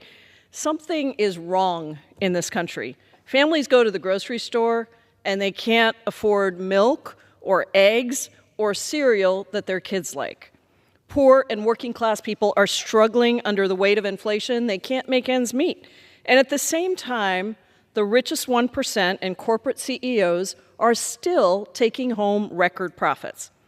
A recent poll confirmed that 2/3 of Americans think, quote, "One of the biggest problems facing us today is that a handful of corporations have too much power," end quote. The numbers back this up. Despite rising costs that are squeezing poor and working people across the country, corporate profits are bigger than ever. It's a simple story of corporate monopolies price gouging consumers. So I want to start with eggs, because I like to eat eggs every morning. I think there are a lot of people who like and look at the price of eggs. It's a staple. Before the pandemic, the price of a dozen eggs hardly ever went over $3. But in 2022 and 2023, we saw record high egg prices. Now, according to Farm Action, this price increase was because dominant egg producers used inflation and avian flu as a cover-up to extract profit margins as high as, wait for it, 40% on a dozen eggs. This should come as no surprise because there's a long record of collusion in the egg industry. In 2023, a jury found that Cal-Maine and other egg producers actually did collude to fix egg prices. Now let's look at diapers, another issue that is so big for so many families across the country. Bloomberg reported in July of 2021 that the cost of Pampers nearly doubled from $25 for 200 diapers to $40 for 168 diapers, and that price increase was just in 6 months. More money for fewer diapers. Now, it's true that there was a shortage of some diaper materials during the pandemic, but guess what? Those shortages stopped, and you didn't see the prices stabilize. You didn't see the prices of key materials coming back to normal. When you go to the store and you see diaper brands like Huggies and Loves and Pampers, the real story is turn them around and see who they're owned by. Because all of these different brands that are on your grocery shelves are owned by only two companies, Procter & Gamble and Kimberly-Clark. And those account for about 70 to 80% of the market. So even as the cost to make diapers has gone way down, these companies are still keeping the prices high, and they're reporting record profits. I want to go to healthcare because it's another place where my constituents and people across the country are talking about the high costs of healthcare. We've seen big insurers, private equity, and other big corporations buying up hospitals and other healthcare providers. My home state of Washington has been particularly affected. A handful of healthcare systems now control 90% of the hospital beds in the state of Washington. Now, some studies have found that these mergers are especially bad for people in rural areas because it actually causes smaller clinics to eliminate services like obstetrics or pediatrics, or even to close entirely. And all of this has led to unprecedented corporate control over healthcare in my home state and across the country. People across the state are seeing, across the country, are seeing the negative effects of this increased corporate power in their daily lives. A family physician who worked at a clinic in my district testified that the quality and availability of care decreased after the clinic was bought by a large national healthcare network. Another witness testified that the price that her insurer paid for monthly infusions to manage her chronic illness that she had nearly tripled from $24,000 to $74,000 per visit without any increase in the quality of care. The president of the Washington State Nurses Association testified that he had seen increased costs and decreased access to care for his patients. All of these stories confirm what we now know. Corporate greed in healthcare or in any industry raises costs and makes life harder for Americans. It does not have to be this way. As elected officials, it's our job to ensure that government is keeping these corporations in line and keeping prices low for the American people. So I want to tell you a story now about what government can do when we fight corporate power. In 2015, two grocery store chains merged, Albertsons and Safeway. They wanted what corporations always want in these big mergers, and that is more money for themselves, their CEOs, and their shareholders. They said that the deal would be better for people in my home state of Washington and across the country. They claimed that the merger would pass on savings to consumers and not line the pockets of CEOs. But what actually happened? Well, here's what actually happened. Instead of streamlining, dozens of stores were closed. Those closures created food and pharmacy deserts, made it harder for many people in already underserved communities to get fresh food or get their prescriptions. Older adults, students, people with disabilities, people in rural communities, low-income residents, those are the ones that suffered the most. Workers at the stores that closed, by the way, also lost their jobs. And despite all of those corporate promises, workers and consumers were the ones who suffered. That is what happens when government does not challenge corporate power and monopolies. We lose. So when Albertsons announced in 2022 that it was going to merge, this time with Kroger, people were rightly worried that the prices would go up, worried that there would be fewer choices and deserts in their communities, that more grocery stores would close. And when asked about the merger, one Washingtonian told the Seattle Times that she was worried that her local store would close. She said, "If there are no other grocery stores that I can walk to, I don't know what I'm going to do. This is my store." Another said that he worried that the merger would make it so that these guys' prices would go sky high. Workers worried that it would be harder for them to bargain for better pay and working conditions, that store closures would mean layoffs, that their families would face uncertainty and hardship once again. But this time, something was different. My colleagues and I urged the Biden administration to challenge the proposed deal, and the Federal Trade Commission agreed that we could not allow another bad merger to go through. The FTC and many state attorneys general, including in my state, challenged the deal. And while that challenge is still in court, we have delayed and will continue to work on blocking this bad deal. So it's just one of the stories of what can happen when an administration, when a government takes on corporate greed the way that the Biden and Harris administration did, the way that we Democrats have done that on everything from egg prices to collusion by landlords driving up rental prices. Now, I'll be honest, I'm worried that the Trump administration may not keep up these fights against corporate power, especially as we see the proposed cabinet being stacked with people who have close ties to Wall Street.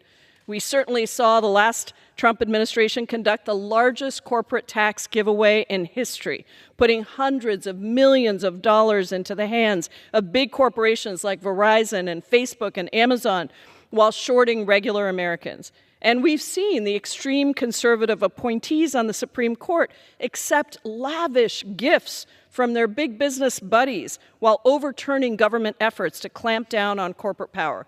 We cannot allow the next administration to repeat these mistakes. We need to hold their feet to the fire. We need to make sure that they're working in the interest of all Americans, not just big corporations and the wealthy. We don't want a situation where the wealthiest in this country once again get gold bars and working people get maybe 8 weeks of groceries. That's breadcrumbs. That's not what middle class, working people, and poor people across America deserve. And that's why I've got a lot of real solutions to these problems. My Stop Corporate Capture Act would give the people, not big corporations, a say in government. My Stop Anti-Competitive Healthcare Act would give the government the power to challenge hospital mergers and protect access to quality health care. And of course, my Ultra-Millionaire Tax Act would make sure that the ultra-wealthy pay their fair share. When we take on corporate power, we win for working people. When we lower prices, we win for working people. We allow people to put food on their table. We can raise wages so Americans don't have to work 3 jobs to get by. We can stop corporations from being so big that they don't care if they're failing consumers, and we can make sure that government works for all of us. I want to thank you to my colleague, Rep. DeLuzio from Pennsylvania, for your leadership on this issue and on so many issues facing us today, and I yield back. Speaker, I thank the gentlelady from Washington, certainly for her strong leadership and fight against these horrible mergers that are anti-competitive, that we're all paying for, and for so much fight on behalf of working people across this country. We know that when corporations throw their weight around, all too often, our constituents are hurt, small businesses are hurt, workers are hurt. It's also dangerous at times. We know that when there are monopolies, our supply chains are weaker, there's more likely to be something that happens that might hurt us. And I'll remind us of the baby formula shortage we saw in this country in the early part of 2022. It was set off because Abbott Labs, a company that dominates that industry, had a recall of its formula due to dangerous bacteria outbreak in one factory. Multiple babies died. They had to shut down their factory in Michigan. Horrible situation. And shutting down just one factory, caused a nationwide shortage. Many places, store shelves were bare. Families were scrambling across the country, particularly families with babies that had special dietary needs. Delaware, Kansas, and Tennessee reported to be the hardest hit states, but we felt it. In places like Pennsylvania, my then young son wasn't quite a year old. My own family worried about whether we could find formula, and thank goodness we could. But we think, and there's research saying that some of those impacts might be still ongoing, that infant health suffered during this shortage, that babies may still feel the effects of that. Our supply chains can never be so weak that one single factory can cause such havoc all over the country. It's not just they make our supply chains weaker, these powerful companies. They distort our democracy. They weaken faith in our elections. They corrupt with the money through our elections and our campaigns. So I'm proud to yield time to the gentlelady from Illinois, who I know is a hard fighter for campaign finance reform and to protect this democracy, Ms. Ramirez. Thank you, Congressman DeLuzio. I'm really grateful that you're convening this special order hour on a topic that I believe that is so critical to so many of the conversations that we're having right now. Look, you're talking about babies still impacted. You brought me back to thinking about growing up for me. I grew up in Humboldt Park in the city of Chicago, and I saw my immigrant parents work really long hours, the minimum wage jobs. My dad worked 2 jobs, my mom worked 2 jobs, and somehow she also managed to give a lot of time to her local church. What they couldn't afford was childcare. My mother worked first shift, so my dad can work third shift, and they can figure out how to make sure that their kids always had someone at home. And that meant that my parents could barely ever see each other. My parents' experience is not very different from the reality of so many others right now. And look, I witnessed the struggles of my community to secure stable housing, to ensure quality education for their children, and to raise a family with a rising cost of living. But let me be very clear. Working people are still struggling. The cost of living in America, well, let's just say, we say it, right? It's too damn high. Too often I hear my constituents, my neighbors talk about having to make a decision. Can I go to the grocery store and buy the eggs and buy the milk, try to get some spinach, try to get the bread, pay the $2,200 a month for a 2-bedroom apartment in Chicago, and then afford my inhaler? And Congressman, oftentimes what ends up happening is that people have to choose between being able to feed their children and their health care. Feeding their children and an inhaler. In one of the most richest countries in the whole world. Why is it so hard for us to move a working people's agenda in Congress? Like, you would think there's more of us that come from working class than ever before. Some of us actually understand what it's like to have to help our parents who are probably making $100 too much for Medicaid, so they need help covering their health care. Like, there are more of us here who are working class. But somehow, a working people's agenda in this place doesn't seem to be a priority. We ask ourselves, why doesn't the American people trust that we're working for them? Well, let me answer that question. When unchecked corporate power and greed in the marketplace meet unchecked corporate money in politics, well, we have a problem. And it's families in Illinois 3, 4, 5, your own district, who end up suffering because of it. We know that price gouging, price fixing, predatory algorithms, and corporate monopolies put profits and production over people. And it's why I joined my colleagues in sending a letter that Congresswoman Jayapal was just talking about around opposing the Kroger-Albertson merger. Because we have to resist the consolidation of corporate power if we're going to protect working people. I'm also a proud co-sponsor of Congresswoman Omar's Shrinkflation Reduction Act, which would enhance price transparency for consumers and combat the deceptive practice of shrinkflation. Look, I go to my local grocery store, and I can literally see the difference between what people in my community are paying and what someone else in a community that has 4 grocery stores pays. They usually pay 25% more. We need the kind of accountability that bills like this will bring. Shrinkflation practices hide behind the language of inflation, but we know that actually consumer exploitation is intended to defraud us, that corporations can continue to profit while providing less product. And listen, we know how corporations are able to get away with these practices. It's because they use their profits to buy the same exact people who are responsible for holding them accountable. Yeah, I said it. Big money in politics, whether poured into elections or directly in the pockets of corrupt public servants, gives special interests in corporations outsized influence in our democracy. So when a good bill comes before us, when a good bill comes to the committee, somehow we can't actually debate the bill. Because it's a good bill, it should pass. But these corporations have the power to buy elections and buy elected officials. And look, our democracy is weaker and our communities suffer when the voices of working families are buried under the influence that millions can buy. We see it too often. It's why we need bills like H.R. 1118, 1118, the Disclose Act, to end the scourge of dark money buying our democracy. And it's why I'm a proud co-sponsor of the act that Rep. Pappas has introduced, because it does a couple things. It requires super PACs and dark money groups to disclose donors who've given $10,000 or more during an election cycle.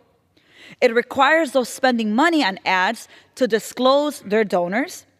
And it cracks down on the use of shell corporations to hide the identity of a donor. If you are donating to an elected official or candidate, the public should know who you are. And the Disclose Act bill does just that. Because look, if our democracy is not for sale, which it shouldn't be for sale, then mega donors should not be attempting to buy our democracy. And it means we have to bring the full power of the federal government through regulation, through accountability, and through transparency to fight for working people, for our constituents. And it's also why I think it's so important that we're co-sponsoring legislation like Congresswoman Jayapal's bill, which is the Stop Corporate Capture Act, H.R. 1507. It institutes reforms to right-size the influence of corporate interests over a regulatory process. It increases transparency of government rulemaking decisions, and it establishes a mechanism for the public to hold agencies accountable. We have to do everything possible so that the American people trust that those of us that are in the people's house are actually here for them. Because the reality is that they don't. They do see us as people who are here to enrich ourselves. People are here to hear ourselves speak. Working families demand accountability, and they have given us a mandate.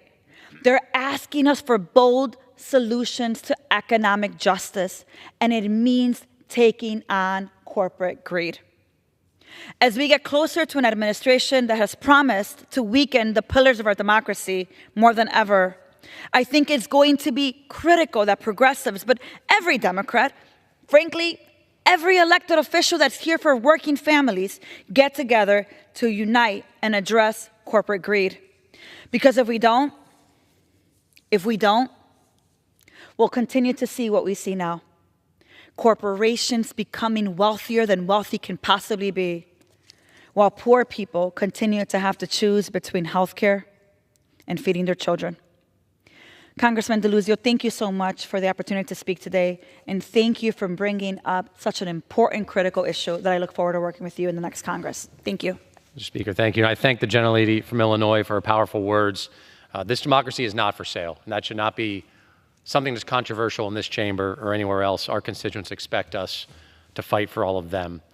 One of the places that we've seen this consolidation, this concentration, this raw power really hurt folks, agriculture. We see it because we know that food production is a key step in that grocery supply chain that we know we hear from our constituents about costs being too high. We're all paying more, too much, for food because of this consolidation that we see in agriculture. Folks are getting ripped off. They're tired of it. This increased consolidation, it also puts the squeeze on smaller local farms, family farms, small businesses, often deeply rooted in their communities, in my community, the communities of so many of the members of this chamber. This summer, I visited a farm in my district and met with farmers from the Beaver Lawrence, Pennsylvania Farm Bureau Roundtable. Some of them are livestock producers. They sell their meat or poultry to be packed or processed. And the meat packing and processing industries, some of the most heavily consolidated in the country. Very little competition. For the past decade, the 4 largest meatpacking and processing corporations in the United States, they've maintained about 2/3 of the country's market share. And some independent research has found this consolidation to be even higher, with the largest 4 firms holding up to 85% of the market share in beef processing and around 60% in poultry. That's not very competitive. It doesn't meet the spirit of competition that we want and need for American capitalism to succeed. At that meeting in Beaver County, I heard that compared to larger competitors, these folks had to maybe wait longer to get their livestock in to be taken in by these giant processing corporations, and that they're having a hard time negotiating fair prices, fair compensation. That's squeezing those farmers, those small businesses. That's something we're all going to pay for. It also may be a violation of federal law, the Packers and Stockyards Act. And so after hearing from these constituents, these farmers, I wrote to the Agriculture Secretary calling for action. And that high level of consolidation, once again, is driving up costs for all of us. That market power also means that processors have increased buying power, that they can use to dictate prices to smaller farmers who struggle to stay afloat. And we need a strong agriculture industry. We need family farmers to make it to that next generation, Mr. Speaker. So we've got to promote competition in the food industry, from the farm to the grocery store, every part of that supply chain. And that also means we need antitrust enforcement with some teeth, with some muscle behind it, and real consequences for violations. And this Congress and this administration, the next, should be willing to do that work, to take on rip-off monopolies, to create an environment that fosters competition. That's the spirit of American capitalism that I think we all want, that our constituents expect of us. One where small businesses and farms can grow and thrive. And one place we've really seen, Mr. Speaker, small businesses feel the squeeze, local pharmacists, local pharmacies. You know, these are, you walk across any main street in most of our districts, almost probably any of our districts, there are great small businesses that anchor our communities. There may be multi-generational business, and pharmacies are one of those places. People like their local pharmacy. The pharmacist gets to know their patients. Those are relationships that are important for people's health, and they add to the vibrancy of our communities. But people suffer when they lose competition, when we lose those small businesses across our communities. I visited Town Drugs in Aspinwall, an independent local pharmacy, and I was there with other pharmacists as well, small business owners. And I heard stories about how pharmacy benefit managers, or PBMs, are frequently steering customers toward their own chain pharmacies. That hurt the bottom line of independent pharmacists. And many of these PBMs are often vertically integrated, where they've got a mail order pharmacy, maybe they've got a retail operation, they might have an insurance business on top of that PBM or pharmacy benefit manager business, often charging high or ridiculous fees for paperwork errors as a way to not have to pay those pharmacists and those pharmacies full price. Heard about inconvenient higher prices for customers, heard about patients being steered toward maybe more expensive medications, or specific pharmacies dealing with relationships and networks and all the rest.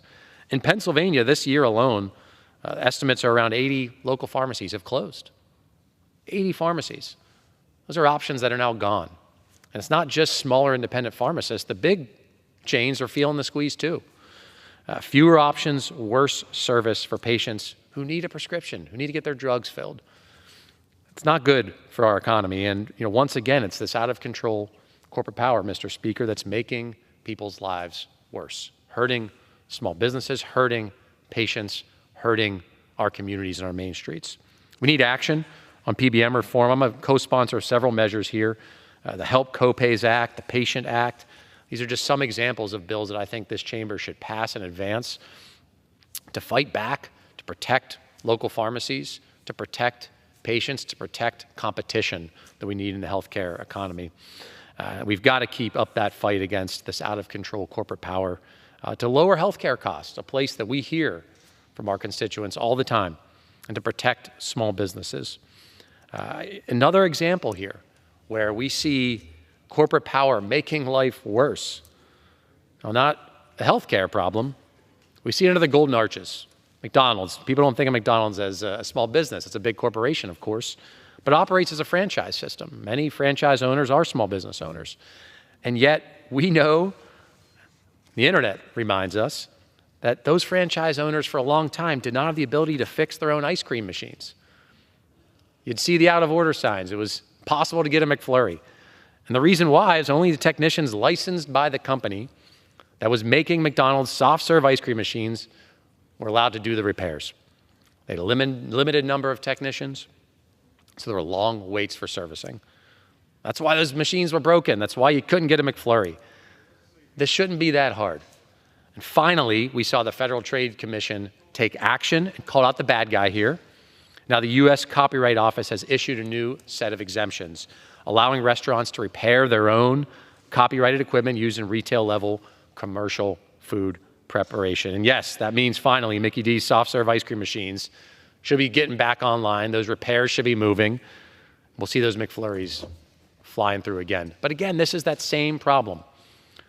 Right to repair policy, which is what we're talking about, a right to repair. It's about the freedom across industries to fix stuff, to not let big companies and corporations gatekeep the information that people need to fix things. American people are hardworking. We have ingenuity. We know how to make repairs. This is about freedom in our economy, making sure that small business owners, whether it's auto shops In this case, McDonald's franchise owners can make repairs. I think it's fundamentally American to see that competition and to make sure that we're not seeing gatekeeping over who can fix things, whether it's a tractor or an ice cream machine, Mr. Speaker. We've also seen powerful companies use that power. It's not just greed, it's power, to jam us with fees, junk fees. You know, they're often very deceptive, hidden at the end of a transaction. You see an advertised price, and all of a sudden there's fees at the end of the transaction, right as you go to check out, from tickets to flights and hotels, credit card fees, Mr. Speaker, food delivery apps. This has become pervasive in our economy. I was on one of the main streets in my district, Lincoln Avenue in Bellevue, about a year or so ago, talking with small businesses about these fees, these junk fees. I heard from the general manager of a pizza shop who told the story of how his customers in the business, they were suffering because of third-party delivery apps. They were seeing inconsistency between what was available on the menu and what customers were seeing. They were seeing big fees taken out of their orders. Customers were mad because service was getting worse. It wasn't working out for his business. In fact, I went next door to an ice cream shop, told them what I was here to work on at the pizza shop. They told me the same story. These apps were hurting their small business as well. In fact, that pizza shop had to rename. They hired their own delivery driver to bring it in, which was an expense, but it made their business better. It tells you how impactful and bad those hidden fees are on a small business owner like a restaurant, like a pizza shop. They were willing to defend their reputation, defend their business, make an investment, hire in-house, change the name. But ultimately, it was worth doing that because of these predatory junk fees that we see from middlemen. It's unfortunately, though, the newest version of a story we've seen for far too long, a big corporation hurting a small business, Mr. Speaker, and third-party middlemen using these hidden fees to deceive customers into paying more. Again, it might be tickets, it might be a flight, it might be a hotel. And those junk fees often have very little connection to the service or the product being provided. I think they're a lose-lose for our local economy and for working families, but those junk fees might be a great profit source for a third-party middleman or a powerful corporation. I'll give an example. Most sports fans will be familiar here, Mr. Speaker. This past summer, I used StubHub to buy tickets to a Pittsburgh Pirates game. It was actually Paul Skeen's debut. I was pretty excited to see him show up for the Buccos. Took my family. We got jammed and slammed with junk fees like everyone else who buys tickets these days. More than a quarter of the overall ticket price. And those fees are often hid until the very end of the transaction. It's not the advertised price. Companies like Ticketmaster, which is owned by Live Nation, they control the market from tickets to venues to music promotion. Live Nation directly manages more than 400 artists, controls about 60% or so promotions at major concert venues across America, controls more than 265 concert venues in North America alone. And through Ticketmaster, Live Nation controls about 80% or more of major concert venues' primary ticketing for concerts. That's not competitive. It's not a competitive market, Mr. Speaker. What are they doing with that power? Well, they're driving up prices with things like junk fees. They're making activities like concerts and going to a game out of reach for too many families. These are important events, games, competitions. I mean, my goodness, I'm from Western Pennsylvania. A Steelers game or a Pens game or a Pirates game is a big deal for people. We love our teams. I know I'm not alone in that, in this chamber, Mr. Speaker, and fans are all paying for this. When these powerful companies cut exclusive deals that hurt venues, that restrict other venues, that rip off performers, it hurts a lot of people and it hurts the fans. This behavior seems to be more than just a ripoff. It's probably also illegal. I know the Justice Department's filed suit to split up Ticketmaster from Live Nation, and that case remains pending in the courts. But folks are tired of getting ripped off. They're tired of congressional inaction here. They expect us to take on this corporate power.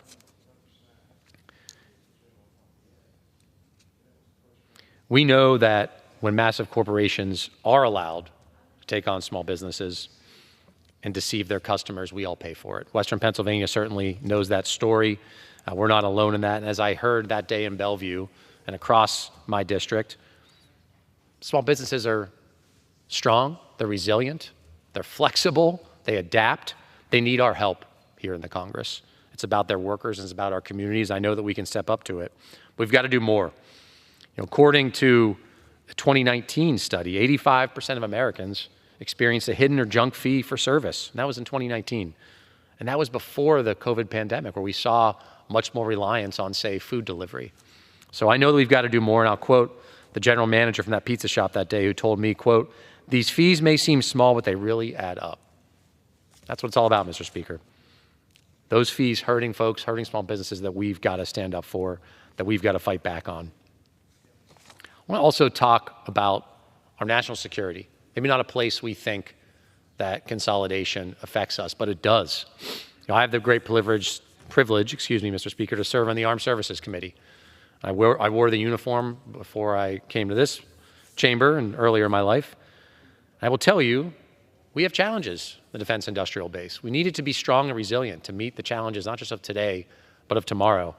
And when it comes to our defense industrial base, the suppliers, the manufacturers that make stuff here, we need to have them do better. We got to better protect public money. Make sure our Department of Defense is ready and equipped to answer whatever our country might require of our service members. But we have seen the same trends we've seen across our economy in our defense industrial base. 1990, there were more than 51 prime contractors in our defense industrial base. That number now is down to 5. That is heavy consolidation. You see it right here. 51 to 5. These are the companies that make ships, missiles, rockets, you name it. All the things that we need that are central to our national security and our defense. We've gone from 51 to 5. This reduction is depriving the American people of competition for key elements of our defense. And I hear it from military leaders in the committee.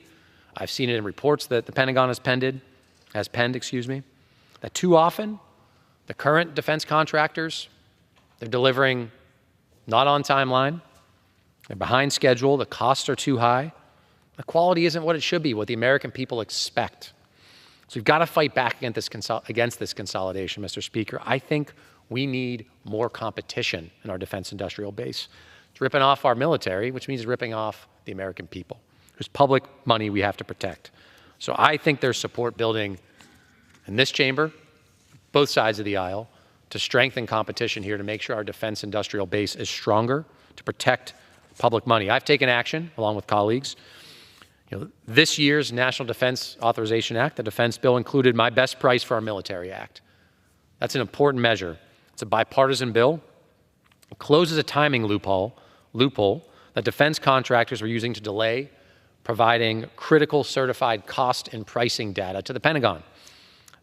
My bill now requires these contractors provide this data before contract agreement so that we can see whether we're getting the best deal or whether we've got to go back to the negotiating table. It lets officers do a more informed analysis to be better stewards of public money. I hope to see this included in the final version of the defense bill that we will pass and send to the president. Now, I know the defense contractors and others, they lobby to increase the threshold point where they're required to report their pricing data to the Department of Defense under the Truth in Negotiations Act. In 2018, this threshold jumped from $750,000 up to $2 million.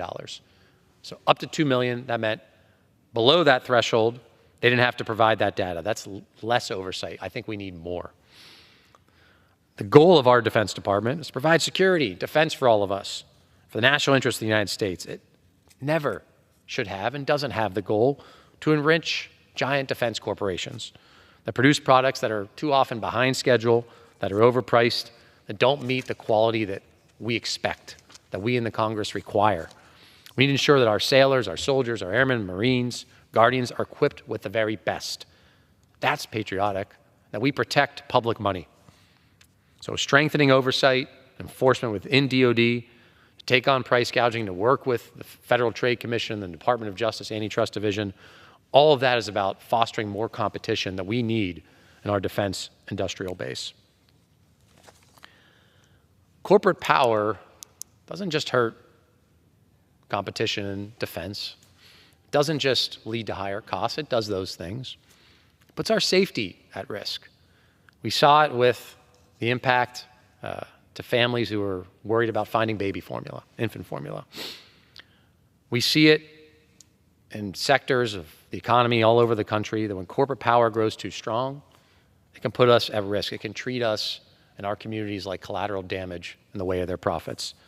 We saw that on February 3rd, 2023. The Norfolk Southern train derailed in East Palestine, Ohio, across the border from my district, my constituents in Beaver County in Pennsylvania. We saw it in the news, flaming pile of train cars, horrible derailment caused by incompetence and greed at that railroad. We saw brave first responders rush in to help. That's what people do. They rush in to help and serve others. They didn't know what chemicals they were dealing with, which is its own problem. Local communities felt like they were left out of the loop. They didn't know what was happening. And then we saw a decision to do a controlled release, sending a toxic fireball into the sky that we now know was chemicals, including vinyl chloride. That was later deemed to be unnecessary. The National Transportation Safety Board, the NTSB, their findings included concerns that Norfolk Southern and its contractors intentionally misled the on-site incident commander and local state officials, pressuring them to order the vent and burn that sent that fireball flying into the sky. Toxic chemicals. That's corporate power run amok. It hurt my constituents, it hurt our neighbors in Ohio. Now, it seemed to me that railroad and its contractors pushed that vent and burn because they cared more about their profit than our safety. They cared about getting rail operations moving more than they cared about making sure we were safe. That's unacceptable. It's not just my community in Western Pennsylvania, our neighbors in Ohio. We know tracks across this country. Communities like mine live near, along the tracks. This happens again, and it happens a lot in this country, unfortunately. We have to make rail safer. We have to bring down the rates of derailments, require more of these railroads. Mr. Speaker, I'm very pleased to yield to one of our colleagues who I know is a strong supporter of rail safety, who's with us to make sure that we protect communities like ours. Gentleman from New York, Mr. Tonko. Thank you, and I appreciate Representative DeLuzio leading his voice on the House floor to speak to some of the injustice out there, and certainly representing a district that has the immense amounts of rail. It's important for us to address safety. It's important to address consumer ridership and also to address the economy. Over these past months and years, we've seen far too many hardworking Americans struggling to get by and crippled by rising costs. And recent data show that more than 1/4 of Americans are living paycheck to paycheck. And so we need to be sensitive to all these perspectives as they relate to working families. Meanwhile, corporate greed and wealth disparity are at an all-time high. And one of the countless recent examples of billion-dollar corporations putting profits over people's lives came during and after Hurricanes Helene and Milton made landfall, wreaking death and destruction across the southeastern United States. In their wake, complaints of price gouging poured in as families trying to flee the devastating storms reported skyrocketing costs for airline tickets, for gas, for hotel rooms, and more. Despite many states having anti-price gouging laws, these vary from state to state, and the largest corporations can often easily avoid liability. That's why last month I joined a dozen of my Democratic colleagues in a letter led by Senator Elizabeth Warren calling for a federal anti-price gouging law to protect American consumers. Unchecked corporate greed has hurt everyday Americans for far too long, and Democrats are ready to face down this issue head on. Unfortunately, it doesn't seem that President-elect Trump and Republicans share the same commitment. Rather than working with us to drive down the cost of living and make big corporations pay their fair share, they have announced their plans to expand the Trump tax scam. Expanding this unpopular law will only further cement massive tax breaks for Trump's billionaire buddies like Elon Musk, while sticking the working-class people who voted for him with higher costs on everyday goods through his half-baked tariff scheme. Experts from both sides of the aisle have said plainly that if these GOP policies are implemented, they will send prices surging and claw back any progress we've made to stem inflation. These are not the types of policies that the American people signed up for. Republicans and Democrats alike need to stand together to enact a bipartisan tax plan that would lower taxes for working and middle-class families while ensuring everyone pays their fair share, including Trump's billionaire buddies. If they aren't willing to join us in this effort to support middle-class Americans, we'll fight back however we can, and that's a promise. And of course, it involves all sorts of angles that speak to the doability of working families, making certain that with regulations that speak to the needs of consumers, with rail safety, with growing the economy, with providing for efficiencies so that American families are justly served, we need to do a lot of business in the upcoming session, and we need to do it with the American families in mind, those working families who struggle in the economy, yet where we need to make improvements, and fairness be our guide. So with that, I yield back and thank Congressman DeLuzio for his leadership on behalf of working families, on behalf of safety. I know we both have districts that require that sort of laser-sharp focus, and it's an honor to serve with you, and thank you for raising your voice and boldly speaking forth for justice for our American consumers. Speaker, thank you. I thank the gentleman from New York for his strong words and commitment to his constituents, to safety, to hardworking people having a shot at the American dream, which fundamentally is what I think we all want here. And we heard from members representing districts across the country, a broad ideological spectrum of folks tonight, all talking about ways that corporate power has hurt their communities or hurt their constituents, has hurt competition, and expressing their willingness, our shared willingness to fight back for our constituents. I represent a competitive district. I will say, Mr. Speaker, I have the best district in the country. I might get some argument from colleagues here about that. This is a place, like so many others, where folks want the American dream to be strong. I think every member here would say the same of their constituents, that if you work hard, you play by the rules, the American dream is within your reach. That's what we're trying to do. I've been laser focused, as have so many of our colleagues here, about lowering costs, taking on corporate power to protect small businesses and workers, fighting against lousy trade deals that hurt places like Western Pennsylvania, making more stuff in this country, more manufacturing, cracking down on junk fees, on price gouging that's really hurting folks and really hurting our main streets. These economic priorities, they're good policy and they're popular because the American people want us to fight for them. They don't want to get ripped off. They want to see real American capitalism that is marked by competition. Right? The survey data here is clear. This is a poll from ABC News and Washington Post from July. 85% of Americans say higher costs is a very important issue, or one of the single most important issues that they feel that we should confront. There's a tendency by some politics to try and please everybody. Okay. You know, I'm a little sick and tired, though, of folks around here, whether they're in this chamber or out in the think tanks or whatever, looking for a win-win in every situation. You know what? Sometimes there isn't. Sometimes when there's a toxic fireball shot up into the sky near your community, when there are small pharmacies getting killed, when there are junk fees hurting your constituents, sometimes there's a bad guy, and you got to fight him. American people want us to fight for them. I'm proud to see so many of my colleagues join me in that fight, and the goal here is simple, and it's popular. Make life better. Make it less of a ripoff. Take on the corporate power that's been hurting so many of us. I think that's the path back to the American dream, along with strengthening, revitalizing our American manufacturing. Sometimes you call out the villain. I know we need more competition across our economy. We need to be unafraid of the fight when we have to do it. That we are ready to go to the mat for the American people, for our constituents, to strengthen the American dream. That's the vision. That's my vision. I know I'm not alone in that. It's one that I know will resonate in the Rust Belt and the Sun Belt, the coast, all over this country. Now, I want to thank my colleagues, my caucus members who join me. Mr. Speaker, I appreciate your leadership, and with that, I'll yield the balance of my time. Thank you. The gentleman yields. Under the Speaker's announced policy of January 9th, 2023, the Chair recognizes the gentlewoman from North Carolina, Ms. Fox, for 30 minutes.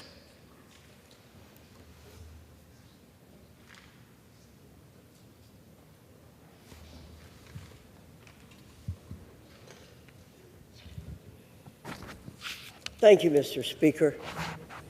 Mr. Speaker, I rise to recognize Patricia Bradshaw for her upcoming and well-deserved retirement after her distinguished career with the Central Intelligence Agency. Patricia began her career with the Central Intelligence Agency in 1984 as a records clerk, where it quickly became apparent that she would have an excellent career with the agency.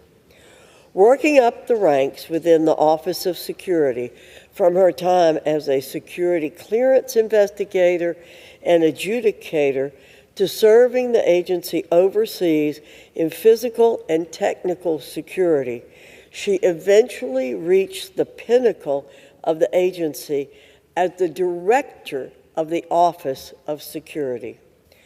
Over the course of her career, Patricia exemplified the epitome of the American dream, even without obtaining a college degree. Her story is undeniable proof that with hard work and dedication to your craft, the limits of your achievements are boundless. All Americans should be immensely grateful to Patricia Bradshaw for her unwavering service and dedication to our nation. Thank you, Patricia, for your patriotism, and on behalf of a grateful nation, enjoy your well-earned retirement. I yield back, Mr. Speaker. The gentlewoman yields.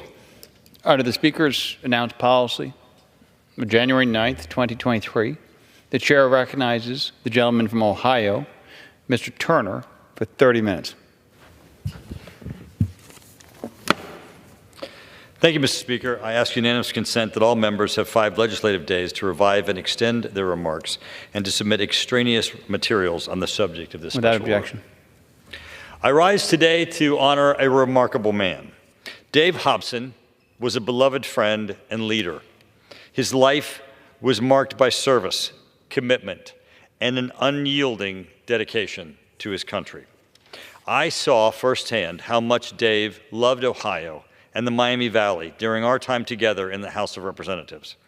Whether he was advocating for veterans or working to strengthen our national defense, Dave's efforts were always driven by a love for his country and a commitment to improve the lives of others. The impact of Dave's legacy is felt across Ohio's 10th Congressional District, particularly at Wright-Patterson Air Force Base, where the street Hobson Way is named in his honor, and at Clark State College, which named its Beaver Creek Center Dave Hobson Hall.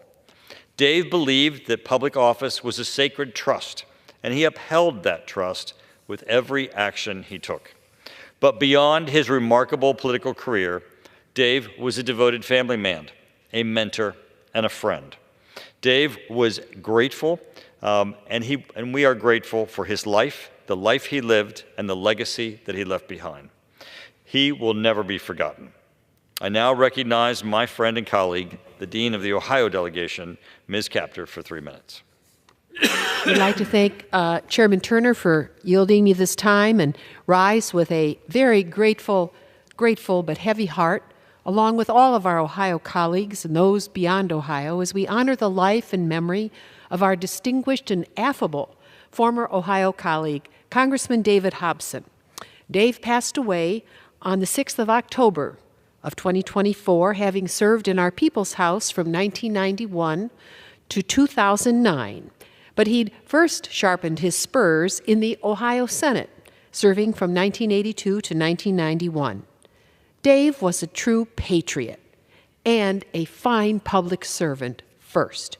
His lifetime of service to the people of Greater Springfield and Ohio was marked by results and perseverance. Dave was a practical and visionary leader dedicated to accomplishing tangible results throughout his decades of generous public service. To his colleagues, he was a personal friend whose impact will be felt for generations. Dave embodied a joy of life and devoted his life to his family and serving America. His 18-year tenure in Congress was marked by his enthusiasm, remarkable perseverance, and relentless commitment to achieve results. including moving the needle forward for energy independence for our nation. He understood America's role in the world, as Congressman Turner has referenced, and he rose to significant roles, including ranking member of the House Appropriations Subcommittee on Energy and Water Development and chair of the Subcommittee on Military Construction. He distinguished himself with unwavering dedication to the defense and sustainment of our country. Dave Hobson never forgot his roots in Ohio. What markedly set David apart was his precious ability to work across the aisle. This is a legacy other members must learn from. And he not only valued bipartisanship, he actually thrived on it. And it made his life and our work much more interesting and actually effective. We should look for more ways to find the big middle. His achievements from the shores of Normandy to Springfield and Ohio's betterment are a testament to his profound tenacity, legacy of service, and leadership. I shall miss his visits, both during when he served and when he retired from here. His generous counsel, his humor, and his knack for identifying new paths forward, he had always a new invention to bring in. David's wit and humor brought light to our discussions, and his insights were cutting edge, and I, along with our colleagues, all of our colleagues, will sorely miss his visits, his laughter, and his unceasing efforts to improve the living conditions for Americans. He lived, I think, by the adage, you attract more butterflies with honey than with vinegar. Today, we all extend our deepest sympathies to his beloved wife, Carolyn, his children, Susan, Lynn, and Doug, his family, constituents, and friends. And we remember Congressman and Chairman David Hobson tonight. Let us carry forward his exemplary spirit of service and dedication, and may his soul rest in eternal peace, and may his legacy continue to inspire generations to come. I want to thank and now yield back the remaining time to Congressman Turner. Thank you, Representative Capter. I now recognize my friend and colleague from Ohio, Mr. Latta, for 3 minutes.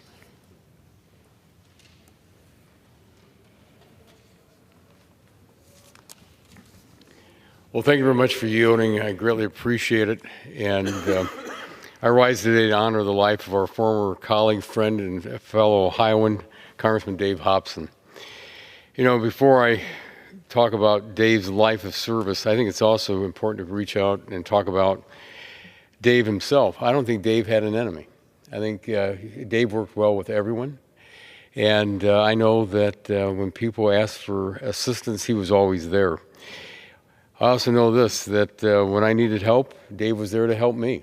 And I can't ever say enough to say thank you. And I always told Dave how much I appreciated what he did to help me. And as has been mentioned, but I'll mention it again because I think it's important, that Dave was born in Cincinnati, Ohio, received his Bachelor of Arts from Ohio Wesleyan University and a law degree from the Ohio State University. Dave went on to serve honorably in the Ohio Air National Guard from 1958 to 1963, and was also later inducted in the Ohio Veterans Hall of Fame. As my colleague has mentioned before, that Dave served our men and women in uniform, served our veterans, and was always there to make sure that they received the help that they needed and the benefits that they deserved. And Dave served as an Ohio State Senator from 1982 to 90, and then from there began his service here in the United States House of Representatives from 1991 to 2009. And he did dutifully serve the Ohio 7th District. I know I was proud to call Dave a friend and a colleague, and as we honor his life and legacy today, I want to extend my heartfelt sympathies to the Hobson family. And to my friend, I thank you very much for the special order tonight, and I yield back. Thank you.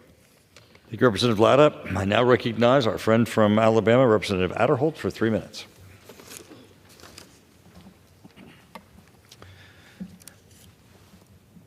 Thank you,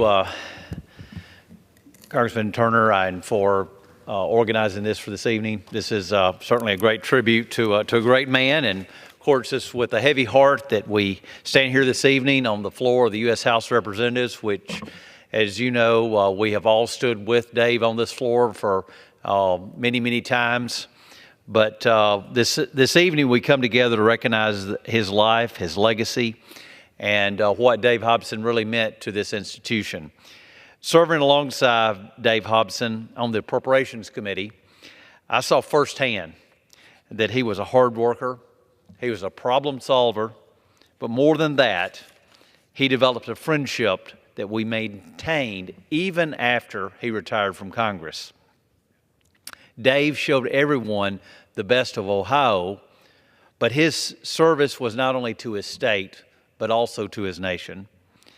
And that dedication will touch generations, in my opinion, for many years to come. I have fond memories of serving with Dave on the Appropriations Committee, and as a new member, I was on the subcommittee that he chaired, and that was the Military Construction Subcommittee of Appropriations. And while Dave was the chairman and while he led the committee as a new member, and I got to serve as his vice chair. And of course, that doesn't mean a whole lot because Dave called the shots, as you know, Dave, but of course, obviously, he valued my input as he did everyone on the committee. And during our time at MilCon there on appropriations, I think we did a lot of good things for the soldiers around the world. And I had a chance to meet with a lot of soldiers during that time. And as we work through this loss, I think about his wife, Carolyn, who my wife, Caroline, and I got to know well during the time that they were in Washington. And of course, our heart goes out to not only to Carolyn, but also to the entire family, the children, and so many of his grandchildren and family that unfortunately I never had a chance to meet, but I know that he talked about them quite extensively when he was here in Washington. But as I say, as we work through this loss, we can take comfort in the words of Matthew 5:4, which said, "Blessed are those who mourn, for they will be comforted." I yield back the rest of my time. Thank you, Mr. Turner. Thank you, Representative Alderholton. I want to thank all of our colleagues who joined together to remember our dear friend and former member of this body, Congressman Dave Hobson. And with that, Mr. Speaker, I yield back. The gentleman yields.